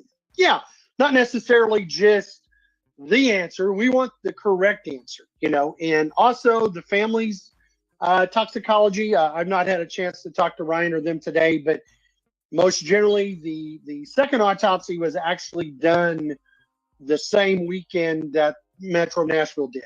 So that's some new information. Oh, wow. Yes, the family's actual toxicology, which I do know that they did run some more extensive tests on that. With the hopes that this has showed up this early, there's a good possibility that they're going to be receiving those this week also. So we've now went from a triple wild week to to four major things happening. Yes. Oh, wow. So, but Wow. that's Great. good news. Really give the answers that the world, and I mean that sincerely. I was talking to you before we went on the air. We got a package from Ireland for the family this week, which just still blows my mind. We're this far into it, and there's that much love and affection and wanting for information on what happened to Riley. So, but I really hope that it opens up either, I've had to have this talk with some of the family members, guys. I said, this could be, we've been running 9 million miles an hour trying to get information, trying to get support for the family, trying to get answers. And I said, the toxicology could very possibly give us everything that we need to know what happened that night. Or is it going to be like confusing, like every piece of evidence that we've got in Riley's situation that night? And here's the toxicology. Now we have 100 more questions. We still have not, the family has still not been approached by Metro Nashville with the smoking gun, per se, as I like to call it, a video, an eyewitness, per se, on what happened that night. If it was truly an accident, I understand that there would have been nobody that was arrested that may have seen it, that is a witness to that. But man, you think just for the family's sake that Metro Nashville would have, even though toxicology wasn't back, let the family breathe a little easier with some evidence that it had been an accident. Right. Once again, I'm not a detective. Probably, thank the Lord, nothing would get handled. But, there's a lot of questions, and we're really sincerely hoping that the toxicology comes back, gives us answers, and helps the family deal with what their next step is going to be. We had talked. I hadn't had a chance to talk to you guys, but about a week ago, the family did reach out. They finally did get some representation. That's why they have kind of stepped back out of the media.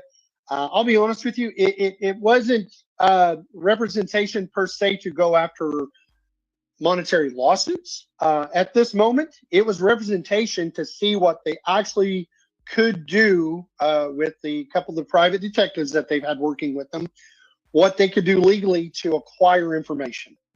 Unfortunately, in Missouri, and you deal with this in your shows, each state has a different set of guidelines and laws for what can be released, what can't be released, what has to be subpoenaed, etc. So it was just time for the family to reach out, know what their legal rights were in going for, i.e., I'm going to use an example, the marathon footage that we tried for weeks to get access to. We did find out from an employee of the Birch Tree building, which was the kind of the grainy video that they did shooting north, that showed the ghostly figures over on the sidewalk. We actually did find out and verify that there is, I think, 4 cameras that are functioning on that building, 3 east and 1 that does face south. So we do know that the police, have more footage of that building, and we were also told that it wasn't as grainy as the footage that was released for the media. So that's hope.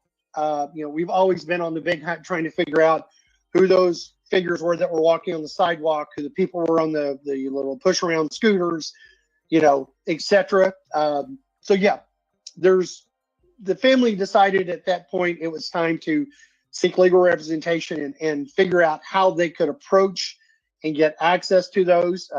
Unfortunately, and you'd probably know better than anybody, during an investigation, until it is actually closed, there is a lot of that stuff, once it's been subpoenaed, the family will not have access to. But when it is actually closed by Metro Nashville PD, and you can probably help fill me in on a lot of that, I hear there's a whole new set of dynamics that the family can go after and pursue on getting information. Is that correct?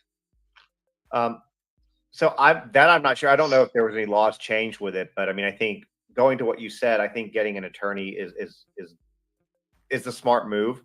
How do I put this delicately? I don't think I have to be delicate with this. I think that we are pretty much on the same plane. Being somebody who lives in the Metro Nashville area, and you see how certain cases, we're looking at Sebastian Rogers as an example. You're looking at how Riley was handled. And, even that night that we were sitting there talking for the vigil, and I think I told you this before, you could hear the officers behind us. And that's the reason why I drive 2.5 hours every time, is because when I was down there searching for answers for Riley's family, searching for Riley when we showed up, because I was driving through it on my way back from going out east, and I'm like, you guys, I'm just right here. I got to come down here and help. I went down there and helped. Then while I was down there, wasn't even done with the Riley stuff, and I had all of you beautiful people out there going, you gotta go look for Sebastian. You gotta go look for Sebastian. I don't know anything about this case, you guys. And then we started working for Sebastian. Shout out to the people that are local. I appreciate it. Is it safe for somebody in our position to travel that distance with those nasty storms going on right now? No. What's up, SM? I don't understand the disgust. Behind you, you could hear them rolling their eyes as you were talking to social media people. And it just seems to me that it's more concerning. Shout out to Chris. He's awesome. Kind of do the same thing.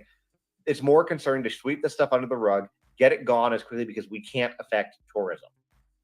Yeah, exactly. That's part of it. Exactly what it was.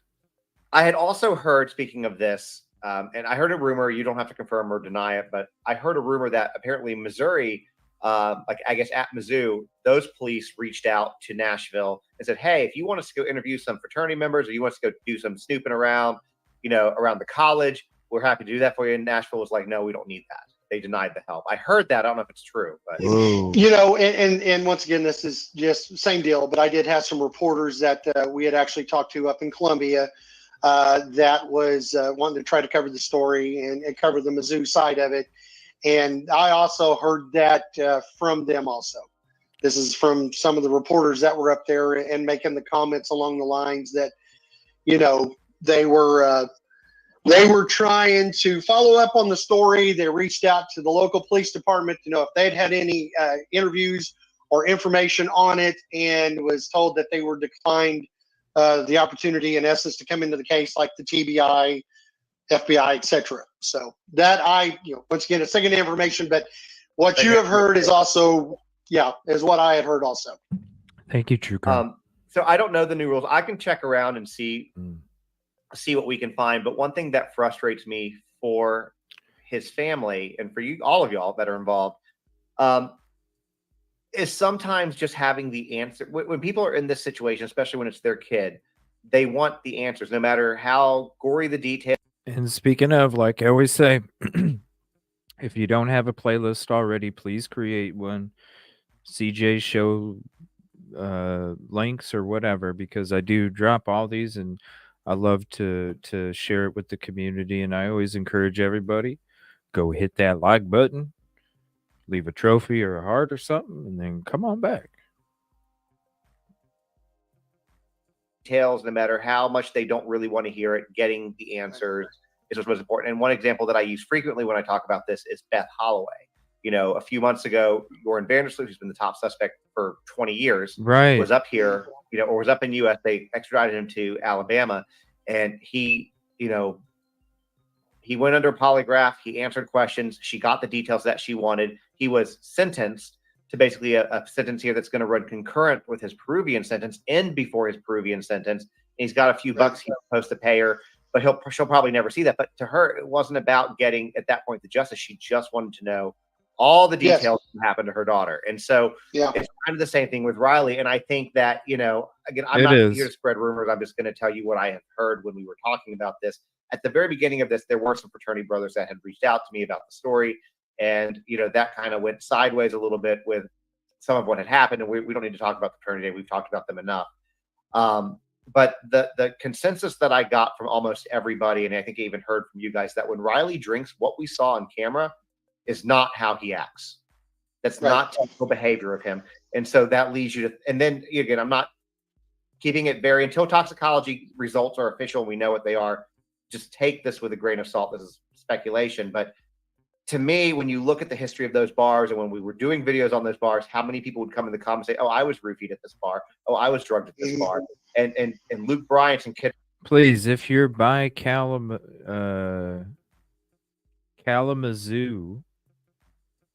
Ryan Hall, y'all, please be safe. It's right. He's got Kalamazoo up there right now. Please be safe, everybody. If you're in that area, please bounce from here. Go to Ryan Hall, y'all. Stay updated. This is weather that's going through a humongous area here today, okay? A humongous area today. Please, if you're in any of these locations, there are storms that are going to be popping up in these locations today. Worse for tomorrow. So not just today, please, for tomorrow.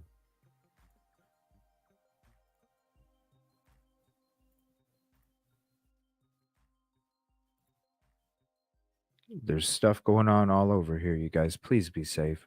I want you guys safe.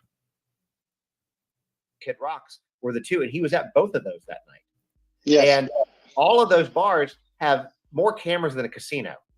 So you would think that there would be something there. And it frustrates me, though, for the families, that why can't you give if this is what you're saying, is if you're saying that, hey, this is case closed, this was an accident, he fell into the river, then why can't you show the family the information to make just satisfy that? And it's very frustrating for me for them.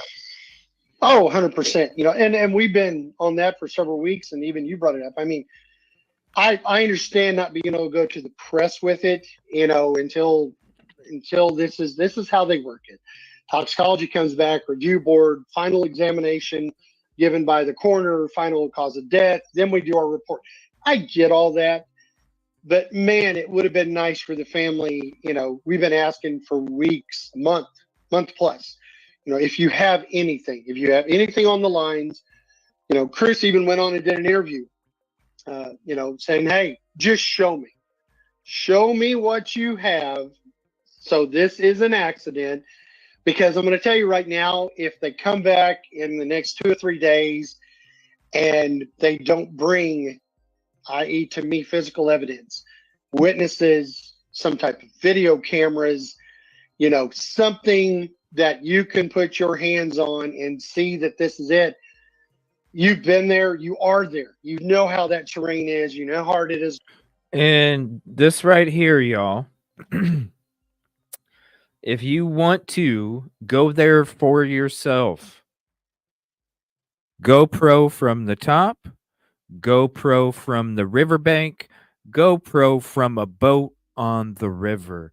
It gives you every freaking angle that you can think of when it comes to if this is legit or not, and it's all high quality. It's all right there. This, you even hear me and some of the team discussing the theory. It just doesn't make sense, y'all. And you get to see it. You get to see it. If you want to see it, check it out. Is to fall into the water there, how it's 20 plus feet. Very difficult.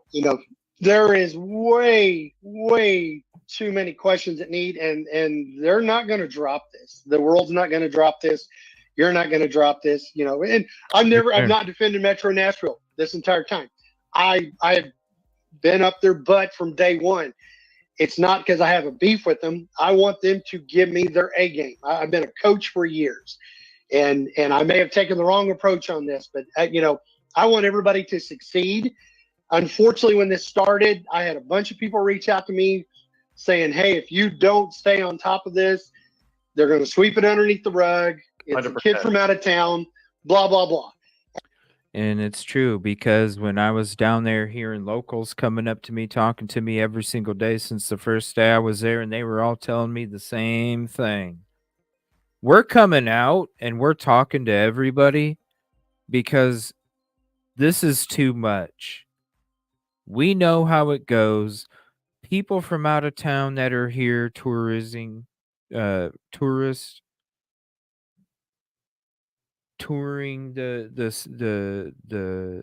different venues and the different attractions. They don't know nothing about this road. They don't know nothing about this area. They don't know how in 2 blocks you go from what looks like mini Vegas to all of a sudden the dark underbelly of Nashville, or part of one. And they're sitting there like crying out to everybody, like, we need everybody to know that we're tired of them sweeping it under the rug. We're tired of them being hush on it. We want to bring awareness to this. We live in these neighborhoods. We're tired of seeing these people have these kind of things take place. And I listen. And then the sad part, when they're telling me this, they're sending me stories and their information and their tragedies. And I'm like, I looked the other day, we've got over 100 messages from people over the last 3 years that have had tragic situations, not like Riley's. A couple of them were, but tragic situations that's happened in Nashville. And it blows my mind, you know. And we've talked about it. I told some, and I don't know, you live there, you probably have a better idea. But I told somebody, I said, if you live in a larger town, look at a small town around you. And if there's anywhere between 6,000 and 8,000 people in that town, I said, on a normal weekend, probably in Nashville, I said, take that town, and then next week, take everybody out of it and put a new group in. And they're like, really? And I said, guys, that's the kind of flow that probably goes in and out of Nashville. It's literally changes its populace every single weekend. And the handful of people that live in Nashville is maybe 100, 200 people out of 6,000 or 7,000, 8,000 that go through there every weekend that go somewhere else in the country. You know, we had, actually the wild part, we had a lady in Kansas City. And can you still hear me, bro? Yeah, I can hear you. It sounds a little different, but we can still hear you. Yeah, I'll take these down. So the crazy part is I had a friend reach out to me that was actually, I don't know if you were on the National Visitors page, but she was on the National Visitor page talking about a bad experience they had in Luke Bryant's this weekend. And the girls got separated, escorted out of the bar. They wouldn't even let them go back in and get their phones. It hadn't been a drinking deal. Whoa. And they said it was just eerie. It was in Luke Bryant's bar. It was eerie situation on what had happened with them with the Riley deal. And they live in Kansas City, bro. They live 2 hours north of this. And they're like, you know, Missouri to Missouri. And so they actually reached out to me today. Come to find out, hey CJ, if I go down with you, we gotta go out for some drinks. The fuck we do. The fuck we do. A friend of the family, not there. Her mom was there in that group. Not there. So I'm actually supposed to talk to them tonight. But it just blows my mind. I think there's such a huge turnover that happens in Nashville that you hit it on the head. They're just, I don't want to use it loosely as disposable people, but the amount of people that come in and out of there, unless it's something tragic and the media crew gets a hold of it like Riley, so much of it is swept underneath the rug and just moved on to the next group of people that coming in for the cash. I don't know about I don't want to water it down, but here's what I would use as possible. That's exactly true. Just come on. There's more people coming in. They're going to be nope. Come on. And we're not going to get into the breaking it down because we already have before, but you know how everything gets paid for. Hello. An anecdote. If you're driving somewhere, okay, let's say, you're in Missouri. Let's say that you're driving to, I don't know, let's say you're driving to New York, okay, and you get pulled over in New York, New Jersey, you're a lot more likely to get a ticket because they know you're not going to come back to fight it. Yeah. And it's kind of the same deal, they know that it's not feasible for, you or, anybody related to Riley to come from Missouri to keep staying on their asses. It's just not feasible for them to do it. So, they think they ignore you enough, give you enough to satisfy you, say, oh, we'll call you back. That eventually you're going to go away. Yeah. So that's at least how I kind of take it. And again, but let's, how many bodies did they pull out of the water searching for Riley? And we've not heard another word about those people. I know. They had two that they pulled out, and then if you remember, the third one went in the night the boys were down there underneath the bridge and got lucky and got them before they drowned. And then a couple days later, if you guys remember, we were there before, every single day, night. We were there when all that shit, the first responder that showed up ran up to us while he was putting his reflective vest on. He's like, hey, I was like, yo, do you need me to move? I seen him running up there to the stone wall. I was like, yo, do you need me to move? I didn't know what the hell was going on. And he was like, hey, we got word that there's a missing 5-year-old. I was like, well, we've been here for like 2 hours and we didn't hear anything over here. I didn't hear anything. And that's when you saw them, they were crying inside the SUV, and ambulances and fire trucks and cops and lights going everywhere and crews running up and down. It was a crazy night. I'm gonna have to go back to that episode. I honestly don't even remember what episode it's on, but we were there at night because it was at night when everything happened. Let me write that down. I want to watch that just even, by myself outside of the show, just to watch that again. I'll have to figure out what episode that was. They found that through the Tennessee River, which connects to Cumberland, they found two other people that fell in, a father and a son, or I think a father and a son, or father and daughter that fell in fishing. But you don't hear anything else about them. Like, I think we had heard rumors that two of the people they pulled out were homeless, but their lives matter too. They're still people, I agree. Means, but you don't hear anything about it. And I've mentioned the Covenant School before. There was a manifesto that we have never seen. Because that was a very high. An area. Oh my god! So it's really quite. That's right. Holy shit! That was in Nashville too. Oh my gosh! Oh wow! Now I do have a couple of questions. So you said a lot of stuff at the beginning, so I'm just going to go back and ask a few things. So graduation is this weekend as well from Mizzou. Yes. Is the school, have they reached out about giving him a posthumous diploma? I'll be honest with you. It's one of those deals. I've not asked Michelle and Chris about it just because of all the other dynamics. At this moment, I've not heard, through the group of anything like that. I thought MU would definitely give him graduate him, give him his honorary diploma, etc. But at this point, I do not know if MU's reached out or not. Do you think we should put pressure on them? By we, no, I mean, and once again, it's one of those deals. I don't want to speak for Chris and Michelle just due to everything that's going on this week with them. I'll be honest with you, even if they were giving him an honorary diploma with the toxicology coming out and Mother's Day, it may literally be too much for Michelle. I would like to find out. I wish we could, and quietly or whatever we need to do. It would be nice to reach out and see if they have followed up. I wouldn't see why MU wouldn't want to do something like that for Riley. I mean, he was literally 60 days away from graduating. Right. Come on. At this moment, I have not heard anything through family, chat that has been offered up. They should. Maybe we'll make some calls quietly. They should. University. They and should. see I hope what they we can do. do. I hope they And do. maybe I appreciate that. maybe somebody just hadn't thought about it. I hope they do. Maybe it's Yeah. sometimes, but we can do that. So now with Mother's Day, we talked about this a little bit before we went on, and I know we've talked about it in the past. There's a lot of people, for people who are listening, you guys know this case. You know that this is Michelle's first. Riley was her only child, and this is her first Mother's Day without him. And so we wanted to try to make her feel loved and appreciated and know that people are thinking about her. So if people want to send her flowers or cards or whatever, what's the best way of them doing that? I appreciate that. What we did is my wife's business, and my business is literally just moments away from Chris and Michelle and the family.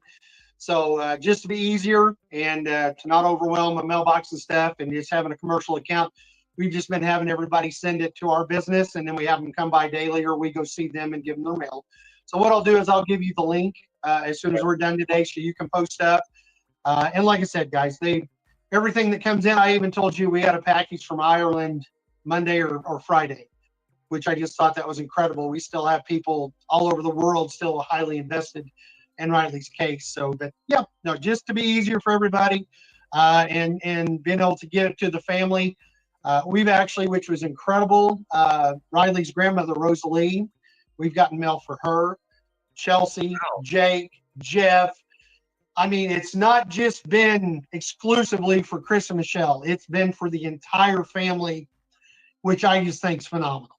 I can't explain how much that, because, Chris and Michelle and Millie and Ryan are going through absolute hell right now, but the rest of the family is right there with them, and it's just incredible. Sometimes in these situations, the secondary part of the family gets extremely overlooked, and they're the ones dealing day by day in the camp, trying to keep everybody sane. And it was just so refreshing to see that, people reaching out and sending personal stuff. And we've had a couple of people that's made Riley blankets. They're like I think a queen size bed blanket that they've taken the pictures of Riley and had put on the blanket for him. I had the young lady that painted the little cow for me. And like I said, it's incredible the amount of love that the people have given, and that actually, they're listening to all the stories, because there's things in our interviews and stories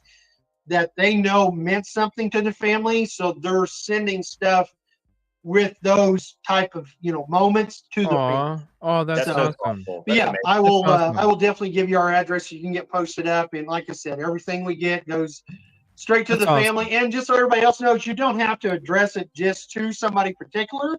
The family does everything that the family has gotten, and all the correspondence, they actually share it because they get together a couple times a week. They let the entire family read everything. So if you want to address it solely to somebody, that's perfectly fine. But if not, the family does get to read everything that's sent to them. Yeah, and the other thing I'll say too is because there will be an address there, and I will post it in the description after you send it to me, so it will be there for y'all to look. And I'm sure I'll at least mention it a couple more times, because I know that Eric Oaks, kind of the same thing for him. People are going to send stuff for Linda, but we'll make sure that you guys get that. But also, you can send flowers to the shop if it's easier for you to call a flower shop if that's something that you want to do. Just letting y'all know, and just also please do keep in mind if any of y'all have gone through a funeral before. I mean, first of all, I'm a parent, you're a parent. Burying your child is the worst possible nightmare that you could experience, and she has to live that. And she's at the point where, like you said, 8-9 weeks into this, people have gone home, they've gone back to normal life, and she's still sitting there. All of them are still sitting there. Now with less people there for support, at least at the beginning, you have enough to keep you busy and keep your mind kind of off of it.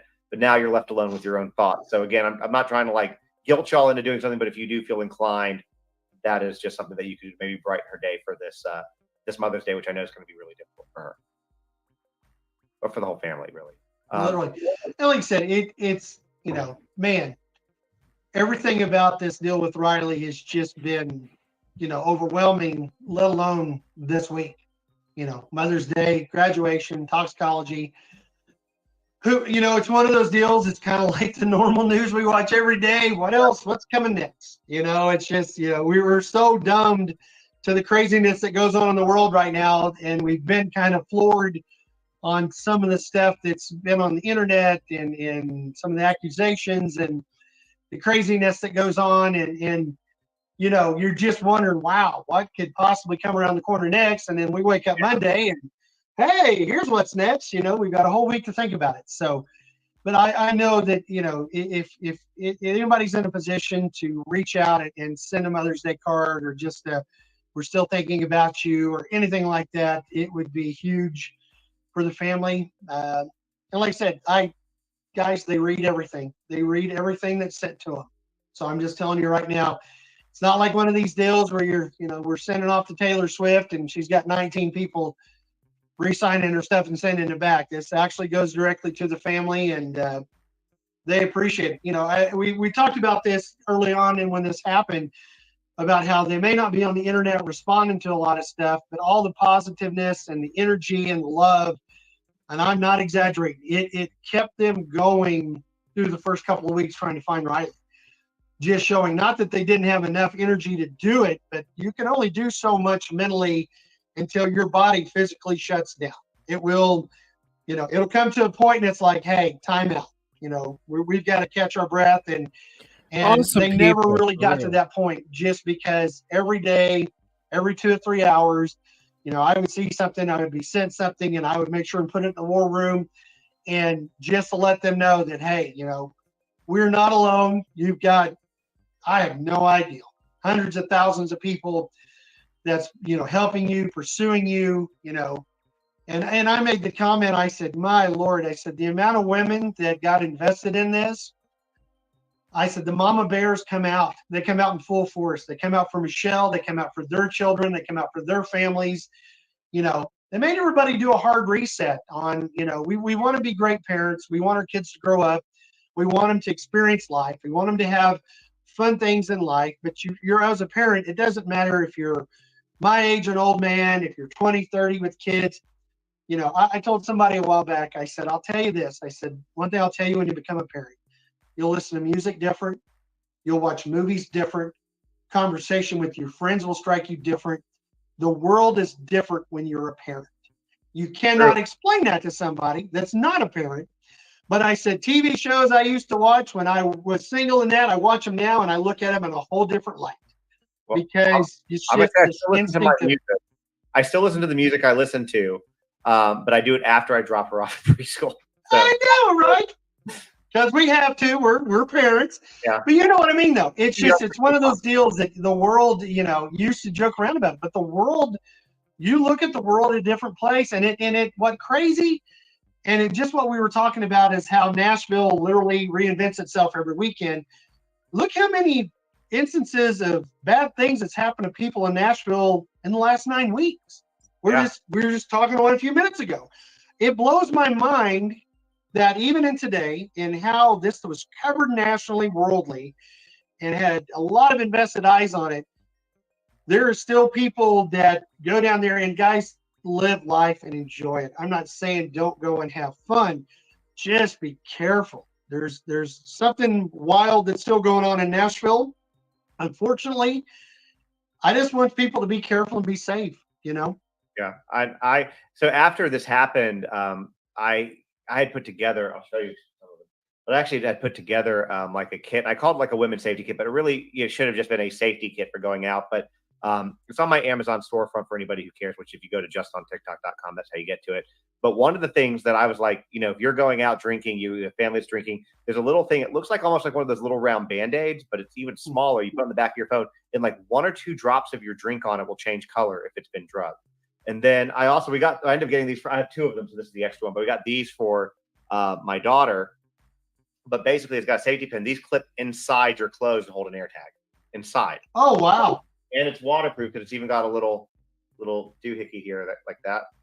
So I'm not trying to make this a commercial, but it's like, what can we do to keep people safe going out? And I'm going to rewind that so you guys can jot that down if you missed it. Hold on.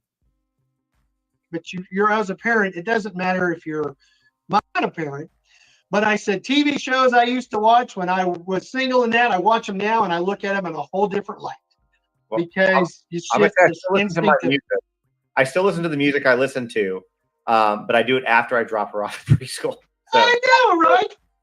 Because we have to. We're parents. yeah. But you know what I mean, though. It's Yeah. just it's one of those deals that the world, used to joke around about it, but the world, you look at the world in a different place, and it what crazy, and it just what we were talking about is how Nashville literally reinvents itself every weekend. Look how many instances of bad things that's happened to people in Nashville in the last 9 weeks. We were just talking about it a few minutes ago. It blows my mind that even in today, in how this was covered nationally, worldly, and had a lot of invested eyes on it, there are still people that go down there and guys live life and enjoy it. I'm not saying don't go and have fun. Just be careful. There's something wild that's still going on in Nashville. Unfortunately, I just want people to be careful and be safe, Yeah. So after this happened, I had put together, I'll show you. But actually, I put together like a kit. I called it like a women's safety kit, but it really should have just been a safety kit for going out. But it's on my Amazon storefront for anybody who cares, which if you go to justontiktok.com, that's how you get to it. But one of the things that I was like, if you're going out drinking, you have family that's drinking, there's a little thing. It looks like almost like one of those little round Band-Aids, but it's even smaller. You put it on the back of your phone, and like 1 or 2 drops of your drink on it will change color if it's been drugged. And then I ended up getting these. I have 2 of them, so this is the extra one. But we got these for my daughter. But basically, it's got a safety pin. These clip inside your clothes and hold an air tag inside. Oh wow! And it's waterproof because it's even got a little doohickey here like that. So I'm not trying to make this a commercial, but it's like, what can we do to keep people safe going out? Because if Riley had maybe this clip to him and a waterproof thing, maybe he could have been found a little bit faster. And so for people, they can clip it inside their jeans or their skirt. For women inside on your bra, whatever. So even if somebody does like try to take you or abduct you, they're not going to know that this is there. And you can still be found. But it was all kind of after that. But you have to be safe and you have to take precautions because unfortunately, that's just the world we live in. And apparently, what we've kind of learned from Riley's case, I think that one thing that we really took away from Riley's case is it really blew open how much of, and we don't even know if he was drugged at this point because toxicology hasn't, but I would be surprised if he wasn't, is how I'll word that.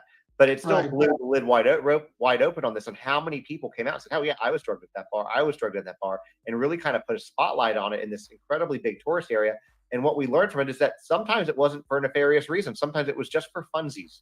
Like, let's just, like, we don't need to rob you. We're not trying to, assault you. Let's just give it to you. And we're going to, maybe you didn't tip well.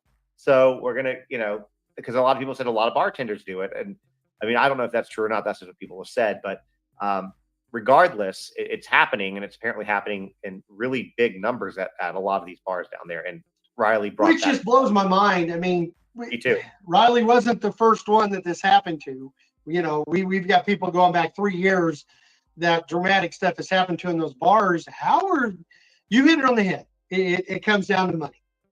It's money. At the end of the day, it comes down to money because they just want to keep rotating and keeping there. And there's in any major business, there's always going to be, a what if situation. And what percentage of what if is bad versus what is good. And they'll, any major corporation, they'll fudge that line. If there's, you and me, if there's a 10% chance something bad's going to happen, we're probably not going to do it. But if you're talking millions of dollars versus what is happening bad versus the income, guys, guess what? It's corporate America. They work that into their systems. Well, they don't care because they don't go to those bars. Just because they own them doesn't mean they go to them. So it's tourists. A bunch of kids came down from Mizzou to party and went back home. Yeah. There's no risk for them. They leave. If something happens, oh well, brush it under the rug. We'll call it accidental and move on. And I think that it's probably happened a lot more than we think if we really delved into it, just for whatever reason. I never know why certain cases blow up the way that they do, but for whatever reason, Riley's did, which is good because it's actually very rare for a case about a missing male to blow up. It's usually not the case. So for whatever reason, his was meant to be. And, had it not, maybe, he might still not be found. So if you bring that up, and we're talking about the safety deal a little bit too, I'm an old dinosaur with an Android, but what blew my mind with the iPhone was how the kids showed me how easy it was to put it in airplane mode.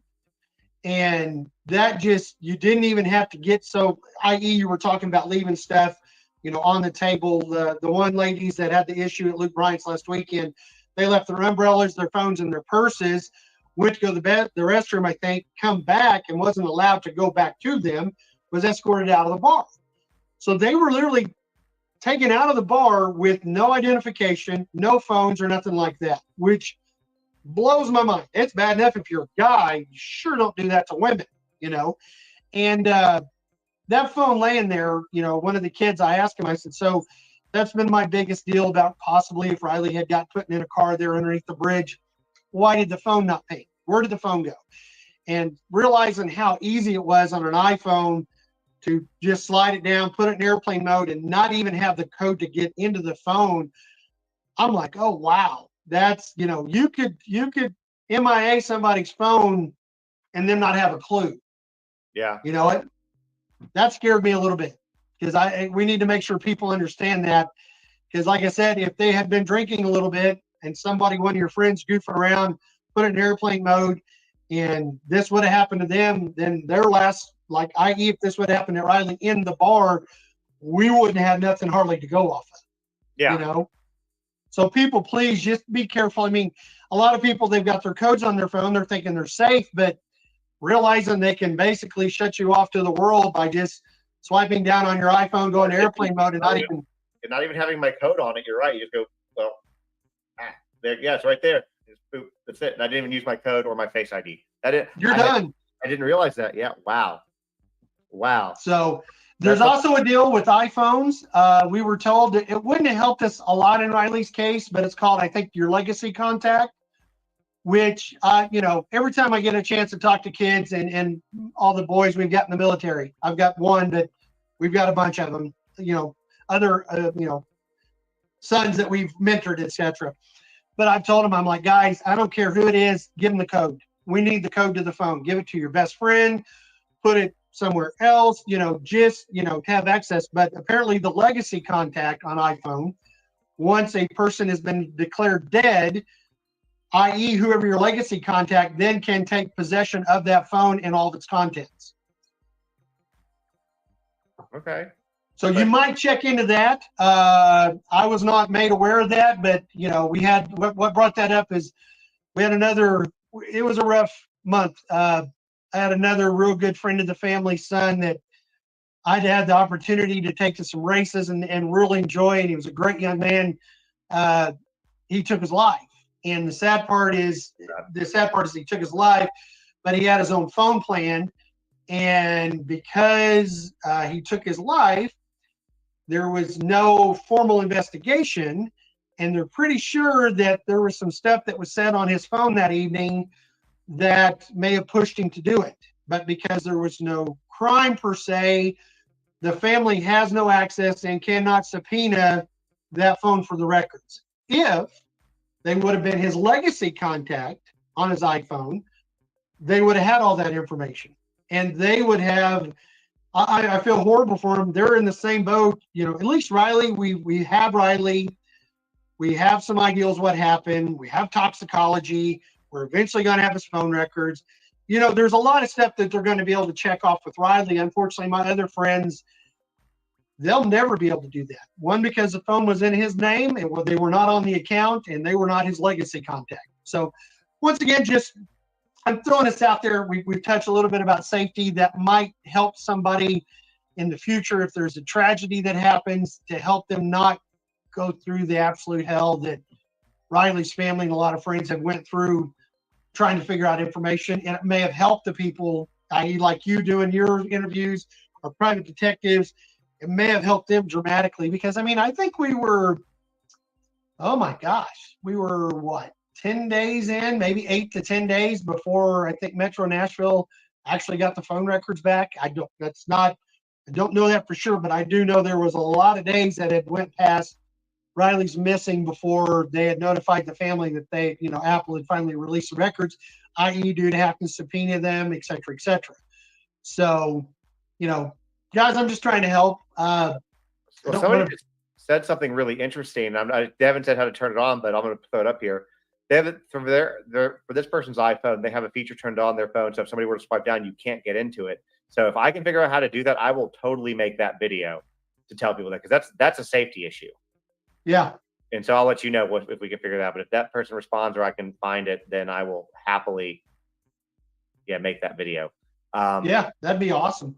That's a good safety thing. Let me switch gears and ask you about this. And I legitimately don't know, if this stems from y'all's camp or was just the internet. But the Riley's Law that's been kind of going around that there's a petition for. I made one video about it a while ago. What do you know about that? The lady that started it reached out 2 or 3 weeks ago, maybe a month ago. I'll be honest with you. It's hard to keep track of everything that's flying in at the family. Wanting to know about pushing forward the Riley's Law. She was very upbeat about it, wanted to pursue it, wanted to know if we would be interested. And I go, hey, anything that, safety wise, yes, I think it would be great if we could implement something on the Riley's Law, et cetera. Now, the way it's currently worded, as I've told some other people, guys, it has, unfortunately, better than anybody, it has such an uphill struggle right now to get represented, properly worded, put in front of the proper, political people in Nashville, et cetera. I'm sure there'll be some changes on it, but, I think it would be great honor and something for Riley, how it's actually worded and what it's going to have to be turned into to pass. I don't know what that is at the moment, but I think they've gotten what, 10,000, 20,000 signatures or something? I think it says 30. The only issue with it that I kind of see, and this may be with the verbiage, is it's basically saying that bars have to make sure that people get home safety. So they want me to pin this. They gave, for the legacy contacts, they gave this. So I'm going to do that real quick. That's how to set a legacy contact. But the issue that I see is that the bar is supposed to get these people home safely. So what does safety look like? Putting them in an Uber, putting them in a Lyft. Then if the person gets assaulted or killed or robbed, who then becomes liable for that? And that's where I think we start to get into the issues with it. And so I don't know if there's a way around that, but we talked about that too. And I said the sad part is, and you literally touched on it. I said the dynamics of it, you've got the city trying to do something, the bars trying to do something, and your Lyft Uber companies trying to do something. Where is the liability? When does it stop? When does it start, etc.? The person that's working security, let's say you're extremely inebriated. Well, if one of your friends doesn't tell you your address, security does not have the authority to go into your purse or your billfold to look at your address on your ID.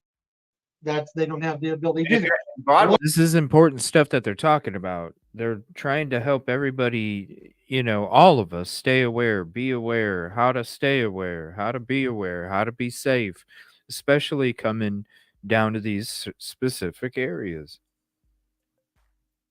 It's all about the hush. Let's let them make their money because their money funds us. It's all hand and foot. Well, you're out of town anyways. No, exactly. And better yet, what hotel? Where are you at? Now, then if the Uber and Lyft drops you off at the hotel, are you going to be coherent enough to even get into that hotel? Are you going to take off walking down the sidewalk? Like I said, I think it would be a fantastic idea. The wild part that kind of got this started is here in Springfield, our bar's called Share a Ride. And what it was is if they had somebody in Riley's situation, they would call the local taxi company or Uber or Lyft, and the bar would take the patron's keys and would hold them, and they would put like a business card or something with them to know where their keys were. Hey, when you get this, your keys are at Bob's bar, because a lot of people, when they get in that situation, they wake up like Charlie Sheen and don't have idea what country they're in. You're just being honest, they get there inebriated. So they'd be like, wow, where's my car? But it would be great if there was something, even somebody had brought up like a holding area downtown on, Bourbon, or downtown on the bar scene. I go, well, you put somebody in there in a holding area and maybe somebody's violent and then that turns bad. The sad part is it would be great. It's great in It'd be theory. awesome if the bars, and I don't want a word be liable for that, if they could assist in that. But I'm like you, I think there's a lot of hurdles in front of this, unfortunately, before it can be signed off on.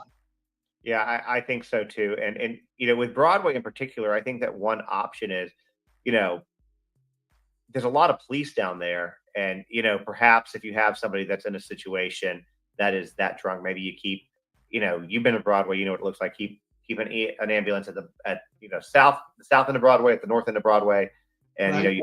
you have dozens of cops there on any given night, anyways, and then you're like, just march them out to the cop. The cop can be like, okay, hey, where you going? What do we need to do? And then it becomes, that responsibility. But then that's putting a lot of stress and pressure on cops and taxpayers. Although the money that Broadway brings in, I think that would be something that they could do, or force the bars to have a fee for that. I think that there's ways to do and that. something to maybe throw into the verbiage and wordage on that. If you are asked to leave by a bar, maybe train the security personnel to contact an officer. Yeah. I mean, we could eliminate a lot of stuff. If you feel that patron needs to leave your facility, the crazy part is, and there's been some of this stuff back home to where somebody has left the bar, been in a wreck, killed somebody, etc. The bar got sued. Okay, I'm just using this as a reference. I mean, that has happened. Yes, exactly. If the bar, if securities and bouncers or whatever you want to call it, if they were trained in the deal and they had a working relationship, i.e. with Metro Nashville, or even a secondary security company that has, authority that works one-on-one with Metro Nashville. I get Metro Nashville, we've already talked, they've got a lot of beat cops down there.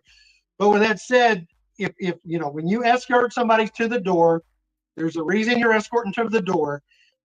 It would be so nice just to be able to reach out, talk to, an LEO, talk to one of their special security people or something like that. Let them evaluate the situation before that person wanders off. Yeah. That would be something I could see the bars, the visitor center, the politician getting behind, because when you start getting in detail with the share of the ride, you hit it on the head. Are they going to a hotel? Are they going to their home? Are they going to their ride home? The crazy part, I'm bringing that up, is I literally had a gentleman that was dropped off at my house years ago that lived across the street that hadn't lived there in 5 years. But unfortunately, my address, i.e. his address, that's all they could. He was that hammered. Amazing. He had lived somewhere for 5 years other than here. And he just remembered, and he knew that, he ended up here, and I got his drunk butt home. But it was just one of those deals, but yeah, man, if there was something that, if it comes to the point where they feel that the patrons need to leave that facility, I know you're going to have some people that kind of buck back on it too, well, hey, you get the police involved and you may get an intoxication deal or something like that. Guys, million times over, I would pay for Riley an intoxication ticket right now and have his butt here over what happened to him. Absolutely. So that's just my personal opinion. I think that we came up with a solution for Broadway, though. What you do is just charge an additional tax, just for the Broadway area and surrounding like couple blocks. Charge an additional tax and use that money to fund the additional police officers. 100%. And that'd be, you'd make more than enough every night. Yeah. No, I agree. And, and we've talked about it. I've had a lot of people that's ripped on the officer with the body cam. Trust me, nobody but the family wish he would have just walked over and got right. Hey, man, let's talk. Riley, due to the current volatility of the police departments and the world right now and everything else, sad part, 10 years ago, that officer probably would have walked up to Riley, checked on him. Yeah. But right now, they can't do it. There's no need to be upset with him. Riley gave everybody that watched the video was like, he's such a polite young man. I go, I know. He gave no indications for that officer that he was in danger, which is wild. But if, like what you're talking about, if you could do some type of a, a visitor's tax, whatever it needs to be to add extra people down there that are trained to handle situations like that. We've already established Riley was not belligerent, was not violent, was laid back. He would have walked outside, met with two officers. Hey man, and they would have at least probably, if he was going to the bar next door or trying to go to the one, two doors down, they would have walked with him. It's just that let's find your friends, bud. So I think you're onto something, bro. I think the small tax for covering that, I think the state would get behind it. I think the politicians would get behind it. The bars would get behind it because it would take the pressure off of them on a little bit of pressure we've given them. You could hire more officers for that area, which would help with drunk and disorderly conduct. And I mean, frankly, you could even take it a step further. You could do hotels within the direct vicinity as well. Add just a 1% tax, 0.5% tax. That would be pretty far. So, so that's just, it's a thought. Well, regarding toxicology real quick. So I'm guessing you haven't heard anything as what it might entail at this point, or if you have, you're probably not allowed to say. Honestly, we've heard nothing. They've been very tight-lipped about it, which I understand. But I do like the fact that either the review board or whatever they call it. I don't know officially. I'm just calling it the review board. I do like the fact that they're taking it to getting multiple sets of eyes to look at this, make sure nothing was missed. The families is going to be the same way. I actually did reach out Sunday and talk to Ryan just a little bit, and he was like, yeah, when we do get ours back, we've already been told that it does go in front of a review board. So not only is the two people that did the autopsies, there's going to be other multiple people looking over their work to make sure something wasn't missed. So that is nice. I know Tennessee Alcohol Bureau Commission, did I say that correct? Yeah, TABC or whatever. TABC, yeah. I do know that they had, they've not wrapped their case up, but I know they were hinging on the toxicology coming back for their findings on their investigation. They've been very helpful. They've been very, my understanding is that TABC has been very helpful with you guys. Yes. So I want to give them 100%. So there's, once the toxicology comes out, it's written, it's talked about, then the families comes out. We'll see if there's anything that, if it's verbatim of what happened or if there's anything that may contradict what the first one was.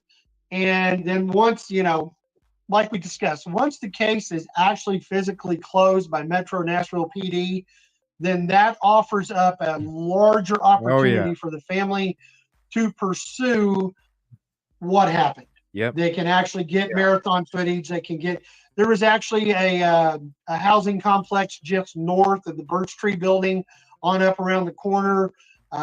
They did find out that they had some video surveillance too.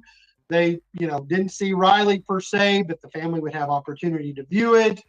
So, like I said, that and it depends on, I can't speak for Michelle and Chris and Ryan and Millie. Prayers.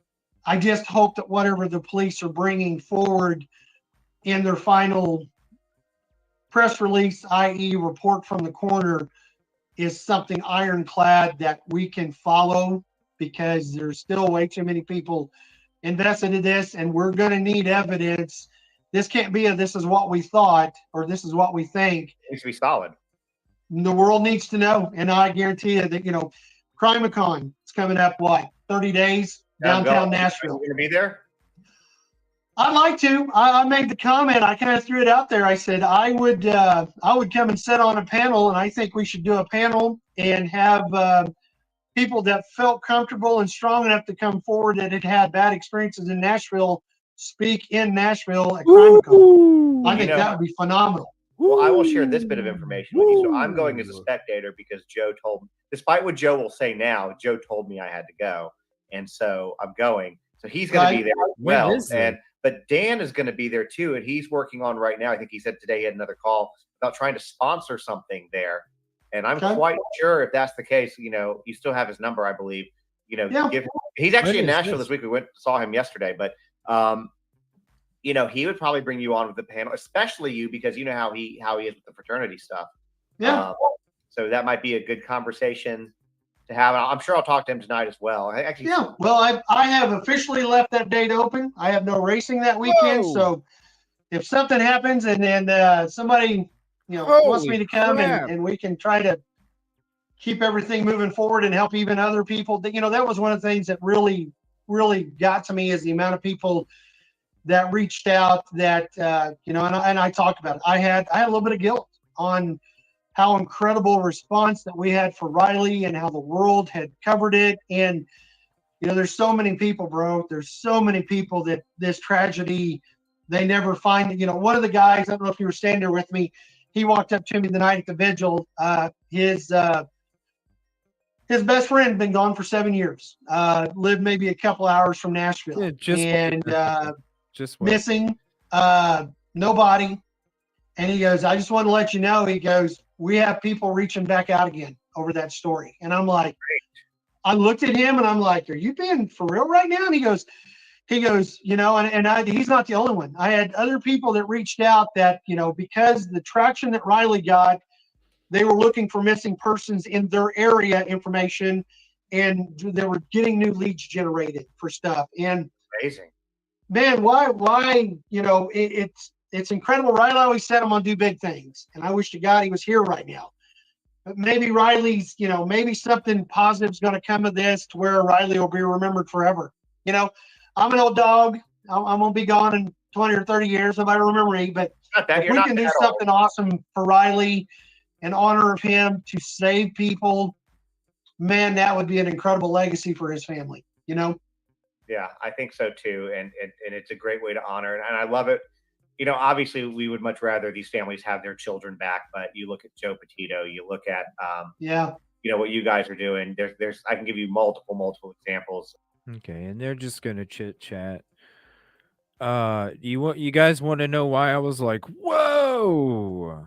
Okay. I'm going to show you guys what the hell the whoa was. Hold on. Actually, let me use,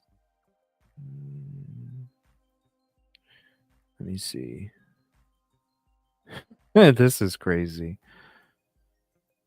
This is crazy, you guys. This is nuts. What the fuck? $3.99 for standard.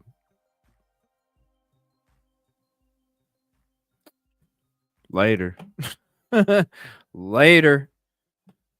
Yo, I heard about Crime Con and that's cool. One thing I do want to share though is the link for this GoFundMe. This is Justice for Mica. Here's the link to that. There is a donation.